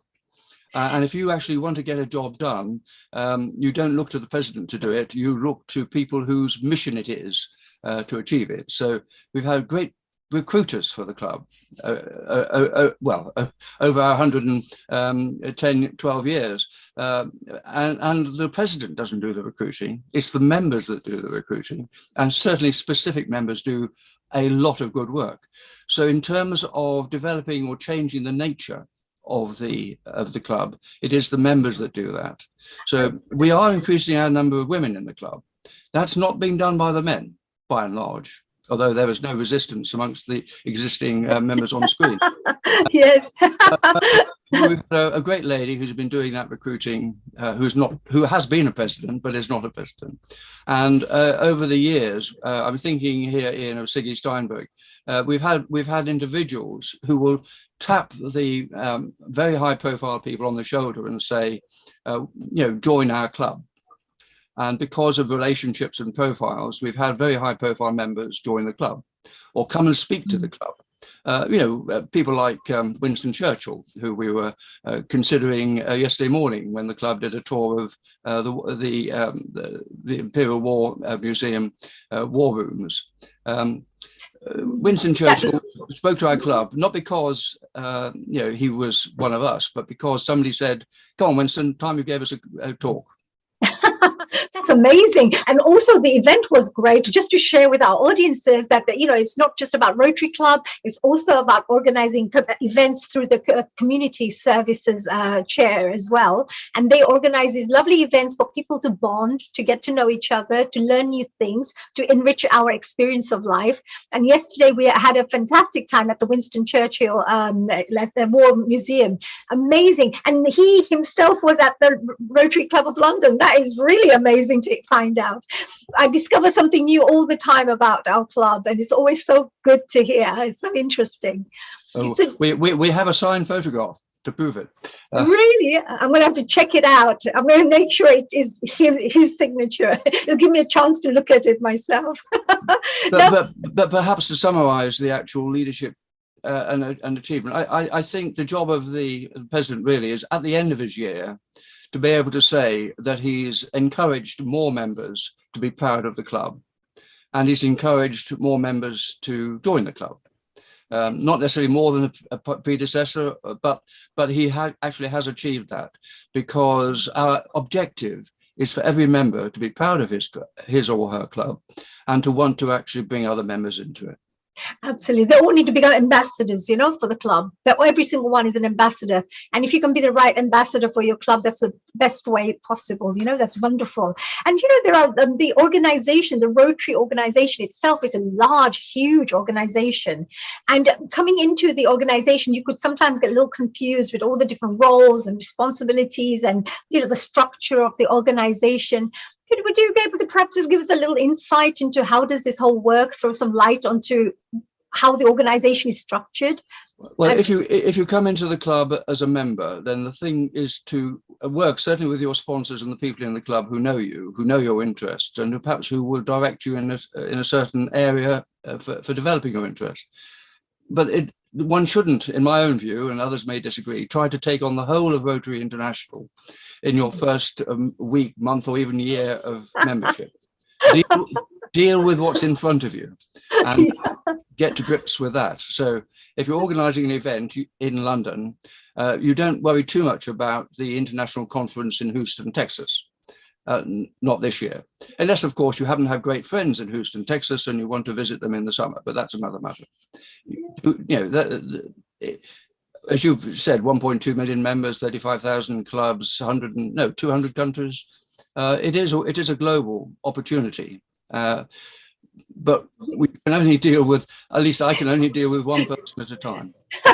That is very true. And actually, the way I see Rotary is this: every new member that comes into Rotary, wherever in any part of the world, and if they get involved in nice, good activities, positive activities, contribution-based activities, then the world will be that little better, So the more members we could perhaps attract into the Rotary, and of course, this is not about forcing people. It's only if you feel this is the right place for you, because I know that the club themselves are very careful with who they bring in.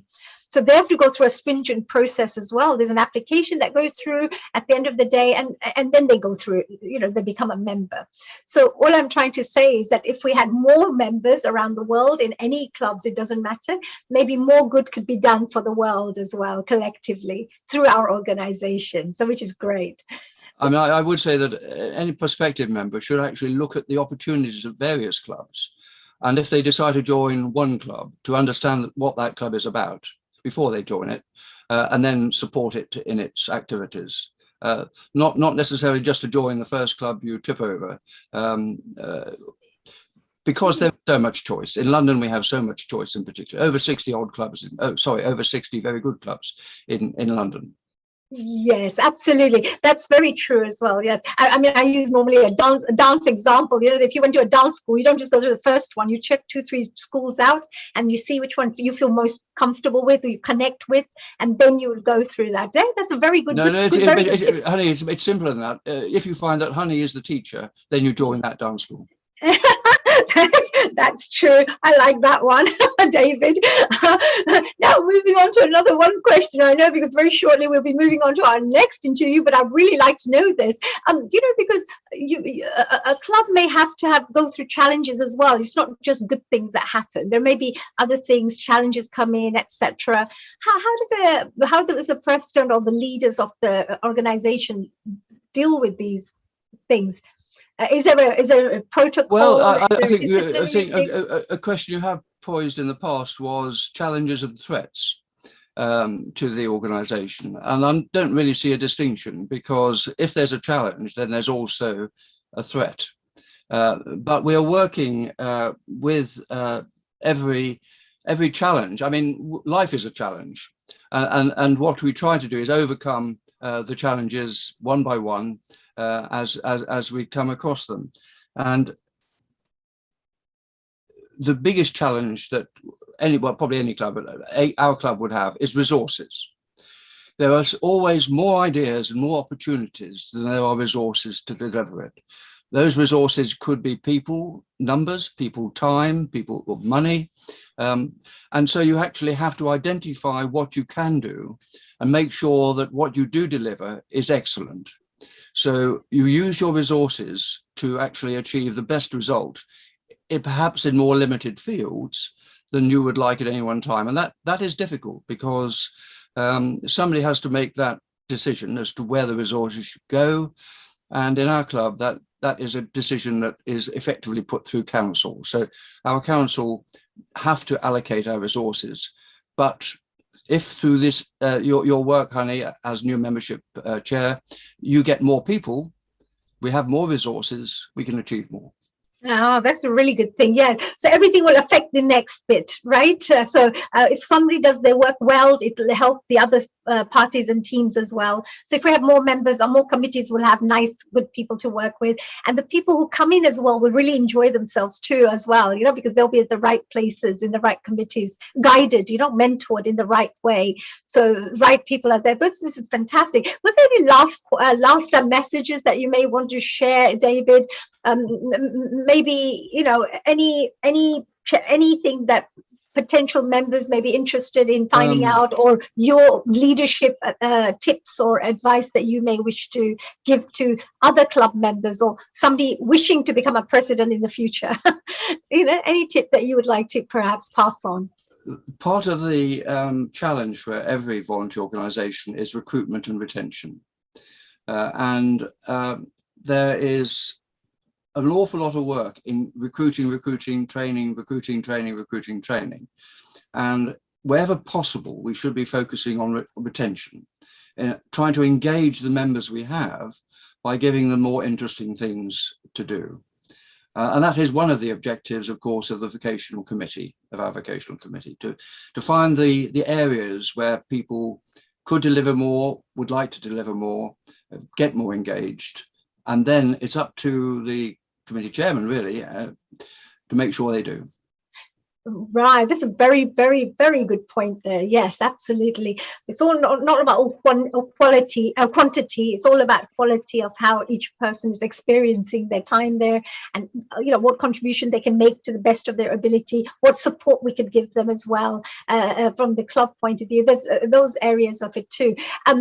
David, you're absolutely amazing, and thank you very much for your time. I know you did have the most fruitful game this morning.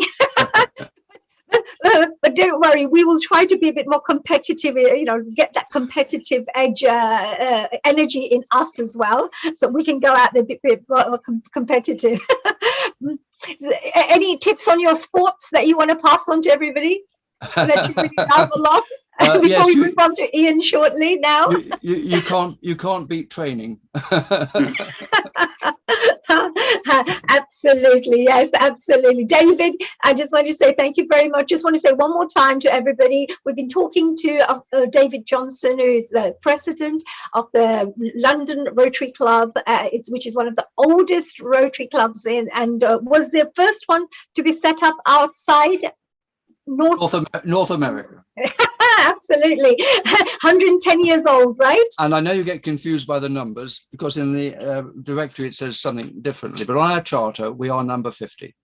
Number 50, right? It's a nice number. That's number 50 out of 35,000. Yeah. Oh, fantastic. I just wondered because I had some lovely people who are joining us. So if you were around for a short while, David, we may have... I'm around. Oh, wonderful. We may have some panel guests who I want to ask a few questions to our wonderful guests. So do stay around, enjoy, and we'll move on to dear Ian. Before we move on, just wanted to say to everybody, a Happy Republic Day event is happening on the 23rd of January, which is a One Nation, One Vision and One Identity event that we're celebrating. You'll be hearing people sing the latest songs, share some poems, maybe show some cultural dances on video. There'll be lots of interesting things going on. It's a lovely cultural event. On 30th of January, we have a really amazing show. It's a women empowerment and self-care, where it's all about empowering women and empowering humanity.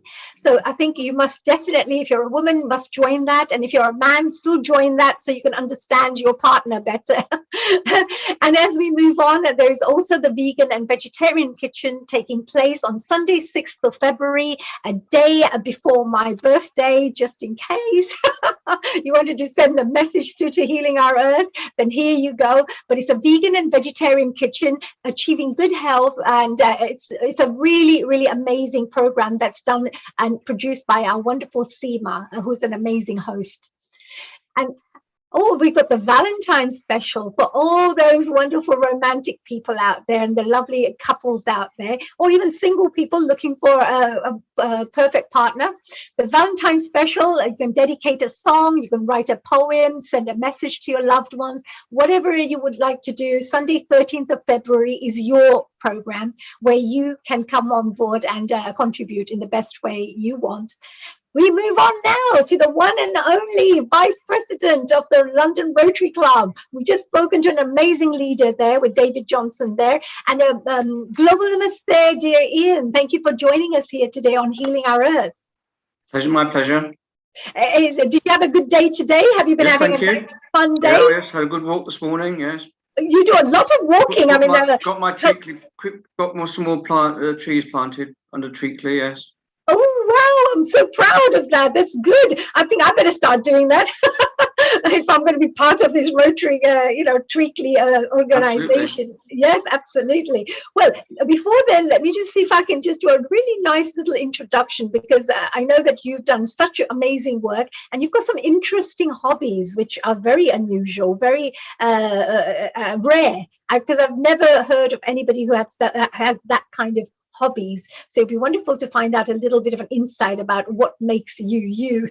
So let me start off with telling everybody a little bit about dear Ian Balcom. Ian was born and raised in the Manchester area and moved to London in 1982. He actually is involved and works he's been working as a public insurance loss assessor for almost 30 years. And he also acts on behalf of insured or third parties in pursuing claims on their behalf. So that's really an interesting one. As you can see, that he's a tough cookie to make sure that this work gets done. Now, he retired from full-time work 2 years ago and now serves as the secretary of the Institute of Public Loss Assessors. He also is a life member of the NCC. And Ian has been a keen stamp collector, and I have to say this again, philatelist, and I hope I've said that right, and has also been elected as a member of the Royal Philatelic Society London. He will tell you a little bit about what that actually means. Now, he was elected as a local councillor in the London Borough of Barnet from 1986 to 1990, and he has served as a chairman of the governing bodies of 3 schools in Barnet until 1992. He definitely is a wonderful counselor, I think, because he gives you fantastic advice when you go and talk to him, and he can get things done. So in 1992, he was a chairman of a Chipping Barnet Conservative Association, and he's also a freeman of the City of London and a liveryman of the Worshipful Company of Pattern Makers.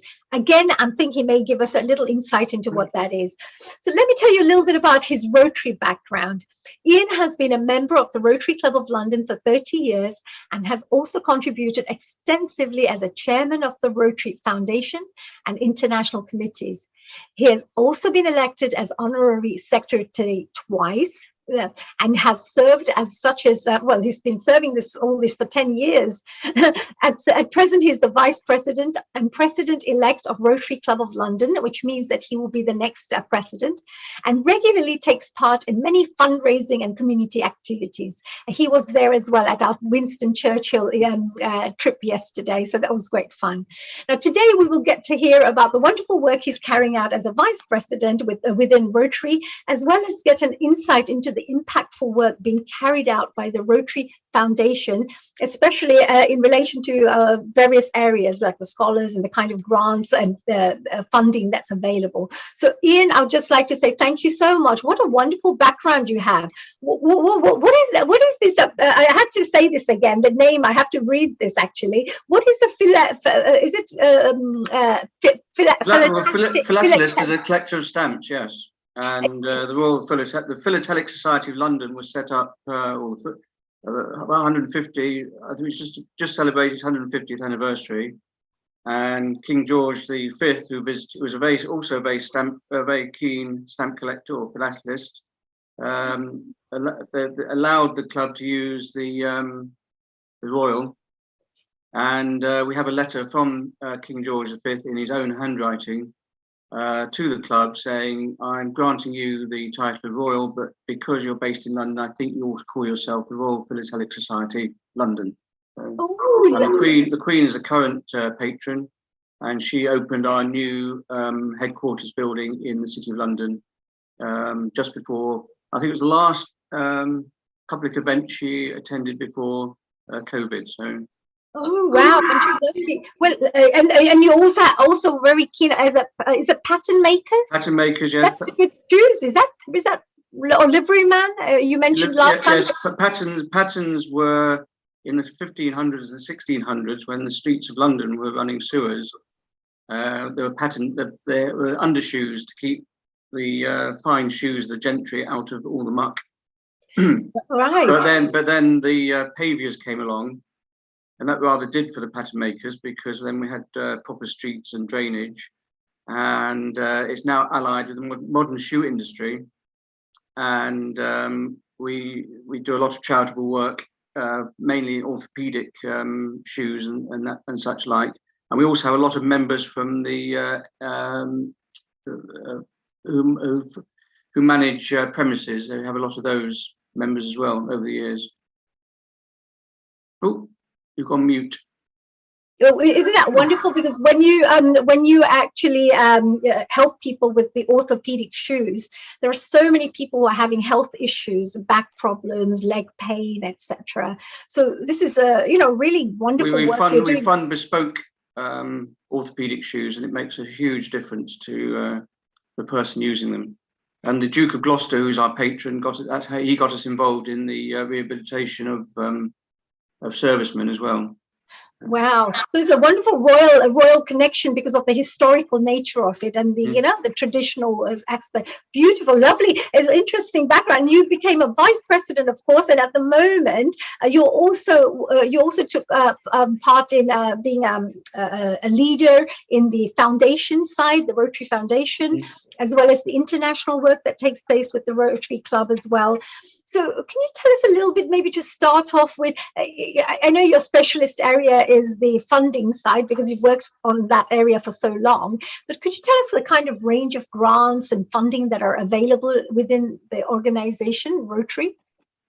If I tell you that just the background, that the first started in 1917, when the outgoing Rotary president at that time, Arch Clumph, who is well known in Rotary, proposed setting up an endowment for the purpose, and that was for the purpose of doing good in the world. That one idea, initial contribution of $26.50, set in motion a powerful force that has transformed millions of lives around the world. And if I tell you that at the present time, on the present history or the present site of Rotary International, there's been 467 grants, which generate 31.1 million, that's district grants, 55 disaster response grants, which generate 3.1 million, and 2,066 global grants, which generate 130 million, you'll know how what an impact it has had. And as Tony Sharma says before, they don't make it easy, because Rotary Foundation is a victim of its own success. What are the tests? What are the tests? What would you look at if you were looking? And perhaps we can go through it in a little while. But you know, what kind of projects are put forward to you? I mean, what are the kind of projects that people can come to you with, or you maybe say that these are the kind of these are the kind of projects we would fund, or do you fund all sorts of projects? If I tell you that one of our members came to me with he wanted, this is some years ago now, he wanted to make a fund to the blind school in Beirut, and he wanted to put £400 up.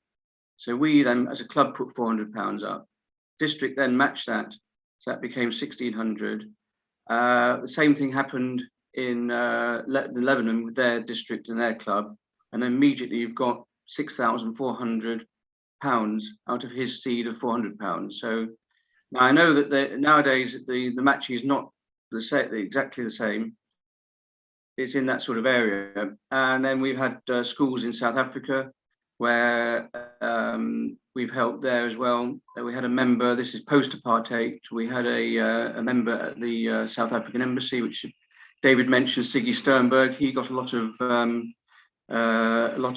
ambassadors and foreign representatives involved just by telling them they had to be members of the Rotary Club of London. So, and then we used to have meetings at the South African Embassy, and then we used to get involved in helping projects with them. And at that time, we were donating pounds, they were donating rands, and of course the Rotary International were donating dollars. So I had a phone call from Evanston one day saying the money doesn't quite add up. You're a little bit short. Can you contribute some more because you haven't used the right conversion? And I said, well, I'm sorry, but the rand's going up and down like a yo-yo. The dollars and the pound are fluctuating. Whatever you've got, work with. And the project went through. I didn't hear from them again, and the project went through. But they do make sure it's. First of all, if I can just tell you that the chairman of foundation has to go to a foundation seminar, which is run by district. If you don't go to that, you don't get what's called a memorandum of understanding. And if you don't sign the memorandum of understanding, which is the agreement between yourself and Rotary International, you don't get any grants. So it is properly it's very well structured. So because at the end of the day, it's funds as well. And of course, you know, if the funds do go through, it'll transform so many people's lives as well. And then when it's finalised, you then have to do a final report to say what's happened, how it's happened, and what the benefits have been. So it is very well monitored, and I think Rotary Foundation has a very good reputation of having very little overhead costs, as it were. So all the money goes to the project. And when you're doing projects in some other countries, the pound can go a lot further than it does in this country. That's very good. Well, yeah. So you take many things into consideration when you're doing the funding. Well, what we like to do is if a member of our club comes to us, and as David said, we're a very large club. We've got 115 members, so a lot, and we're very diverse, and so therefore they have contacts all over the world. And if they hear a project that they want to get involved in, they'll bring that to us. We'll then have a look at that, see whether it is something that can be a candidate for matching grant. It has to meet the 7 areas of the 7 areas of focus. Yes, that which the work that Rotary takes part in. Has to be sustaining.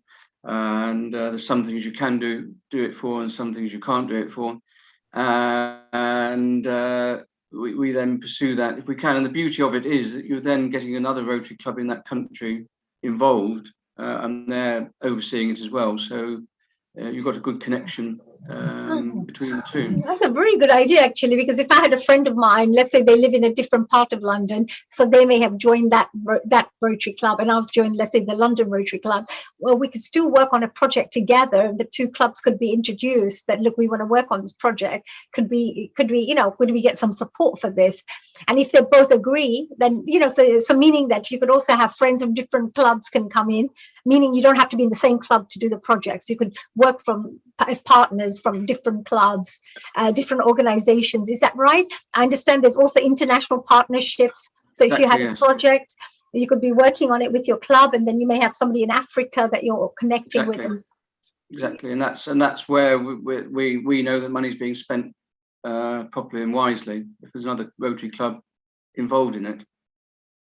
Very nice. Yeah, this is really amazing because the funding aspects is very important for people, because there could be so many people who could really go out there to do more impactful work, but maybe it's the resources that they're not getting, or the know-how of how do I get this done. And if they came and spoke to somebody within the Rotary group, they could say that, look, I'm really passionate about this, I'm not sure how to do this. Then I'm sure they would get the right guidance, isn't it, as they do this. Exactly, yes. Yeah. So what kind of? I mean, we do take part in other projects, other clubs where we don't have a matching grant, because it's just a one-to-one, and the amounts are, I'm not saying small, but too small for matching grant. So we'd still do projects with international projects, ongoing international projects with other clubs. So. Yeah, but just to share with the audiences, of course, that we're talking about grants and funding for a specific projects, etc. But there's also other grants, like if they're for a university student, they could get a grant for cultural grants. They could get grants for traveling to another part of the world to do some kind of a something that connects with their passion, and at the same time it's a humanitarian cause. So if you combine the two together, then you can also apply for some kind of funding there. So there are ways that when you come and join Rotary, there are many opportunities and at least avenues that you can pursue if you've got the right projects on hand, which will have a given names. And Rajiv's on the screen. I think he's going to speak a bit more about the Global Scholars scheme, which I've been involved in, but he's currently involved in. So. Oh, fantastic. We'll be seeing him very shortly. Actually, I have one of our host panel members with us. Hello, Seema. Hello, good evening, and a global namaste to you. Very warm global namaste to you, honey. How are you? Very well. I was having a really good time chatting away, as you know, and I know that some of you were interested to find out more about the Rotary Club and what they do, etc. So I just wondered that if you wanted to maybe, if you had any questions that you had to ask Ian whilst he's here, or we may have a little panel discussion in a short for about 5-10 minutes. But if you'd like to ask any questions.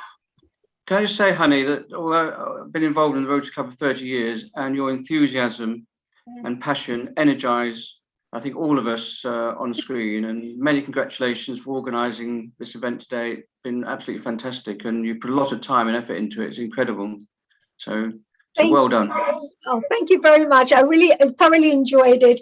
And, each one of us are volunteers here as well. But we just like to educate and inspire the wider community with the interesting things that go out there. And I know the Rotary heroes, as I call them, all the work that you're doing. I'm sure that any person who's watching, and they may be thinking that, oh, why am I not getting involved in such good things out there? And that's the idea, to inspire people. So thank you for all my lovely guests. Individuals can also contribute towards Rotary Foundation. There's schemes for that as well, so, and awards, as it were. So right, and so done individually or as a club, but yeah. So you mean to say people can donate and contribute and give donations to the club itself to do some good work, and they can also give grants and fund? Is that what you mean? No, they can't. The individuals can't give the grants. The clubs give the grants. But what I'm saying is that individuals can contribute to the Rotary Foundation. Got it. So we have a lot of business. Yeah, so we have a lot of business people out there who are also watching from any part of the world. If you can't put in time, effort in terms of because of a busy lifestyle, then of course you could maybe just contribute by giving some kind of a contribution to support other people doing the work and still creating that impact. Very good point. Thank you for sharing. Sorry, Seema, I know that you wanted. I would love to find out what you had in mind and what question you may have for dear Ian. Thank you so much. And I'd love to say very nice to meet you, Ian. A global namaste to you. You know, this session has been so inspirational. You know, the amount of work, I didn't realize the Rotary does so much work, you know. You're doing so much. And this brings me to a very beautiful quote that I want to share with you. It says, true giving from the heart is an expression of love. This was by Cara Stein. What a small quote, but it has so much power. And that is what you are doing, you know, everything from, you know, tackling climate crisis to women's empowerment and so much more. It's got me thinking, you know, that I really should be joining the Rotary now. You know, I'm moving over to London middle of this year. And I'm thinking, you know, this is an organization that I really must hop onto. I am a volunteer at the International Association for Human Values, as you know, Hani, and we are also doing a lot tackling climate crisis, and we are also working with the Eden Project. Yes, and we were working on the Save the Planet with the trees, and now I've got another position where we can do this in a very big way together. So I think we're going to do some great work for Rotary as well as all the Saving the Planet, you know, with a nice team. So it'll be wonderful. Thank you, Seema. Thank you very much. You yourself, you know, are always encouraging. Just like Ian mentioned, we encourage everybody to be the best. But yeah, thank you. Very kind words. Thank you so much. And I just say, you know, keep up the good work. It's very empowering and very inspirational to see all of you come together on this session and speak of all the wonderful, wonderful things you're all doing. So thank you all so much, and stay safe and stay well and stay blessed. Oh, thank you. So it was a lovely comment from you. Thank you very much. Yes, thank you. Thanks, Seema, for joining us. I think we've got another lady here. Perhaps David may want to join us here as well on the panel. So if we want to interrogate both of them, we could do so. And thank you, Seema. Just as a mother background is that with the livery company, we also have an annual sheep drive each year, which allows a liveryman is entitled to take his sheep across London Bridge, and we do that once a year. I've done that. I've taken my inverted commas sheep across London Bridge, and we raised £50,000 in one day through doing that. Actually, I have a photo of that, which I will be sharing in a short while. We went into a different discussion right now here because of the timing. Okay. But it's fine. Lata, is there any question from your side? A global namaste to you, and thank you for joining us, Lataji. Global namaste. It's just wonderful and very inspiring because thanks to you, Hani, you've awakened in us all these wonderful aspirations that we have to bring the best out of every human being. We've all got these wonderful attributions and talents to want to give and share and, you know, unite.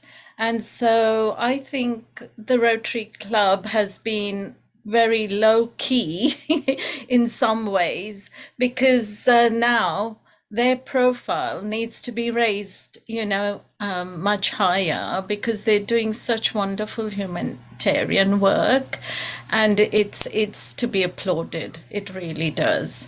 And we're in a wonderful position in UK to be able to do all this, because we've got all the tools and all the links and whatever it needs to get things going. So yeah, I'm really, really proud of you, Hani, for bringing this on. I actually was a team effort, and it's all the wonderful guests, you know, who we worked with together as a team. Like, come on, we need to get this done. Let's educate the audiences. We've had some requests from people to know more about the Rotary Club, so I felt this would be a fantastic way to get, you know, the whole thing done. And we've been getting messages of lots of people sending messages saying we're loving the interviews. We really are feeling inspired. So I will share all that later on with everybody. But it's a wonderful thing. I think we'll have to do more of it, another session, you know, regular sessions to keep up and with all these wonderful, exciting projects that are taking place. And, you know, sorry? But I was just going to say, given the size of Rotary and its global reach, you know, the grants are over hundreds of millions of pounds a year. It's dollars, sorry, should I say. So, you know, the amount of projects is incredible, and diversity. Yes, very. My father was involved in it and passed away in '89. So I've lost contact, you know, and connections. But yes, my father, when he was in Hong Kong, he was a businessman in Middle East and in Far East, and yeah, and now he moved to, you know, the West. So he's been a man of all continents, I would say, a global traveler and a merchant, and the one that taught us wonderful values of kindness and humanitarian cause, you know, actions. So yeah, it's all one good thing, isn't it, to reunite? Absolutely. Lata, thank you so much. And I'm glad your dad is a bit of an inspiration there. Maybe it's brought back some beautiful memories. And it's wonderful that I know that the very nice high ethical standards are there within the groups, within the membership, and every member has really wonderful values. So I'm sure your dad must have had really great values. They must have passed it on to you guys for you to be even here and appreciating such good work. So thank you for that.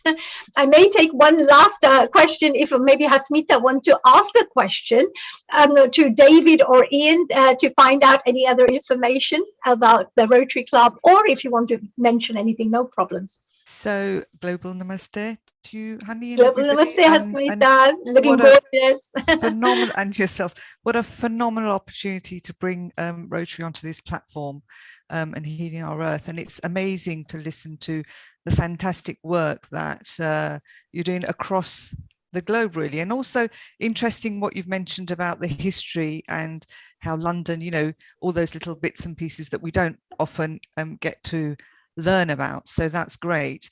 And also I think the phenomenal thing is it's the opportunity for the next generation and the leadership and how we can lead and add value and support communities and the charities.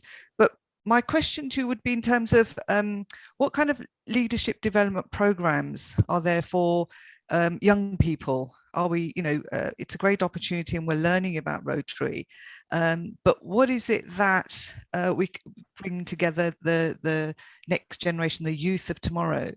David, would you like to answer that? David, is there anything that you'd like to I'd like to make an observation, really. We're not a training organization. We don't run training programs. We are experienced people.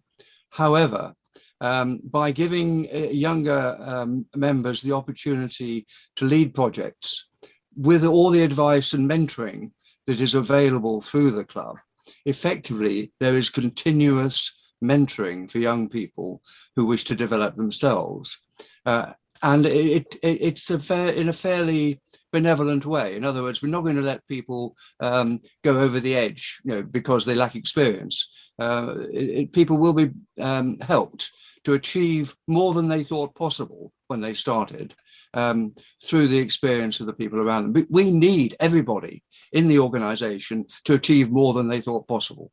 And it gives us an opportunity as the, if you like, the senior members of the organization to do that for ourselves by encouraging other people to achieve more than we could achieve. I think that's fantastic, because I think you mentioned awards. That was quite interesting as to the platform that gives youth the opportunity. So thank you very much. That was Oh, wonderful. Ian may have something to say about that, because there's a wonderful award, and maybe you want to share about the award, the Leonardo Award. That yes. Maybe if you want to mention. The Rotary Club London is part of a number of clubs in Europe. I think it's maybe about 10 or 12, and we rotate around each year between the clubs, and we give an award.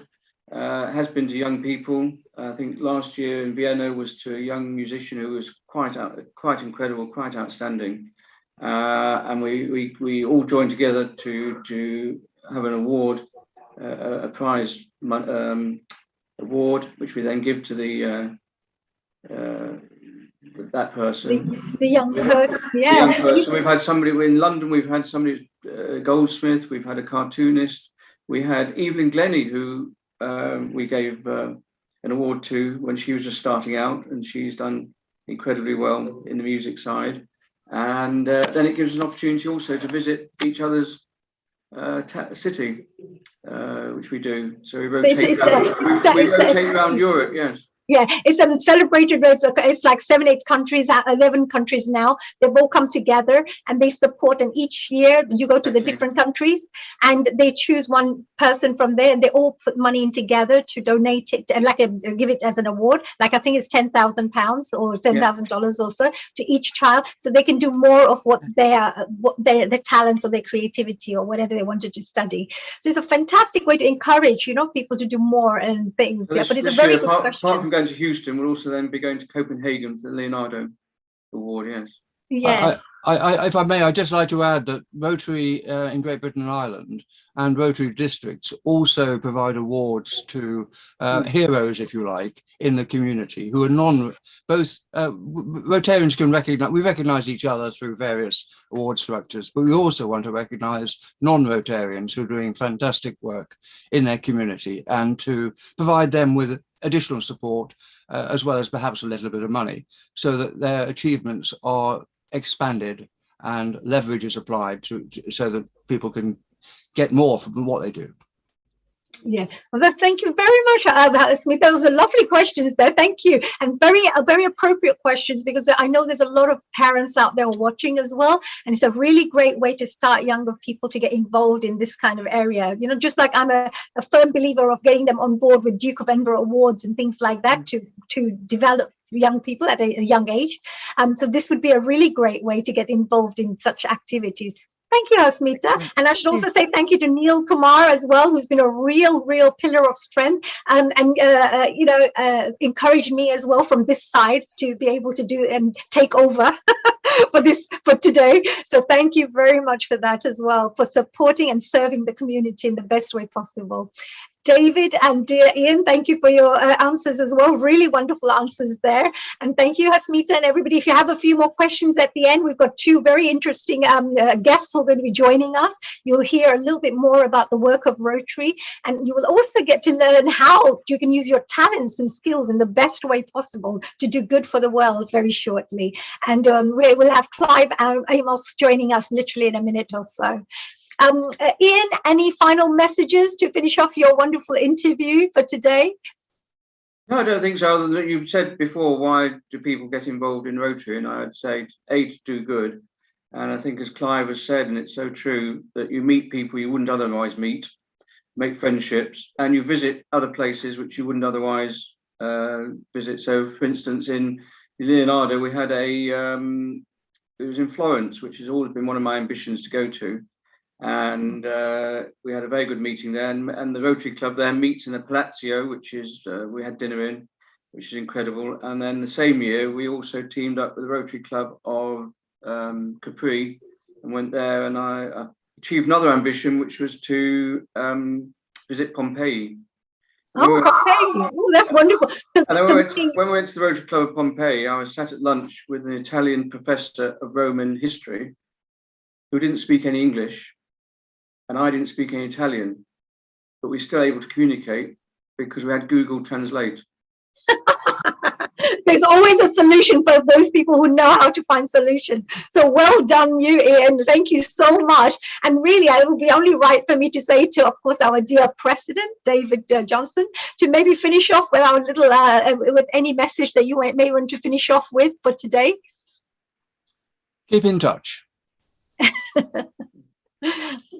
Wonderful. Oh, wow. So all the audience members who've been watching today and the messages we've been receiving, thank you very much for that. Thank you for all the encouragement. Our aim is, of course, to make this world a better place. So if you're interested to find out more about the Rotary Club, there is an event happening on the 27th of January, which is a Thursday in the evening, where you can come in and find out more about the Rotary Club. It's an online event, so you don't have to come out of your house. It's a Zoom event, but it's an introduction to the Rotary Club. So if you're interested, come and find out, and then we can pass you on to the local, your local, just in case if you're from a different country that you want to do, you know, attend. No problems. Everybody's invited. Thank you, Ian. Thank you very much for your time and wonderful insight into the work that you're doing within the foundation. Thank you very much. And a global namaste to you. And we move on to our wonderful Clive now, Clive Amos, the one I was telling you about. If you're thinking that you're super talented, if you feel that you've got loads of skills and you're just not using them in the best way possible and you want to change the world in a better way, then Clive is going to be sharing some wonderful tips and insight into the Rotary Club in this area. Welcome, dear Clive. Thank you for joining us today. Global Namaste to you. Global Namaste to you, honey, and thank you for having invited me. Now, I'm sure that what I'm going to say today has probably been said already this afternoon, but it does no harm in echoing and supporting what my colleagues have already said. Oh, let me because we have many different people from all over the world joining us from different parts of the world. Some people watch the first half of the program sometimes, you know, because some people watch the second half of the program. So we always have new audiences are watching. So don't worry, even if you feel that you're repeating it, no problems whatsoever, because we could have many new audiences watching us and tuning in right now. So thank you. So let me do a bit of an introduction about you before I start, dear Clive, because of course you have a very interesting background too, and you were also a magistrate, right? We're going to be able to share that with the world now. So Clive Amos was born and raised in Colchester. He was a senior manager in the NHS before retirement and a magistrate for nearly 25 years. That can tell you already what kind of gentleman this wonderful man is. Now, Rotary International is a global organization of over 1.2 million members in nearly 200 countries and geographical regions. And it's made up of all people from all diverse backgrounds, all race, all creeds, and all, of course, orientations, dedicated to providing humanitarian service in their home countries and, of course, abroad. Members organize fundraising events to support a vast range of projects, but also give their time and talents. And because I would say Clive is been in the Rotary organization for almost 40 years or more, we are going to be talking to a very experienced gentleman who's really been working within the Rotary and seen it develop. And he's got some great tips that he's going to be sharing with us today. He has been a Rotarian for 45 years and has held appointments at all levels of the organization. He has taken part in many activities, including helping to feed the lonely and destitute, collecting items for food banks, helping immigrants with their English language skills, and of course to organize regional and national conferences to inspire Rotarians. And he's an amazing mentor for me as well, because I'm part of his committee there. Now, today we'll be discussing his work as a chairman of the membership committee and share with us the range of activities that new members can participate in, as well as share some insight into the types of appointments he has been blessed to get involved in within Rotary. So welcome, and Clive, we're so looking forward to hearing what you have to share with the rest of us today about the work of Rotary. 45 years, wow. Did the time go really fast, or does it? Well, it must feel like 45 years has gone just like that, right? Well, I think anything in life, certainly when you get to my age, you think it's gone pretty fast. I thought you must be having so much fun. That's why. No, it was extraordinary when I was invited to join Rotary in February 1977. Yeah. I looked around and I said, oh, this is a great organization to join, but I'll just be just an ordinary member in the background, as it were. I won't get involved with anything very much. Never say never. You never know where things are going to take you. And I always say to people, if somebody says to you, do you think you can do X or Y? Well, providing you've got the time, you think you've got the time to do it, say yes, because you never know where it will take you. You never know what opportunities it will open up. If you say no, well, you know, nothing is going to happen. But by saying yes and not necessarily knowing how you're going to do it or where it's going to go, you can open up so much in life, and it can become really exciting and really interesting.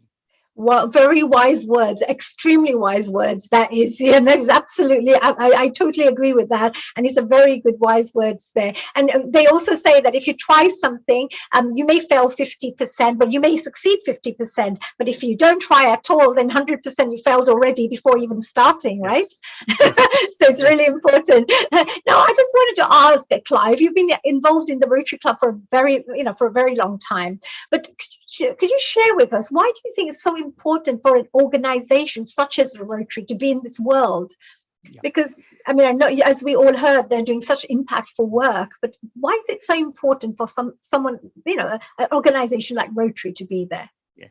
As I say, I'm sure I'm probably reflecting what some of my colleagues have said earlier, but we all know and we all see on our televisions, on our news items, and on the stuff that is fed to us by social media, all the humanitarian needs that there are around the world today. They are tremendous.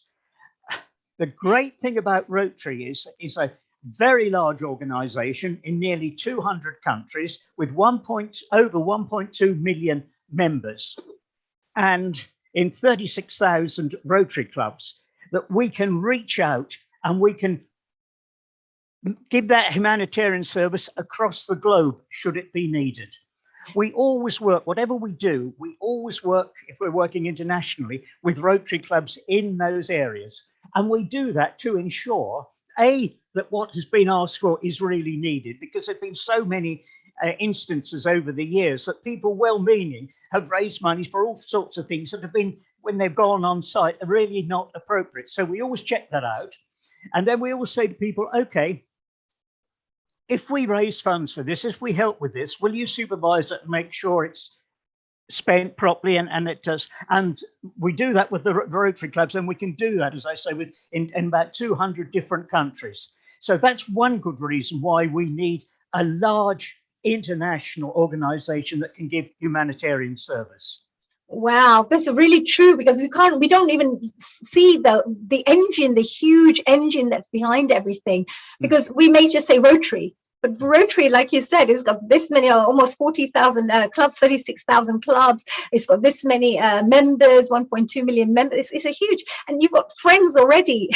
You can even do business networking with them. You can, work on causes and charitable projects with them. So many things can be done together, collectively. Very good point. Yes, absolutely. And also, there was another thing that I was thinking about as well. You've been involved in the Rotary for 45 years. That's a long time. The experiences, you must have learned lessons along the way. You may have met some amazing people, or even worked on causes that you really care about. Is there anything in particular that stands out for you, or a couple of things that really stand out for you for this 45 years of Rotary contribution? I mean, I have to congratulate you, but I have to also, before you say anything, a big, huge congratulations.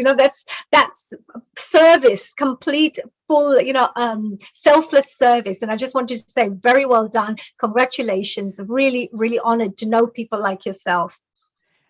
One thing, honey, people tend to overlook. We say the motto of Rotary is service above self, and we are there to give humanitarian service. But what people do not often realize is that in joining Rotary, in participating in Rotary, we get so much back ourselves. I have been to places, I have done things, and I have met people that I never would have done if it hadn't have been for Rotary. My own personal self-development is quite amazing. If I could just share this with you, when I was Please about do. 18, when I was about 18 or 19, I was pretty socially awkward and fairly inarticulate. Over the years, I have developed through Rotary. I have lost count now of the number of speeches that I've made to different Rotary clubs, to different organizations, which if you'd seen me at 18 and 19, you would have thought was totally impossible. It would never have happened. It has given me the chance to visit so many countries. I've been to Canada, the United States, Argentina, Malaysia, and all European countries for Rotary events. And you talked about friendship. You can go to any one of the 36,000 Rotary clubs. You're entitled to go as a Rotarian if they're regular meetings, and you will be greeted as a friend. And that is quite amazing. And if you ever need any help or support, if you're in a foreign country, it's there immediately. You have nothing to fear. That's one of the tremendous things that certainly I have got out in it. I've been involved in lots of things. You no doubt you will have heard earlier this afternoon about Rotary's polio eradication campaign. Yes. Well, I've never had the pleasure of actually delivering immunisations, but to greater or lesser extent, I've been involved with it since it started. And it's amazing to see how what we have done in those years, how we have managed. I won't go over what will have been said earlier this afternoon, but it's amazing to see what we have achieved. That's one of our greatest achievements. But you know, it's not necessarily just the big things. It's the little things that make a difference. What we do, the ability to take disabled and elderly people to their social events, on shopping trips, take them out for days, it makes a tremendous difference to them. The things that we do with Kids Out every year to help underprivileged children and the impact that it has upon them. Those small things are just as valuable, in my view, as the very large things that we do. In fact, when people ask me, what does Rotary do? I said, well, we do everything about taking people out on shopping trips and various things to ridding the world of polio and everything else in between. It is tremendous, the scope, what Rotary can do. It is quite amazing. Yes, I realized, that you could have the most, rare type of an interest, thinking, oh, I want to help this cause, I want to help this, or this particular type of butterfly, let's say, which is to stop letting it go extinct or something. You'll still find a committee in your, network to say, oh yeah, we can help you with the endangered species. We can help you with that. And you think, what? Where did you find that? So it's really amazing. I can see that definitely, and that's a really good point. What you also mentioned about a very nice, good experience that you've had over the years that you mentioned. And I'm sure that every single person who stayed for 20, 30 years in Rotary would probably share that same stories like you, because that's the reason they would continue being there, because they enjoy it so much. And, there are lots of people as well, I feel, Clive, that, who really want to make this world a better place. And they really do, but they don't. I mean, how can they start? Or if they joined Rotary, what are the tips you can give them that, look, they've got this big, huge cause that really want to get involved, or may just want to help women empowerment or something? It doesn't matter. It's just a cause that they want to help. What tips can you give those people? Well, I always say to all new members, and I've been interviewing prospective members this week. I was doing it yesterday, I'm pleased to say. And I always say to all the new members, please come along with your ideas. If you see something, that you see a need that you think Rotary could fulfill, don't be reluctant. Even though you've only been a member for 2 weeks, your views are just as valuable as those who've been a member for 20 years. You can give us new ideas. You can bring new blood to our organizations. You can infuse us. And you just need to speak up and say, look, I've had this idea. And I wonder if I can just put this point in as well. Doesn't matter whether you're young or whether you're old. In one of my previous Rotary clubs, we had a member who was in his 90s. And he would say, I think we should do X, Y, and Z. And you expected that's where it would stop. And if we thought it was a good idea, we'd say, oh, yeah, that's a good idea. He said, right, I'll do something about it. And he did. And he was in his 90s. I mean, It is amazing what Rotarians can do. Never write anybody off. Don't say they're too old or too young or anything. Everybody, there are so many people out there who want to contribute and will do, given half a chance. Yeah. One of the things I've noticed, with what you said just now as well, Rotarians tend to be very big-hearted. They're very welcoming, very inclusive, they don't have judgments and things like that. They're very open to diversity, etc. Yes. And yes, and really welcoming and appreciating each other's differences, actually, rather than seeing it as a problem. So that's something I have to also say, well done to the whole organization, that they've got this culture there of everybody being very open and being themselves and feeling very happy. Everybody's very, very happy when they come to Rotary, because I think you meet other very nice, like-minded people there.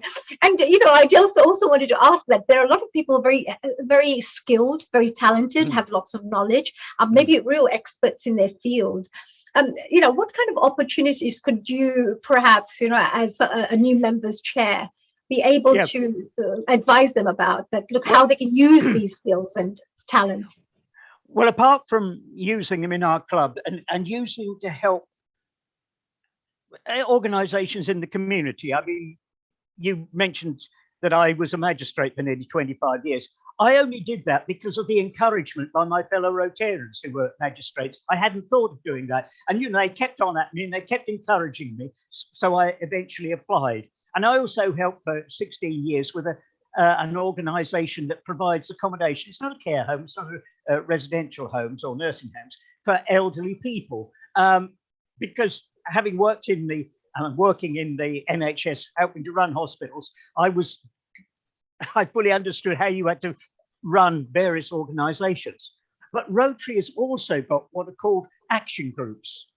And it's not just in your own club, that they are across the world. And they cover the 7 areas of Rotary's focus. It's promoting peace, fighting disease, providing clean water and sanitation, saving mothers and children, growing local communities, supporting education, and the latest one, number 7, is protecting the environment. Now, there are action groups in every one of those categories across the world that you can join with people who are taking action to achieve all the various objectives. I won't read them all. We would be here for another 10 minutes if I did that, just me reading the list, so I won't do that. But there is plenty of opportunities. And we also have got professional groups. There's a Rotary doctors group that go out and give their services in the developing countries, and dentists. And if you're an accountant, you can help various charitable organizations who often find they struggle with their various returns and things. I've seen that happening. I've seen Rotarians who are accountants helping different organizations. There are so many things you can do, so many opportunities. All you need to do is say, hey, I'm interested, how do I find to do this? And I can tell you, in Rotary, there will be a place for you to go to work there. Wow, that's really powerful, isn't it?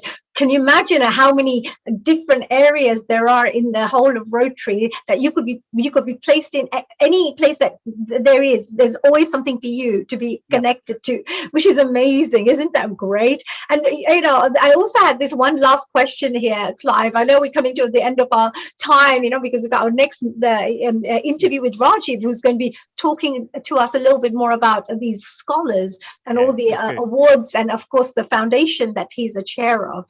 But could you tell me, maybe to finish off with, that if somebody was interested in becoming a member of the Rotary Club, and what is the process they have to go through? What is it that they would have to? Yes, let me tell you. At one time when I joined, the only way you joined is if an existing Rotarian invited you to join. There was no other way of doing it. Now, with social media and with our website, I get many, yes, I really do get many expressions of interest in joining Rotary.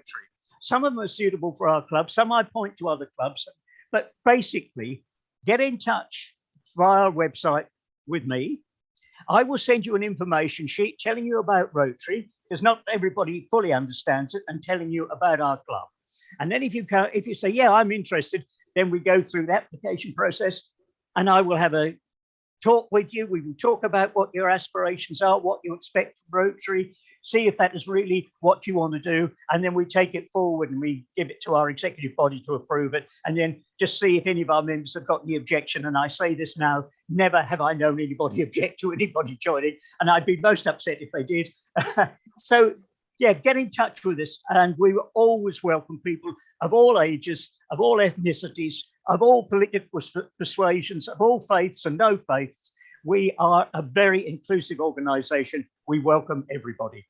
Oh, that's so beautiful. That's really wonderful. And of course, the website itself, it's www.london-rotary.org. Rotary-london.org, yes. Yeah, it's at rotary-london.org. Okay, so if anybody's interested, and of course we have the website on our Healing Our Earth website as well, so you can come and visit that page, the Rotary in Action page, and you'll always be able to get the website somewhere there for it. And of course you can contact Healing Our Earth, so we can just guide you and pass you on to the right place as well.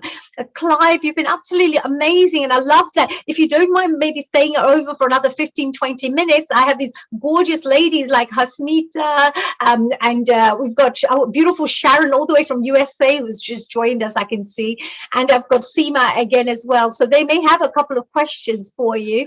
I'd be delighted to stay, honey. Thank you, and thank you very much for having invited me and for having organised this, and for your enthusiasm.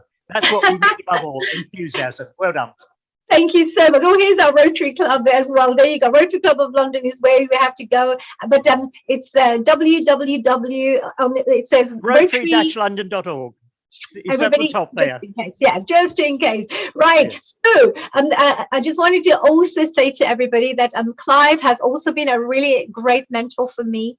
And I'm so pleased to have him there. I've been very lucky and very blessed to have the right people around me. As soon as I stepped into the Rotary Club, I just had these wonderful people surrounding me and guiding me and advising me, so that I've been able to really get my teeth into things straight away.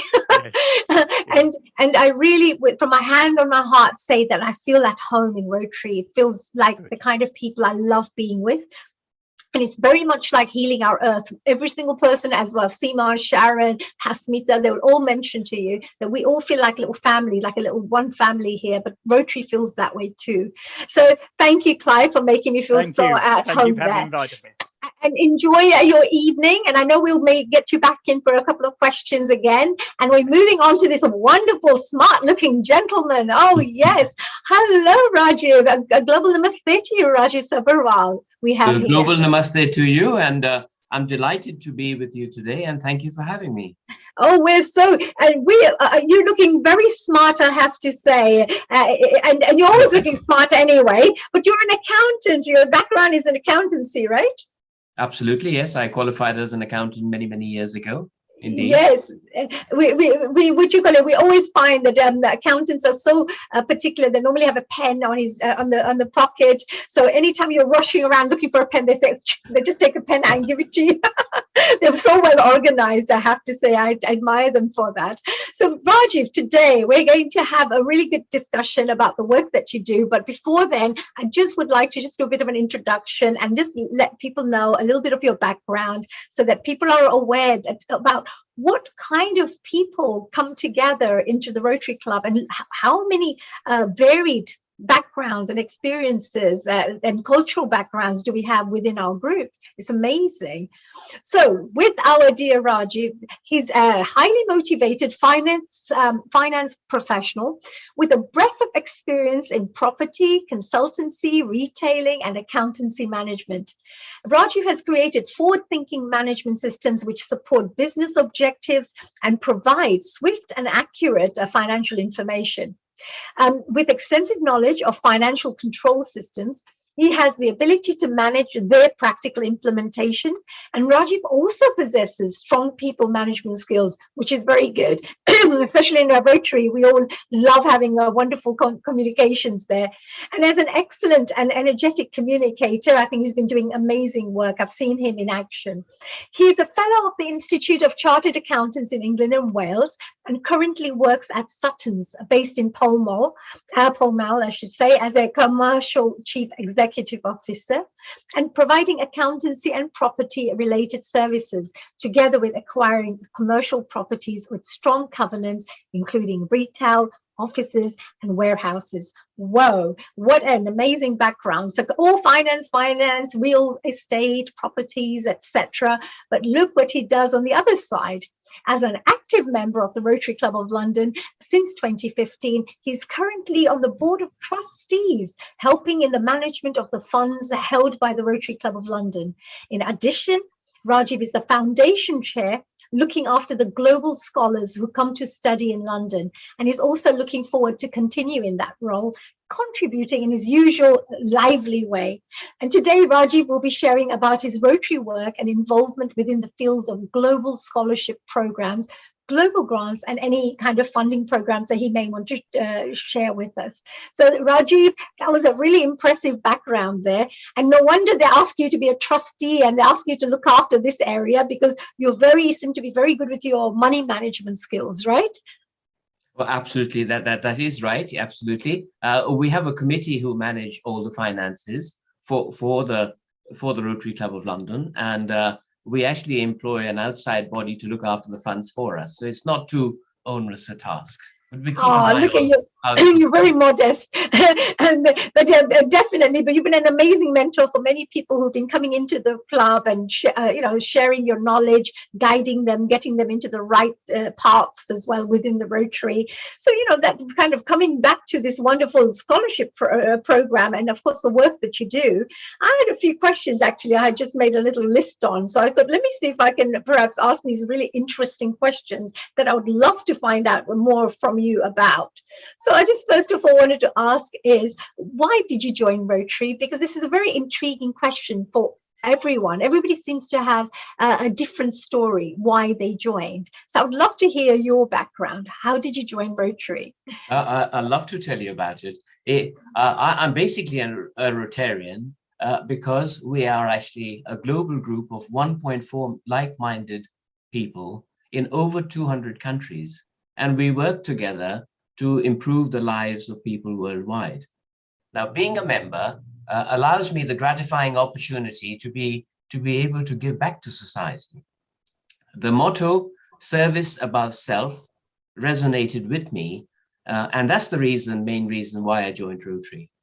Oh, wow. And I like that motto as well. There's a nice little motto there, which is great. It's a nice, yeah. And once you join, then you feel like staying, isn't it? Once you get kind of comfortable in a lovely place like that. But you're also a chair, and you've been in different committees by the looks of it. But at the moment, you're the chair of the Rotary Foundation. So what do you exactly have to do within that committee? What's your role? What are your responsibilities as a chair of the Rotary Foundation? Before I go into tell you about foundations, I'd just like to tell you a bit about Rotary itself, because if you are, which I am, a prestigious, a member of this prestigious club, we have the opportunity to hear from local, national, and international speakers as well. So we are in the unique position of being in this long-established Rotary Club, which established in 1911. And this attracts very prominent speakers. So I will tell you about an incident or a speaker that we came across who came to speak to us in time. But you ask about being chairperson of the foundation committee. My basic role is to look after the global scholars. Now, these are talented professionals who want to further their academics with a master's degree in London. My role is to make them feel at home by providing ongoing support throughout their stay and by inviting them to club events to broaden their horizons. So basically, if you were to go into a foreign land tomorrow, you need somebody there or a safe pair of hands to feel comfortable with, because even things like buying Oyster cards or how does one get from A to B or whatever small thing in life, it's different in a different country. And these people love that support, which we give them. Right. So what we normally do is I normally have them all on a WhatsApp group. So if you get into trouble at 1 o'clock in the morning somewhere, we're there to look after you. Wow, isn't that really amazing? They're like little angels, you know, when somebody's looking after you all the way through. So just in case, you know, you feel like your own family or your friends or close people are nearby who care for you. So you don't feel, because of course it could be quite, when you go to a new country, it must be very, very, especially for the people who are not so confident, the very shy ones. Yeah, it must be very, very unusual for them. So it's very nice, good work, very nice. And I love the WhatsApp, because what you're doing is using the latest technology to keep in touch. So just in case if they're stuck, you just send them a message right now and you receive it straight away, right? And I'm also, the other job I do there is I'm also vice chair of the international committee. Now, this does projects overseas, and we normally join forces with other Rotary clubs around the world to respond to emergencies and support projects for fundraising. At the moment, you probably heard about the Beirut explosion. We sent 50,000 cans of milk to them. We're providing electricity to a remote village in Malawi at the moment. So these are our current projects. Wow, such a range. I mean, I'm just really completely taken in by the fact that there is such a range, because you know, it's like a non-ending list that you did this. And when I ask different Rotarians, they're all working on different projects. But if you put them all together, there'll be like reels and reels of all the work that's being done. It's amazing. You get more and more, I think, encouraged to be part of Rotary when you see how much work is being done within the organization. And you know, and of course you mentioned as well about the Scholars Party as well. You mentioned as well that the Global Scholarship Program. What is that all about? I mean, how can people apply for the Global Scholarship Programs? Who can apply? And what is the process for them to? What do they have to go through?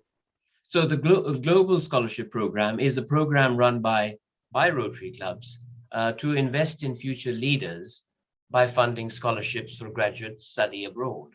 So these grants are provided if one meets the Rotary's 7 areas of focus. I think we've heard them all, but please do share. Please do share. It'd be nice to. It'll be no problems. Please tell us. It's promoting peace, fighting disease, providing clean water, sanitation and hygiene, saving mothers and children, supporting education, and growing local economies, and lastly, protecting the environment. So if there is something that does one of these 7, if you go to your Rotary club, they will sponsor you for a master's degree. As it happens, we in London do not do global scholarships for students, because the cost is about $30,000 for somebody to spend a year overseas doing a master's degree. Right. What we do is accept these scholars from different countries, and I said earlier, we look after them while they're here. But there's no reason a time may come when a club decides to sponsor somebody who needs this sponsorship to study overseas for a year doing a master's degree. Right. So just to get clear about this, so what happens is it's not the fees for the studies and the programs and for staying here, etc. It's not that funding that you're giving. What you're giving them is the funding, the time, the effort to give them advice, to give them mentoring, to give them the fact that we are there for them all the way through. That's what we are actually sponsoring. Is Correct. That right? Just to give you some idea, we had in the last couple of years a gentleman called Brian. He was based in America. He came to London to study at the London School of Hygiene and Tropical Medicine. So he spent a year with us. We looked after him. He was truly a global scholar, very talented. And these guys, for example, this gentleman, he spent time in America. He spent time in France. He worked for the United Nations. He was a doctor by profession, and he came to London. But once he finished, Rotary did so much for him. It's unbelievable, because when he finished, he went back to California, where the governor of California got him involved with COVID response. So to get that job, it was only because of Rotary he got that particular job. Since then, he's moved on to Miami, where he's got a top job in a teaching hospital, once again, thanks to Rotary. So wow. Rotary does a lot for people which behind the scenes, which one doesn't hear about. Yes, and I think more people should hear about this because it inspires more people to do it, you see. So I think it's a fantastic work that you're doing. And you must have projects also lined up. Like, are there any applications, any scholars, or any kind of projects that you're currently, or campaigns that you're working on right now as part of the 2022? Or do you just wait for people to come to us? Or do you actually have a program of how many people you will take on board, etc.? No, I'm sure you've heard about the projects I'm going to be talking about. The project that we're all involved in at the moment on the international side is this very ambitious project called the Indus Peace Park. And I haven't been here with you all day, but I'm sure a number of people, Tony Sharma, Mo Ayaz, they've all mentioned it. And it's really an exciting project because this project hopefully will unite 1.4 billion people. Yes, honey, I mean 1.4 billion people. So in India and Pakistan. So it's a lot of zeros.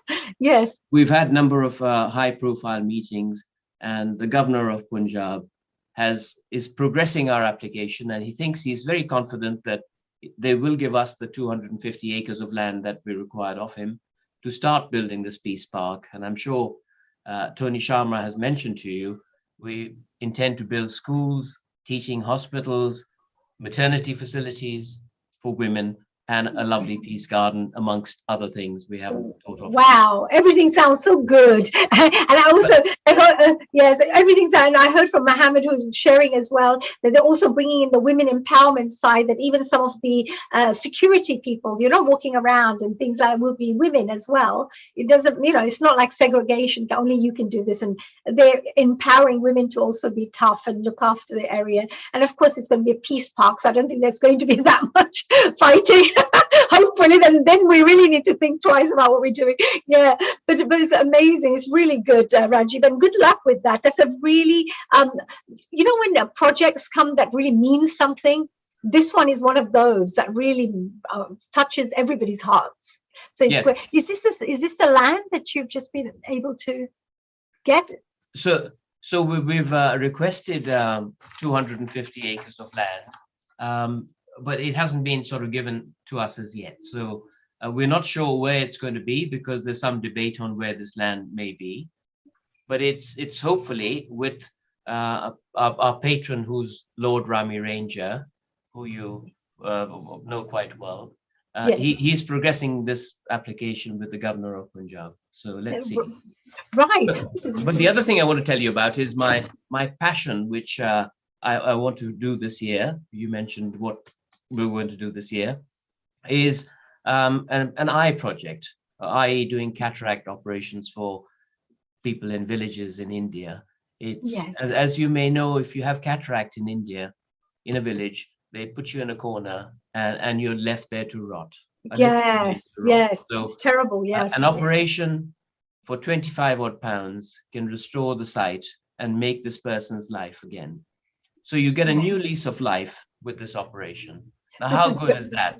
It's brilliant. And if you can give somebody with the seeing and with vision, you've actually removed all the darkness from their lives, right? I mean, you've actually really given them light. Can you imagine, even if because I used to work with blind people and I used to try to learn the language and things. I've tried all sorts of different things that I've tried. So it's really tough. It's really difficult for them, just by helping to, donate the cataract or eye hospital funds or whatever it requires. It's such a beautiful gift from any person who does that. It's really great. I wanted to also ask you one last question here, Rajiv, because I think very shortly we're going to go into a little panel discussion, but just to ask if anybody was interested in applying for the scholarships, for the Rotary scholarships, do they have to become a Rotarian? Is there a process and a procedure, and what kind of people can apply for this kind of funding? You need to apply to your Rotary club. You should be a graduate, and it's up to the Rotary club to sponsor you. So if they were to do a global grant, that means the club should collect about $15,000 for you, because as Ian has said earlier, Rotary International matches the other half or thereabouts. But the main thing is, it's up to each individual club to sponsor a person if they think that person is worthwhile doing a scholarship. It's normally a master's course in a foreign land. So for us, it has to be obviously sending somebody overseas for a year. And that's what Rotary believe in. It's all about friendship and making contacts and developing a person. So that's their idea of an overseas scholarship. So these are like criterias as well, like, oh, are they this, are they this? You kind of check that area. Then it's but also, more likely. Also, honey, they must meet one of the 7 areas of focus. So that's the important bit. Now, as I say, with doctors, it's quite easy to fit into one of the areas of focus. We normally have mainly doctors, but now last year we had 2 lawyers who were doing their masters in London too. Right. And they're progressing one of the 7 areas. So if they qualify in one of the 7 areas, then Rotary International put their bit of that half of the money they pledged towards the scholarship. That's really amazing. I know this is something completely out of the thing, but you've got royal you've got royal blood, right? Your ancestors used to be kings, and you have to share a little bit about this with our audience, because it's amazing that you found out and you discovered that your generations went back to the kings and queens who used to rule India. Can you tell us a little bit about that? Such an interesting background of yours. You're making me blush now, because I can be here for the next 4 hours and I can see Seema Bhatia in Hong Kong. It's about 3:30 Hong Kong time and she's still on. So I'm a bit confused what's going on. Yes, they're going to be coming on right now, but you need to share that maybe a little bit at the end before we say bye-bye to you. No, I can tell you now. I can tell you very quickly. Sure. Lord Porus, no, not Lord Porus, but King Porus. Yes. King Porus was a Sabharwal with my surname. And he was the guy or the person who defended Alexander the Great. So on the banks of the Indus, there was King Porus and Alexander the Great. And Alexander the Great was obviously wanting to invade, but he found that he couldn't cross the river.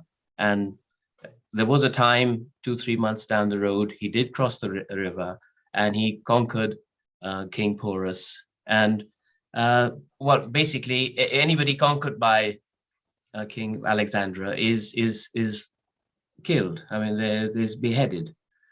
But as regards King Porus, he said, he was called in front of him and he said, how would you like to be treated? And he said, as a king would like to treat a king, and he was forgiven.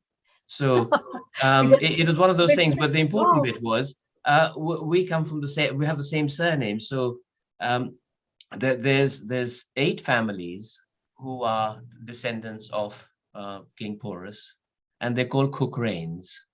So they're all based in the Indus. So as Mo was saying earlier, we are affiliated to this Indus Peace Park project because we come from there.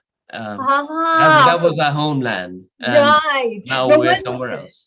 Mo, what a wonderful thing. You've got everybody all passionate about this project, right? This Indus Peace Project. But now I understand there's a real deeper connection, there's a much deeper connection to this. It's amazing. We'll have to ask our ladies, what do they think of all of this, right? With this, if you must have heard the actual interviews where the land is being bought between Pakistan and India, and they're creating a peace park there. And of course, one of the areas of the Rotary organization is to promote peace, interfaith, and conflict resolution. Are there any comments from you, ladies? And we've got Mo, Rajiv, but we got Tony, and I believe Clive was going to join us actually for our panel discussion. So I don't know if Clive is there, but if you are listening, Clive, come and join us, please. Yes, if you have any questions, that'd be great.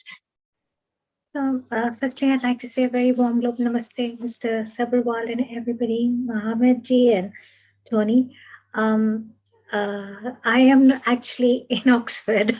I moved here a year ago from Hong Kong, and so I am actually on British time right now.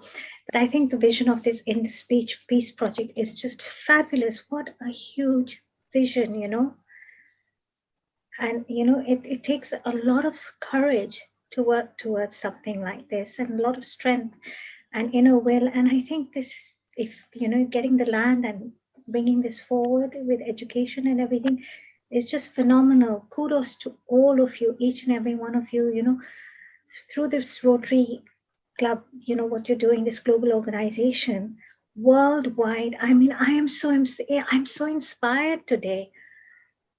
I'm so inspired, really. Thank you so much. It's been wonderful to listen to this session. Honey, great work, really. Bringing it together, fabulous. Thank you so much. It's our little team, right? And you do so many great shows. And Seema, by the way, does all the beautiful vegan shows. She's the producer of all the vegan shows. She gets the best chefs from around the world to give us the best recipes. And she's also a specialist in healing through using herbs and plants as medicine. So she makes food and everything that will help to heal you. So she's amazing like that. Thank you for that. Maybe we could ask Sharon as well. If she had a question, she's all the way from USA. I would like to, I'd be interested to find out if there's anything that a Rotarian who's interested to find out more about the Rotary Club, or a new member who's thinking of joining, if they ask any questions, it can help them. So Sharon, if you're there, would you like to join us? Honey, she'll be joining us in a moment. Thank you, Ava. No problems. Okay, that's great. No problems. We've got a few more minutes of a panel discussion. So maybe Lata, would you like to come and join us? And just if you have any questions, it'll be great. That if you want to interrogate anybody with any questions. Yeah, I'm also wanting to join Seema in this initiative that's being started with Pakistan and India. I mean, it's just going to be a dream come true, isn't it? Because I'm just blown away. But do you think this could happen? I mean, I'm trying to just find out. But do you think with all the things that have happened, because I know that that's a beautiful traditional background where we talk about Indus, where we're all part of one family, and then all these things of conflict and things have taken place. Do you feel something like this could help with do you think that will help? Can you suggest anything else that could add on to it to give a little tip here and there? I'm sure the guys I'd like to know who initiated it, what sparked it off. It's something that should have been done a long time ago, but anything is possible once we have the right minds to it. How is it going to achieve is not our problem. I think it's the universe is going to use us as tools. So I just want to give my kudos as well, and we want to be involved and want to know how we can take part in it, and what it needs to progress it. It'll be amazing. It needs a lot of courage and strength. This is a very noble cause. It's a very noble thing, because we are a family, and to repair the damage is going to be phenomenal. And Tony has also something to that's a really by the way, very good point, Lata, really beautiful point. And it's good. I remember, was it Mr. Asher who came from Texas, who mentioned that you must always encourage people when they do good work, always admire and give them that encouragement. And definitely what you've said is just perfect. Tony, you had something to say with the group as well, and I'll come to Mo after then.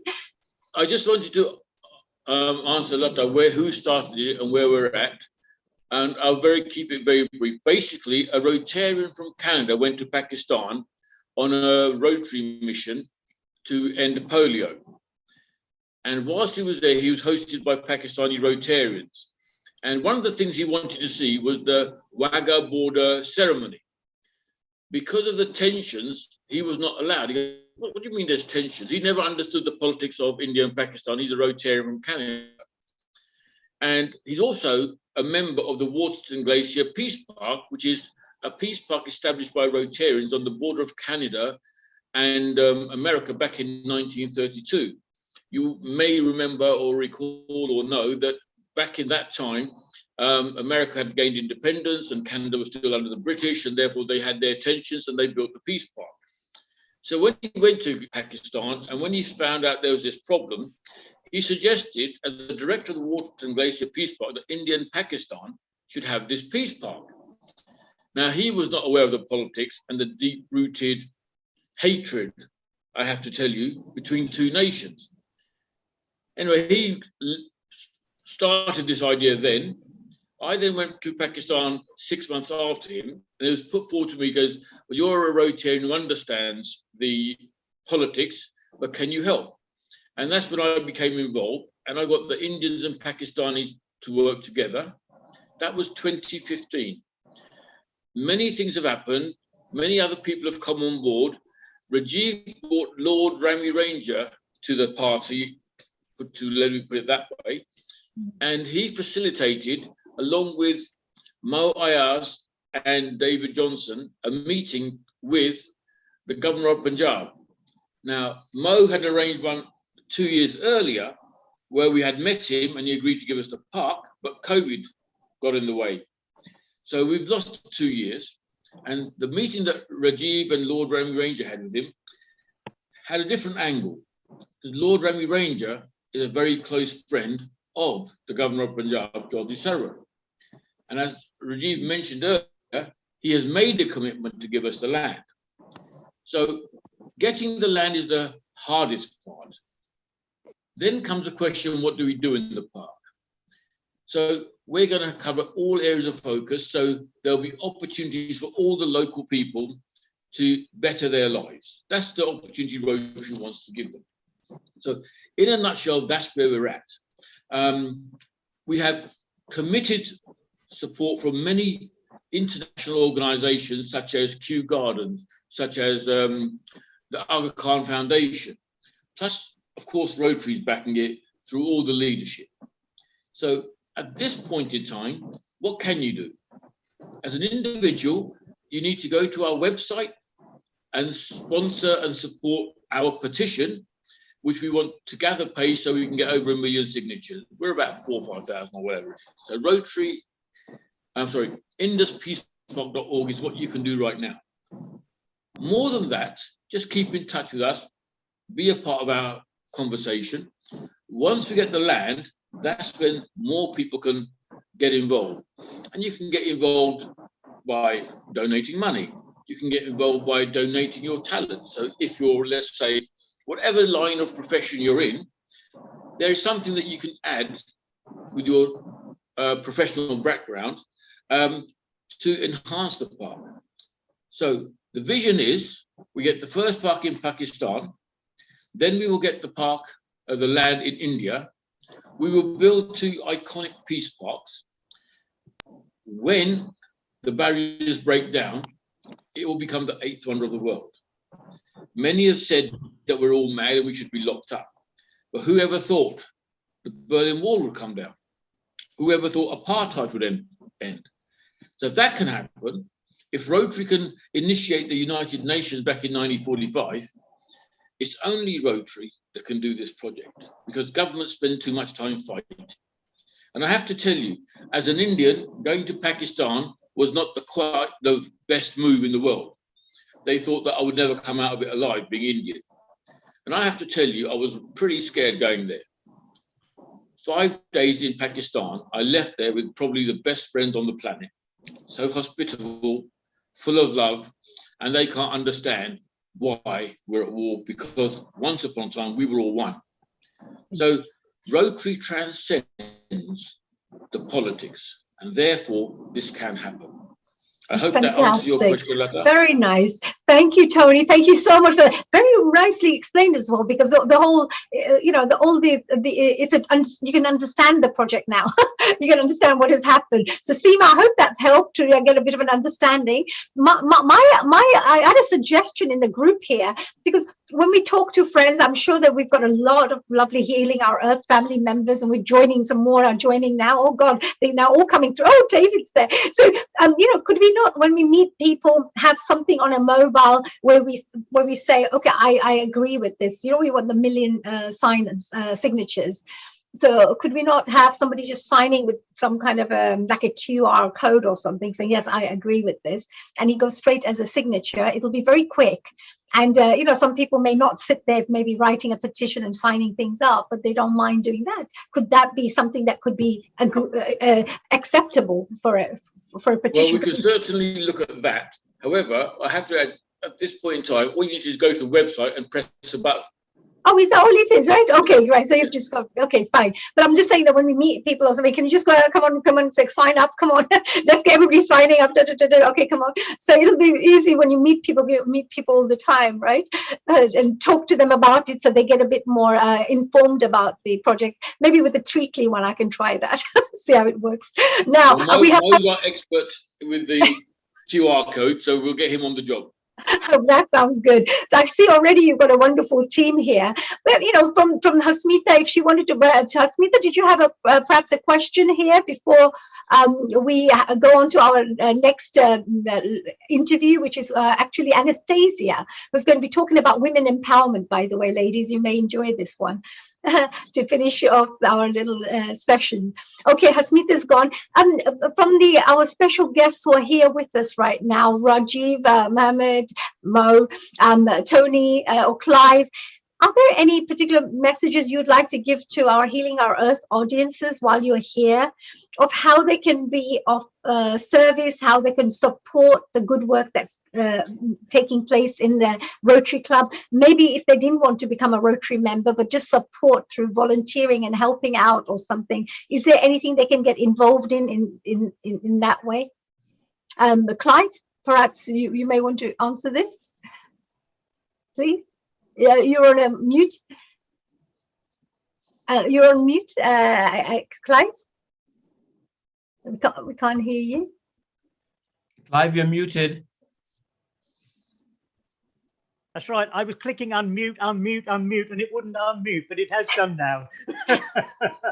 Yes, sure. Yes. Did you? Would you have any ideas? You know you're on a Zoom meeting because there's all these people saying unmute. Yeah, look, we also like to partner with organisations, and I'm sure we can form a liaison with everybody here. But do go along and talk to your local Rotary Club if you don't particularly want to join, and say, look, I'm here because we hold events where we involve quite often a lot of people who are not necessarily Rotarians, but we need the people to come along and help. So talk to your local Rotary Club. Say, if ever you need any support or help, come along. I'm here. I would like to work with you, but we can certainly partner with your organisation as well. We do that with lots. Yeah. That's brilliant. So you can do partnerships. So yeah, somebody doesn't. And if they did want to become a member, of course, I'm just going to remind everybody that on Thursday, 27th of January, there's an introduction to Rotary. So if they're all our friends who are listening right now, we will be sharing that in our Healing Our Earth platform as well. But at the same time, you know, if you wanted to go and check out www.rotary-london.org, you'll find all the details in there in about 2 or 3 days time. The details should be on there. And Clive, was there any other messages, final messages before we move on to our next interview? No, I will repeat what I said at the beginning, because I always think it's worth saying.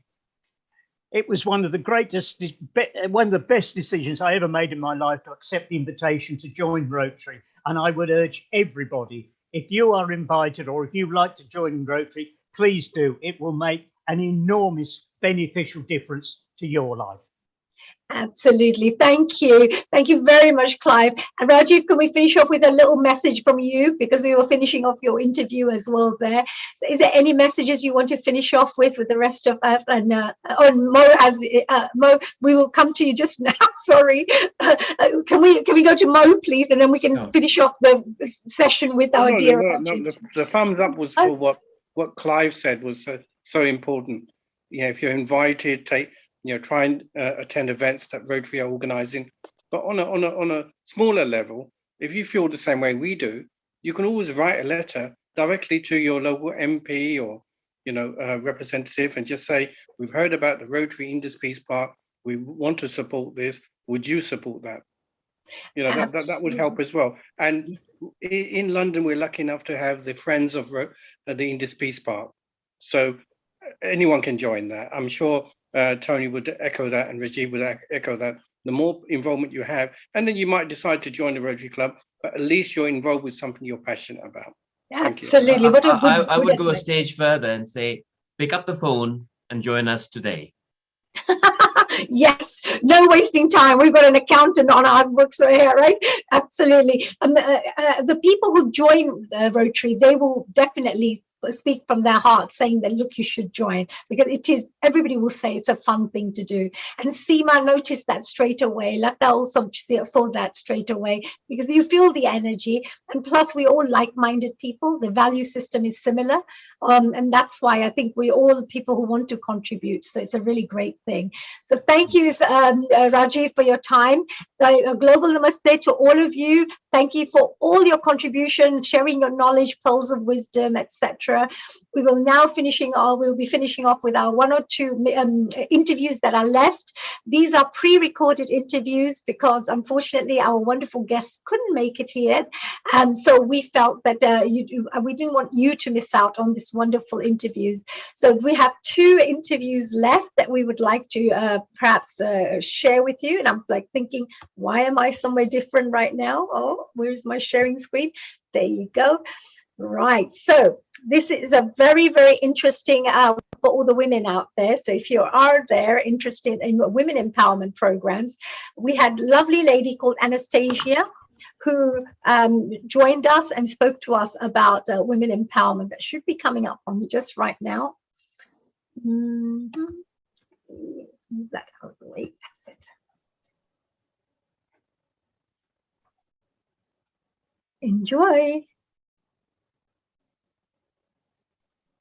Welcome and say a global namaste to dear Rita Kajuhari. I hope I've said that right. No, she's. Oh, sorry.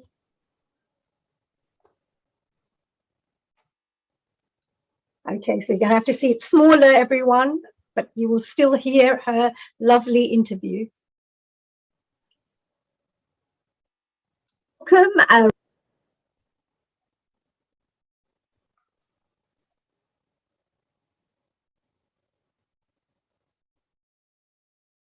Welcome and say a global namaste to dear Rita Kajuhari. I hope I've said that right. No, she's going to be talking about the women empowerment in the 21st century. And Anastasia actually was born and raised in Italy, moved to London at the age of 16. And in Italy, she studied foreign languages and went to pursue politics and international relations in London. And at the early age of 17, Anastasia actually gained so much experience working for some of the wealthiest families in Kensington and Chelsea. Experiences and knowledge that allowed her to build multiple successful businesses in different sectors, such as real estate, e-commerce, marketing, and fintech. And thanks to her business, she was often involved in working with companies such as St. James Place and L'Oreal. Wow, all the beauty lovers out there. Now, in her free time, Anastasia volunteers and reads nonfiction books. Think and Grow Rich, by the way, that was one of my favorite books as well. Principles by Ray Dalio. Meditations by Marcus, and reality transurfing are some of her favorites. Anastasia also meditates every day, as you can tell by her really calm style, and follows values and teachings from different cultures, religions, and leaders.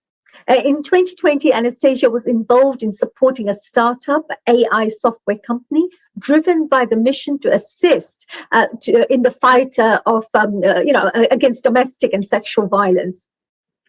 And Anastasia is passionate about tackling the most pressing issues, things like healthcare, women's abuse, education, poverty, and space travel relating to women.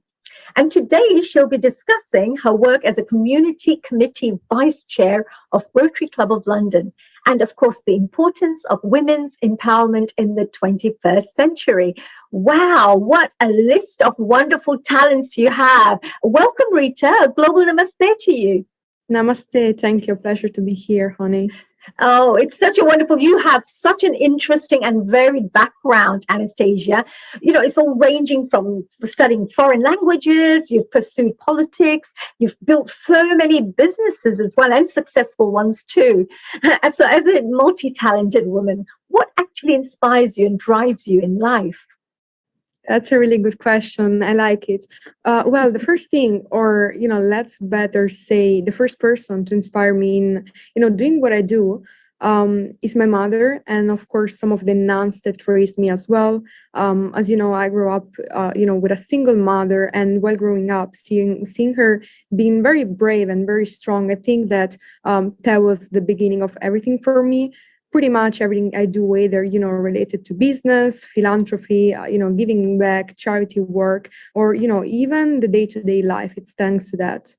Wow. So this is your beautiful mom there with the pink on, and you must have been a tiny little one there.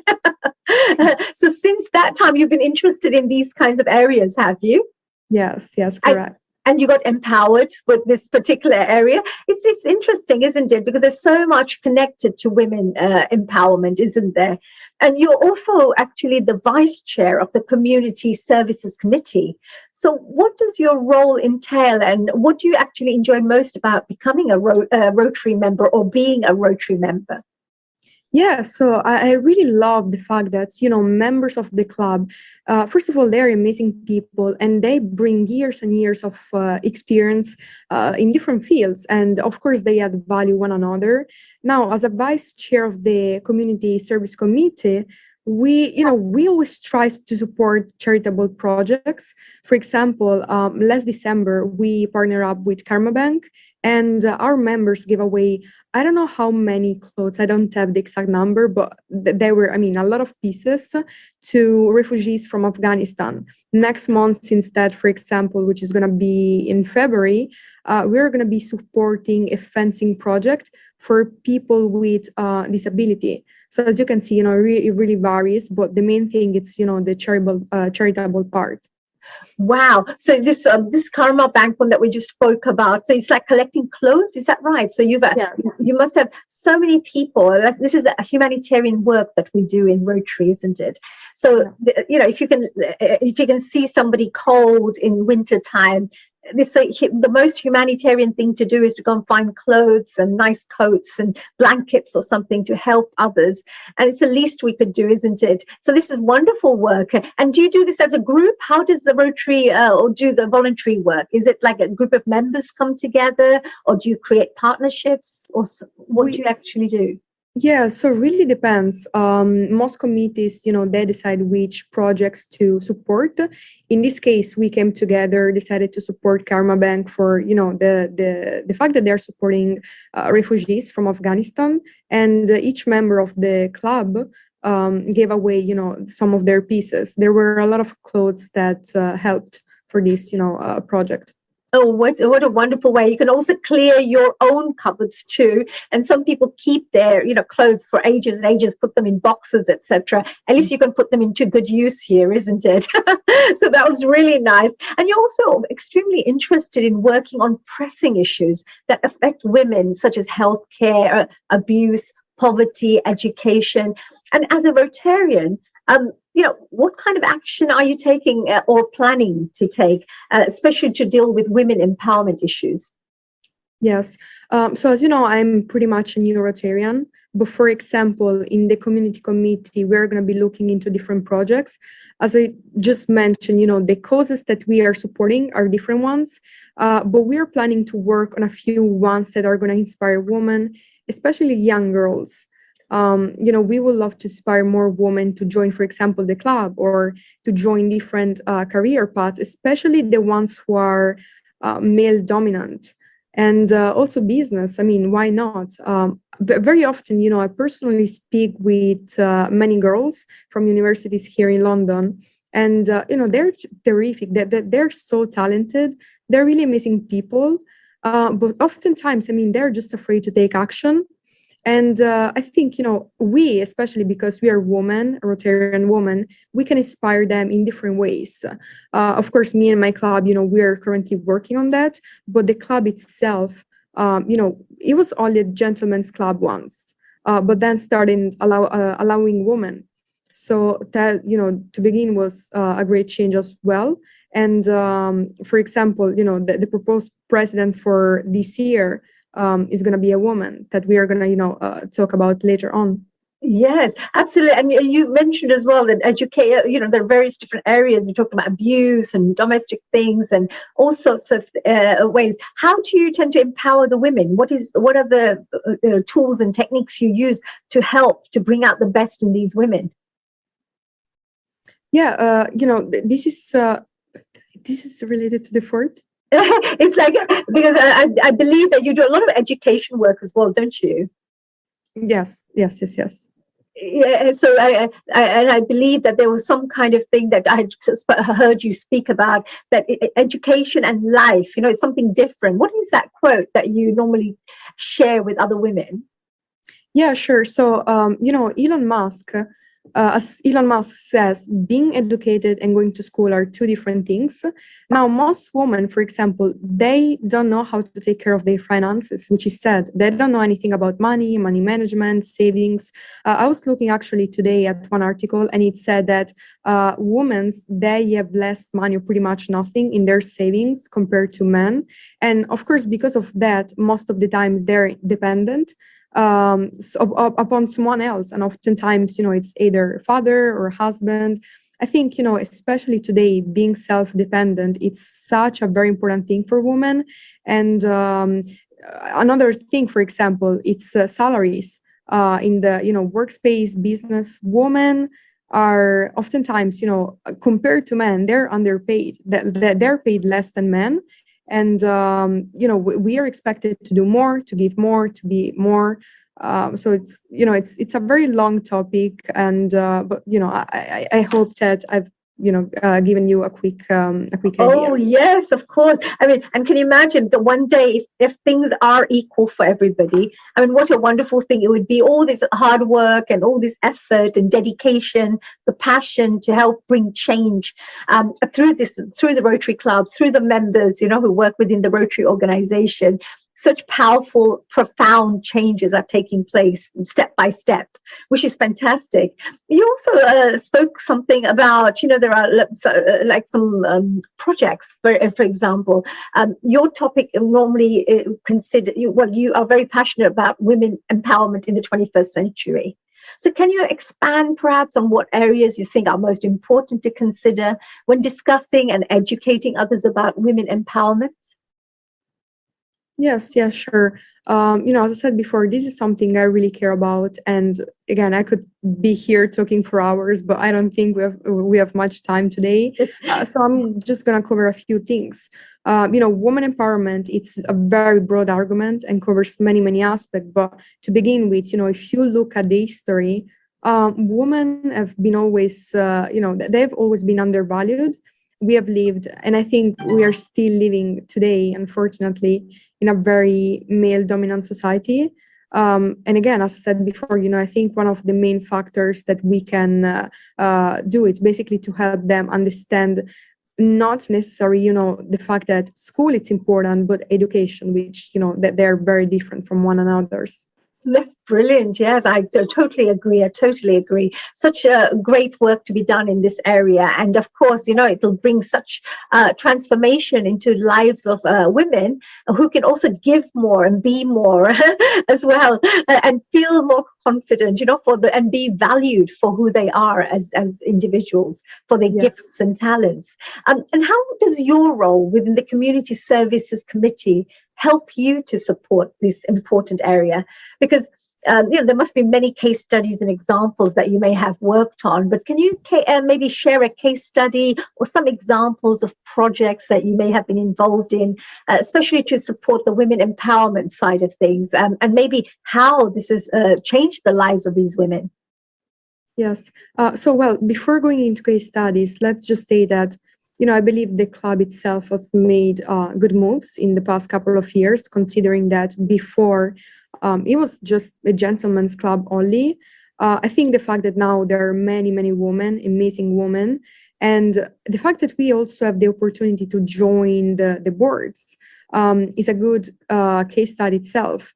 One very important thing I believe is that we need more women to take leader roles.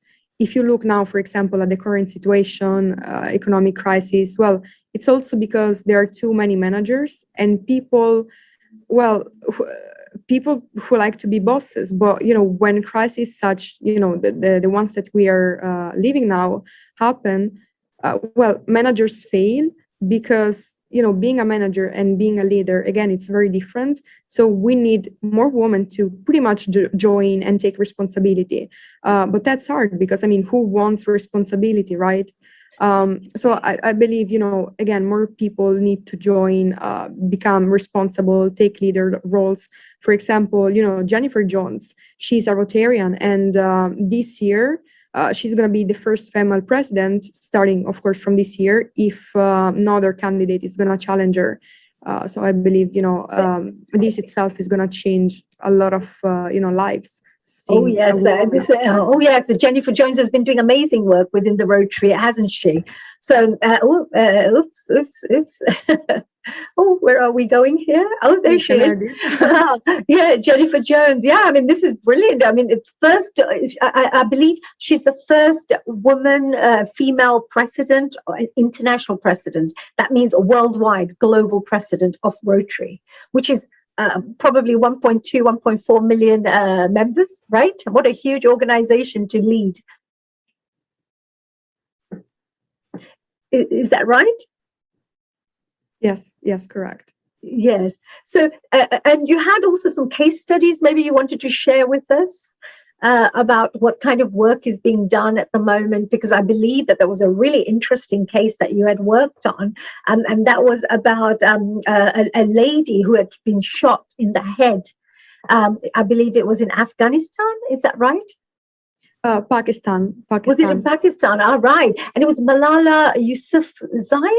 Yeah, correct. Malala Yousafzai. So she really believes in, empowering women, and she is fighting for women's education. When she was 16, she was shot by the Taliban in Pakistan, and they, just to save her, they moved her here in UK, Birmingham, where she was saved. Wow. So, but you mentioned that she was actually shot. So, do you mean there was a war going on and she got involved in that? No. Or she actually got shot like an assassination? Yes, correct. So she was pretty much going to. And by the way, I don't know. I don't have a book with me, but she wrote a book as well, which is called "I Am Malala." She was just, I think, so she was 16, and she was going to school by bus with her friends, and the Taliban, they stopped at the. They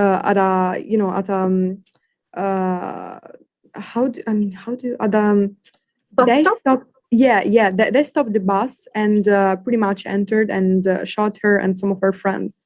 Oh dear, it's so dangerous, so even people can't even speak like in a democratic manner, where they may have a particular viewpoint or an opinion, or they may prefer things in a certain way, but they're not allowed to speak up. Is that right? Yeah, correct. But we are going into basic human rights. So Rotary also works on helping to empower women to understand their human rights, what basic rights they have, and helps to empower them by educating them and supporting them. And ensuring that they can give the best of themselves to the world. She's done really good, actually, hasn't she? She's been speaking around the world afterwards. So Rotary really helped her to transform her life, from where she was to where she is right now. So that was really good. And to finally come to kind of to the end of our discussion here, I know I'd love to speak more about this particular topic. It's so interesting. But, Rotary seems to be a great platform from where you can carry out this kind of impactful work. Why did you join Rotary, and what benefits do you think you have gained by being a Rotary member? Yeah, of course. So giving back to the community is very important. That said, I think, people should join because, it's great to join because you can create meaningful connections, relationships, friendships, and there's also a lot of fun. It's not boring. Like, I love it. I love being part of the Rotary Club. You think it's fun? So if you said 3 of the best things that you like as a person, what are the top 3 things you enjoy about Rotary? I think all of the 3, yes. I think connections. Human-to-human connection. I think that's very important for me. Right. That was the first one, right? That you'd like to have that connection. You mentioned fun as well. Is that right? There's lots of fun. Yes. There is a lot of fun. Yes. Yes. And of course, you get chance to perhaps work on such fantastic projects that you are passionate about and you yourself want to do something about. So here you have a platform in the Rotary where you can literally come with your project and say, look, this is what I would like to support. And you have a whole, all the members, the whole community there, like-minded people who help each other. Is that right? Correct. Yes. Yeah. Yeah, it's fantastic. Well, Anastasia, look, I just want to say thank you so much for joining us here today on Healing Our Earth. We truly, truly appreciate your time. And I know that you're jet setting from here and there, but this is a really great insight that our audience members, ourselves have had about the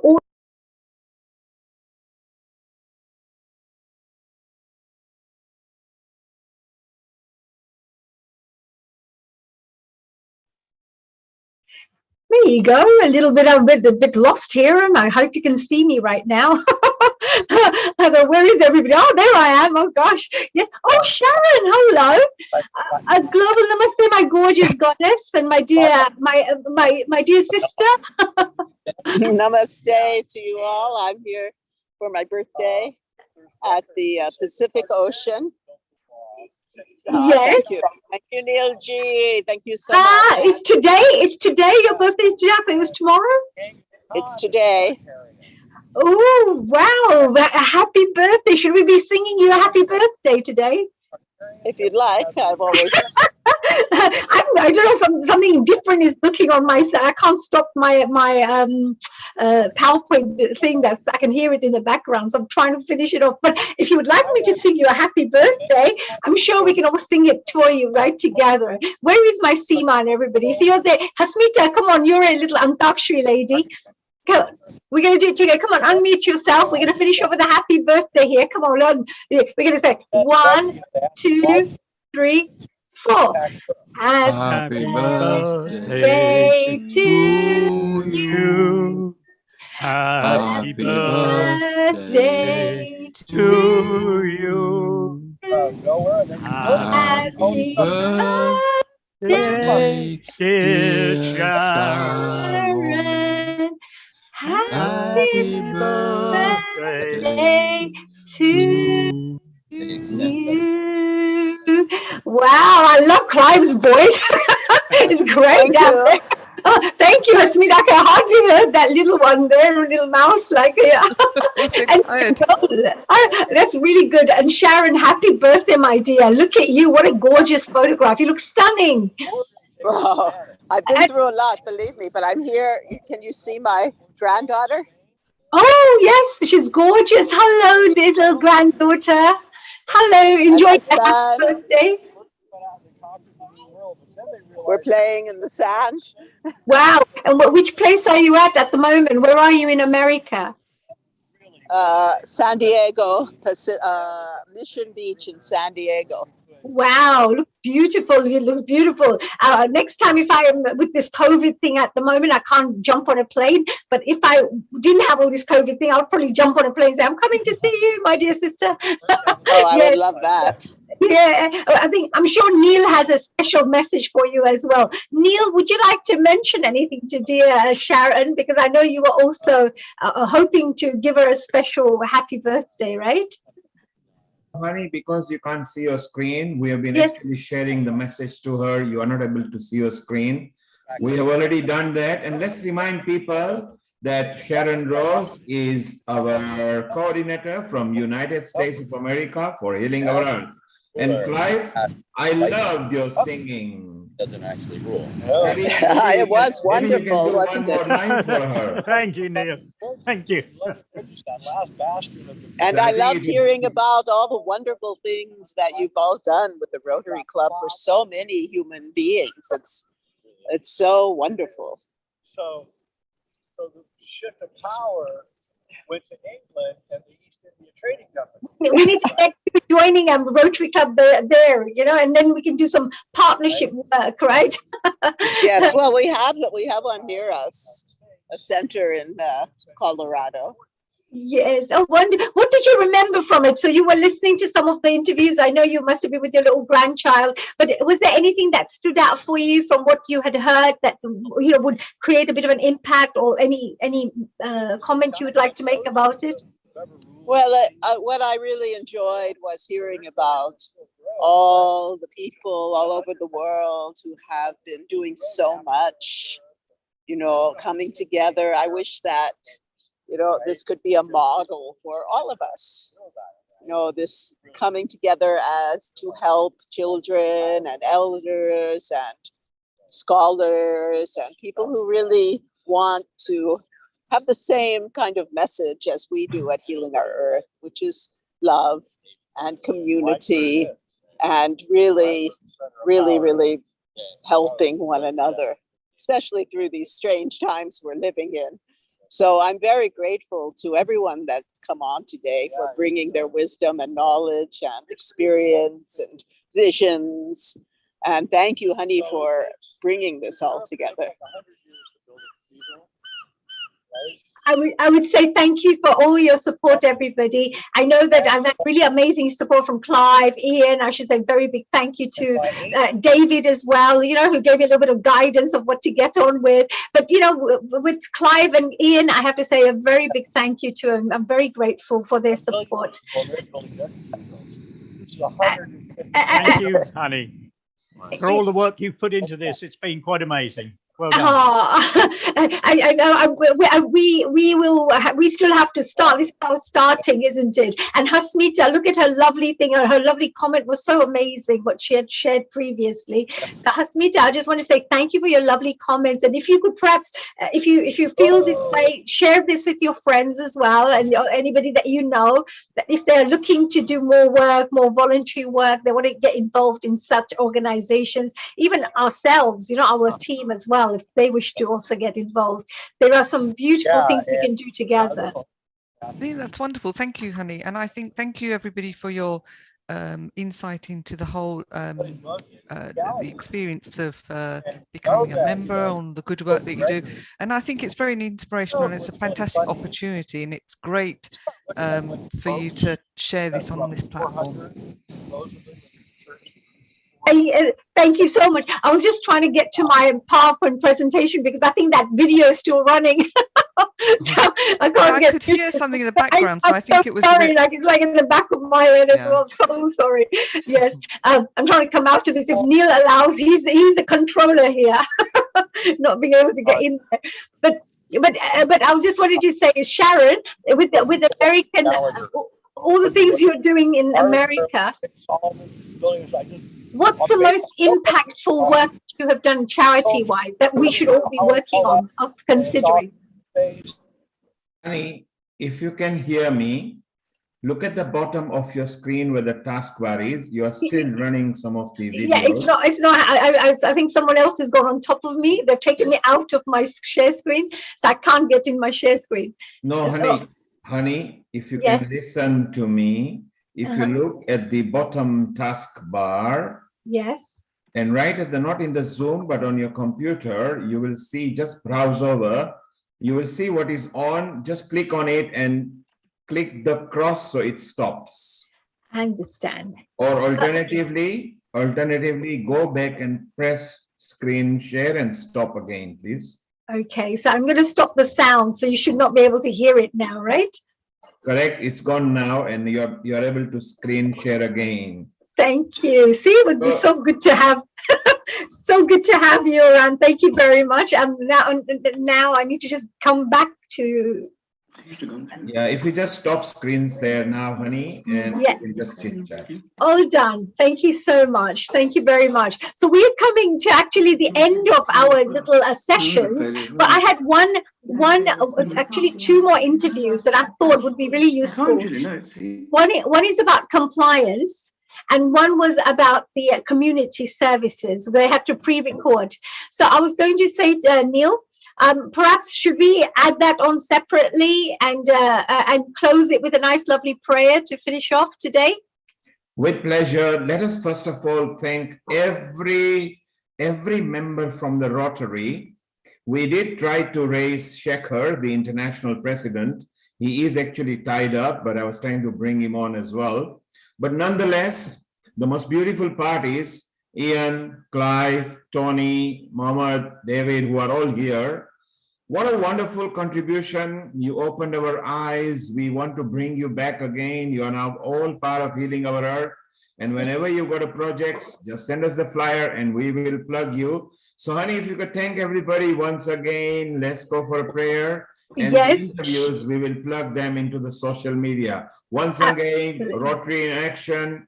We are simply proud of you. Over to you, honey. Thank you, dear Neil. Well, first of all, we're finishing off for today to say a very big thank you to, of course, the participants as well, the panel guests with their wonderful comments that they came back with to encourage the rest of us. The special, wonderful President David Johnson, our Vice President Ian Balcom, and of course Clive Amos, who's the membership chair, who I'm working very closely with as a chairwoman of the new members committee. So I just want to say a very big thank you for all your mentoring. The audience members who are watching right now, just wanted to say do keep in touch, and if you want more information about this particular organization, Rotary, if you've been touched by the work that's being done there and you want to know more about it, you don't need to join, just want to find out more, you're welcome to contact us. There's no obligation whatsoever. And I know we've talked about the membership joining, but actually the main aim is for us to inspire people to go out there and to do more good for the world. That's our main message for everybody. The secondary part is, if you're interested to know more about Rotary, of course, we are here to support you for that as well. Ladies, like Sharon, a big happy birthday, my dear. All our birthday wishes go to you from all of us from Healing Our Earth and the 30 countries that are watching or more right now. From all of us together, we send you our love. Please keep doing the great work, and I'm glad you're feeling better now. Speedy recovery to you. So we finish up with a lovely prayer. This prayer is actually for peace, happiness, and love for all of us to be blessed with a nice, I would say, abundance of wisdom, abundance of love, abundance of lovely friends, and everything good that life can bless you with. So we're going to finish off with a lovely Indian prayer. Guru Brahma, Guru Vishnu, Guru Devo Maheshwara, Guru Sakshat Param Brahma, Tasmai Shri Guruve Namaha. Om Shanti, Shanti, Shanti. May peace be with you, and may peace be there in the whole world.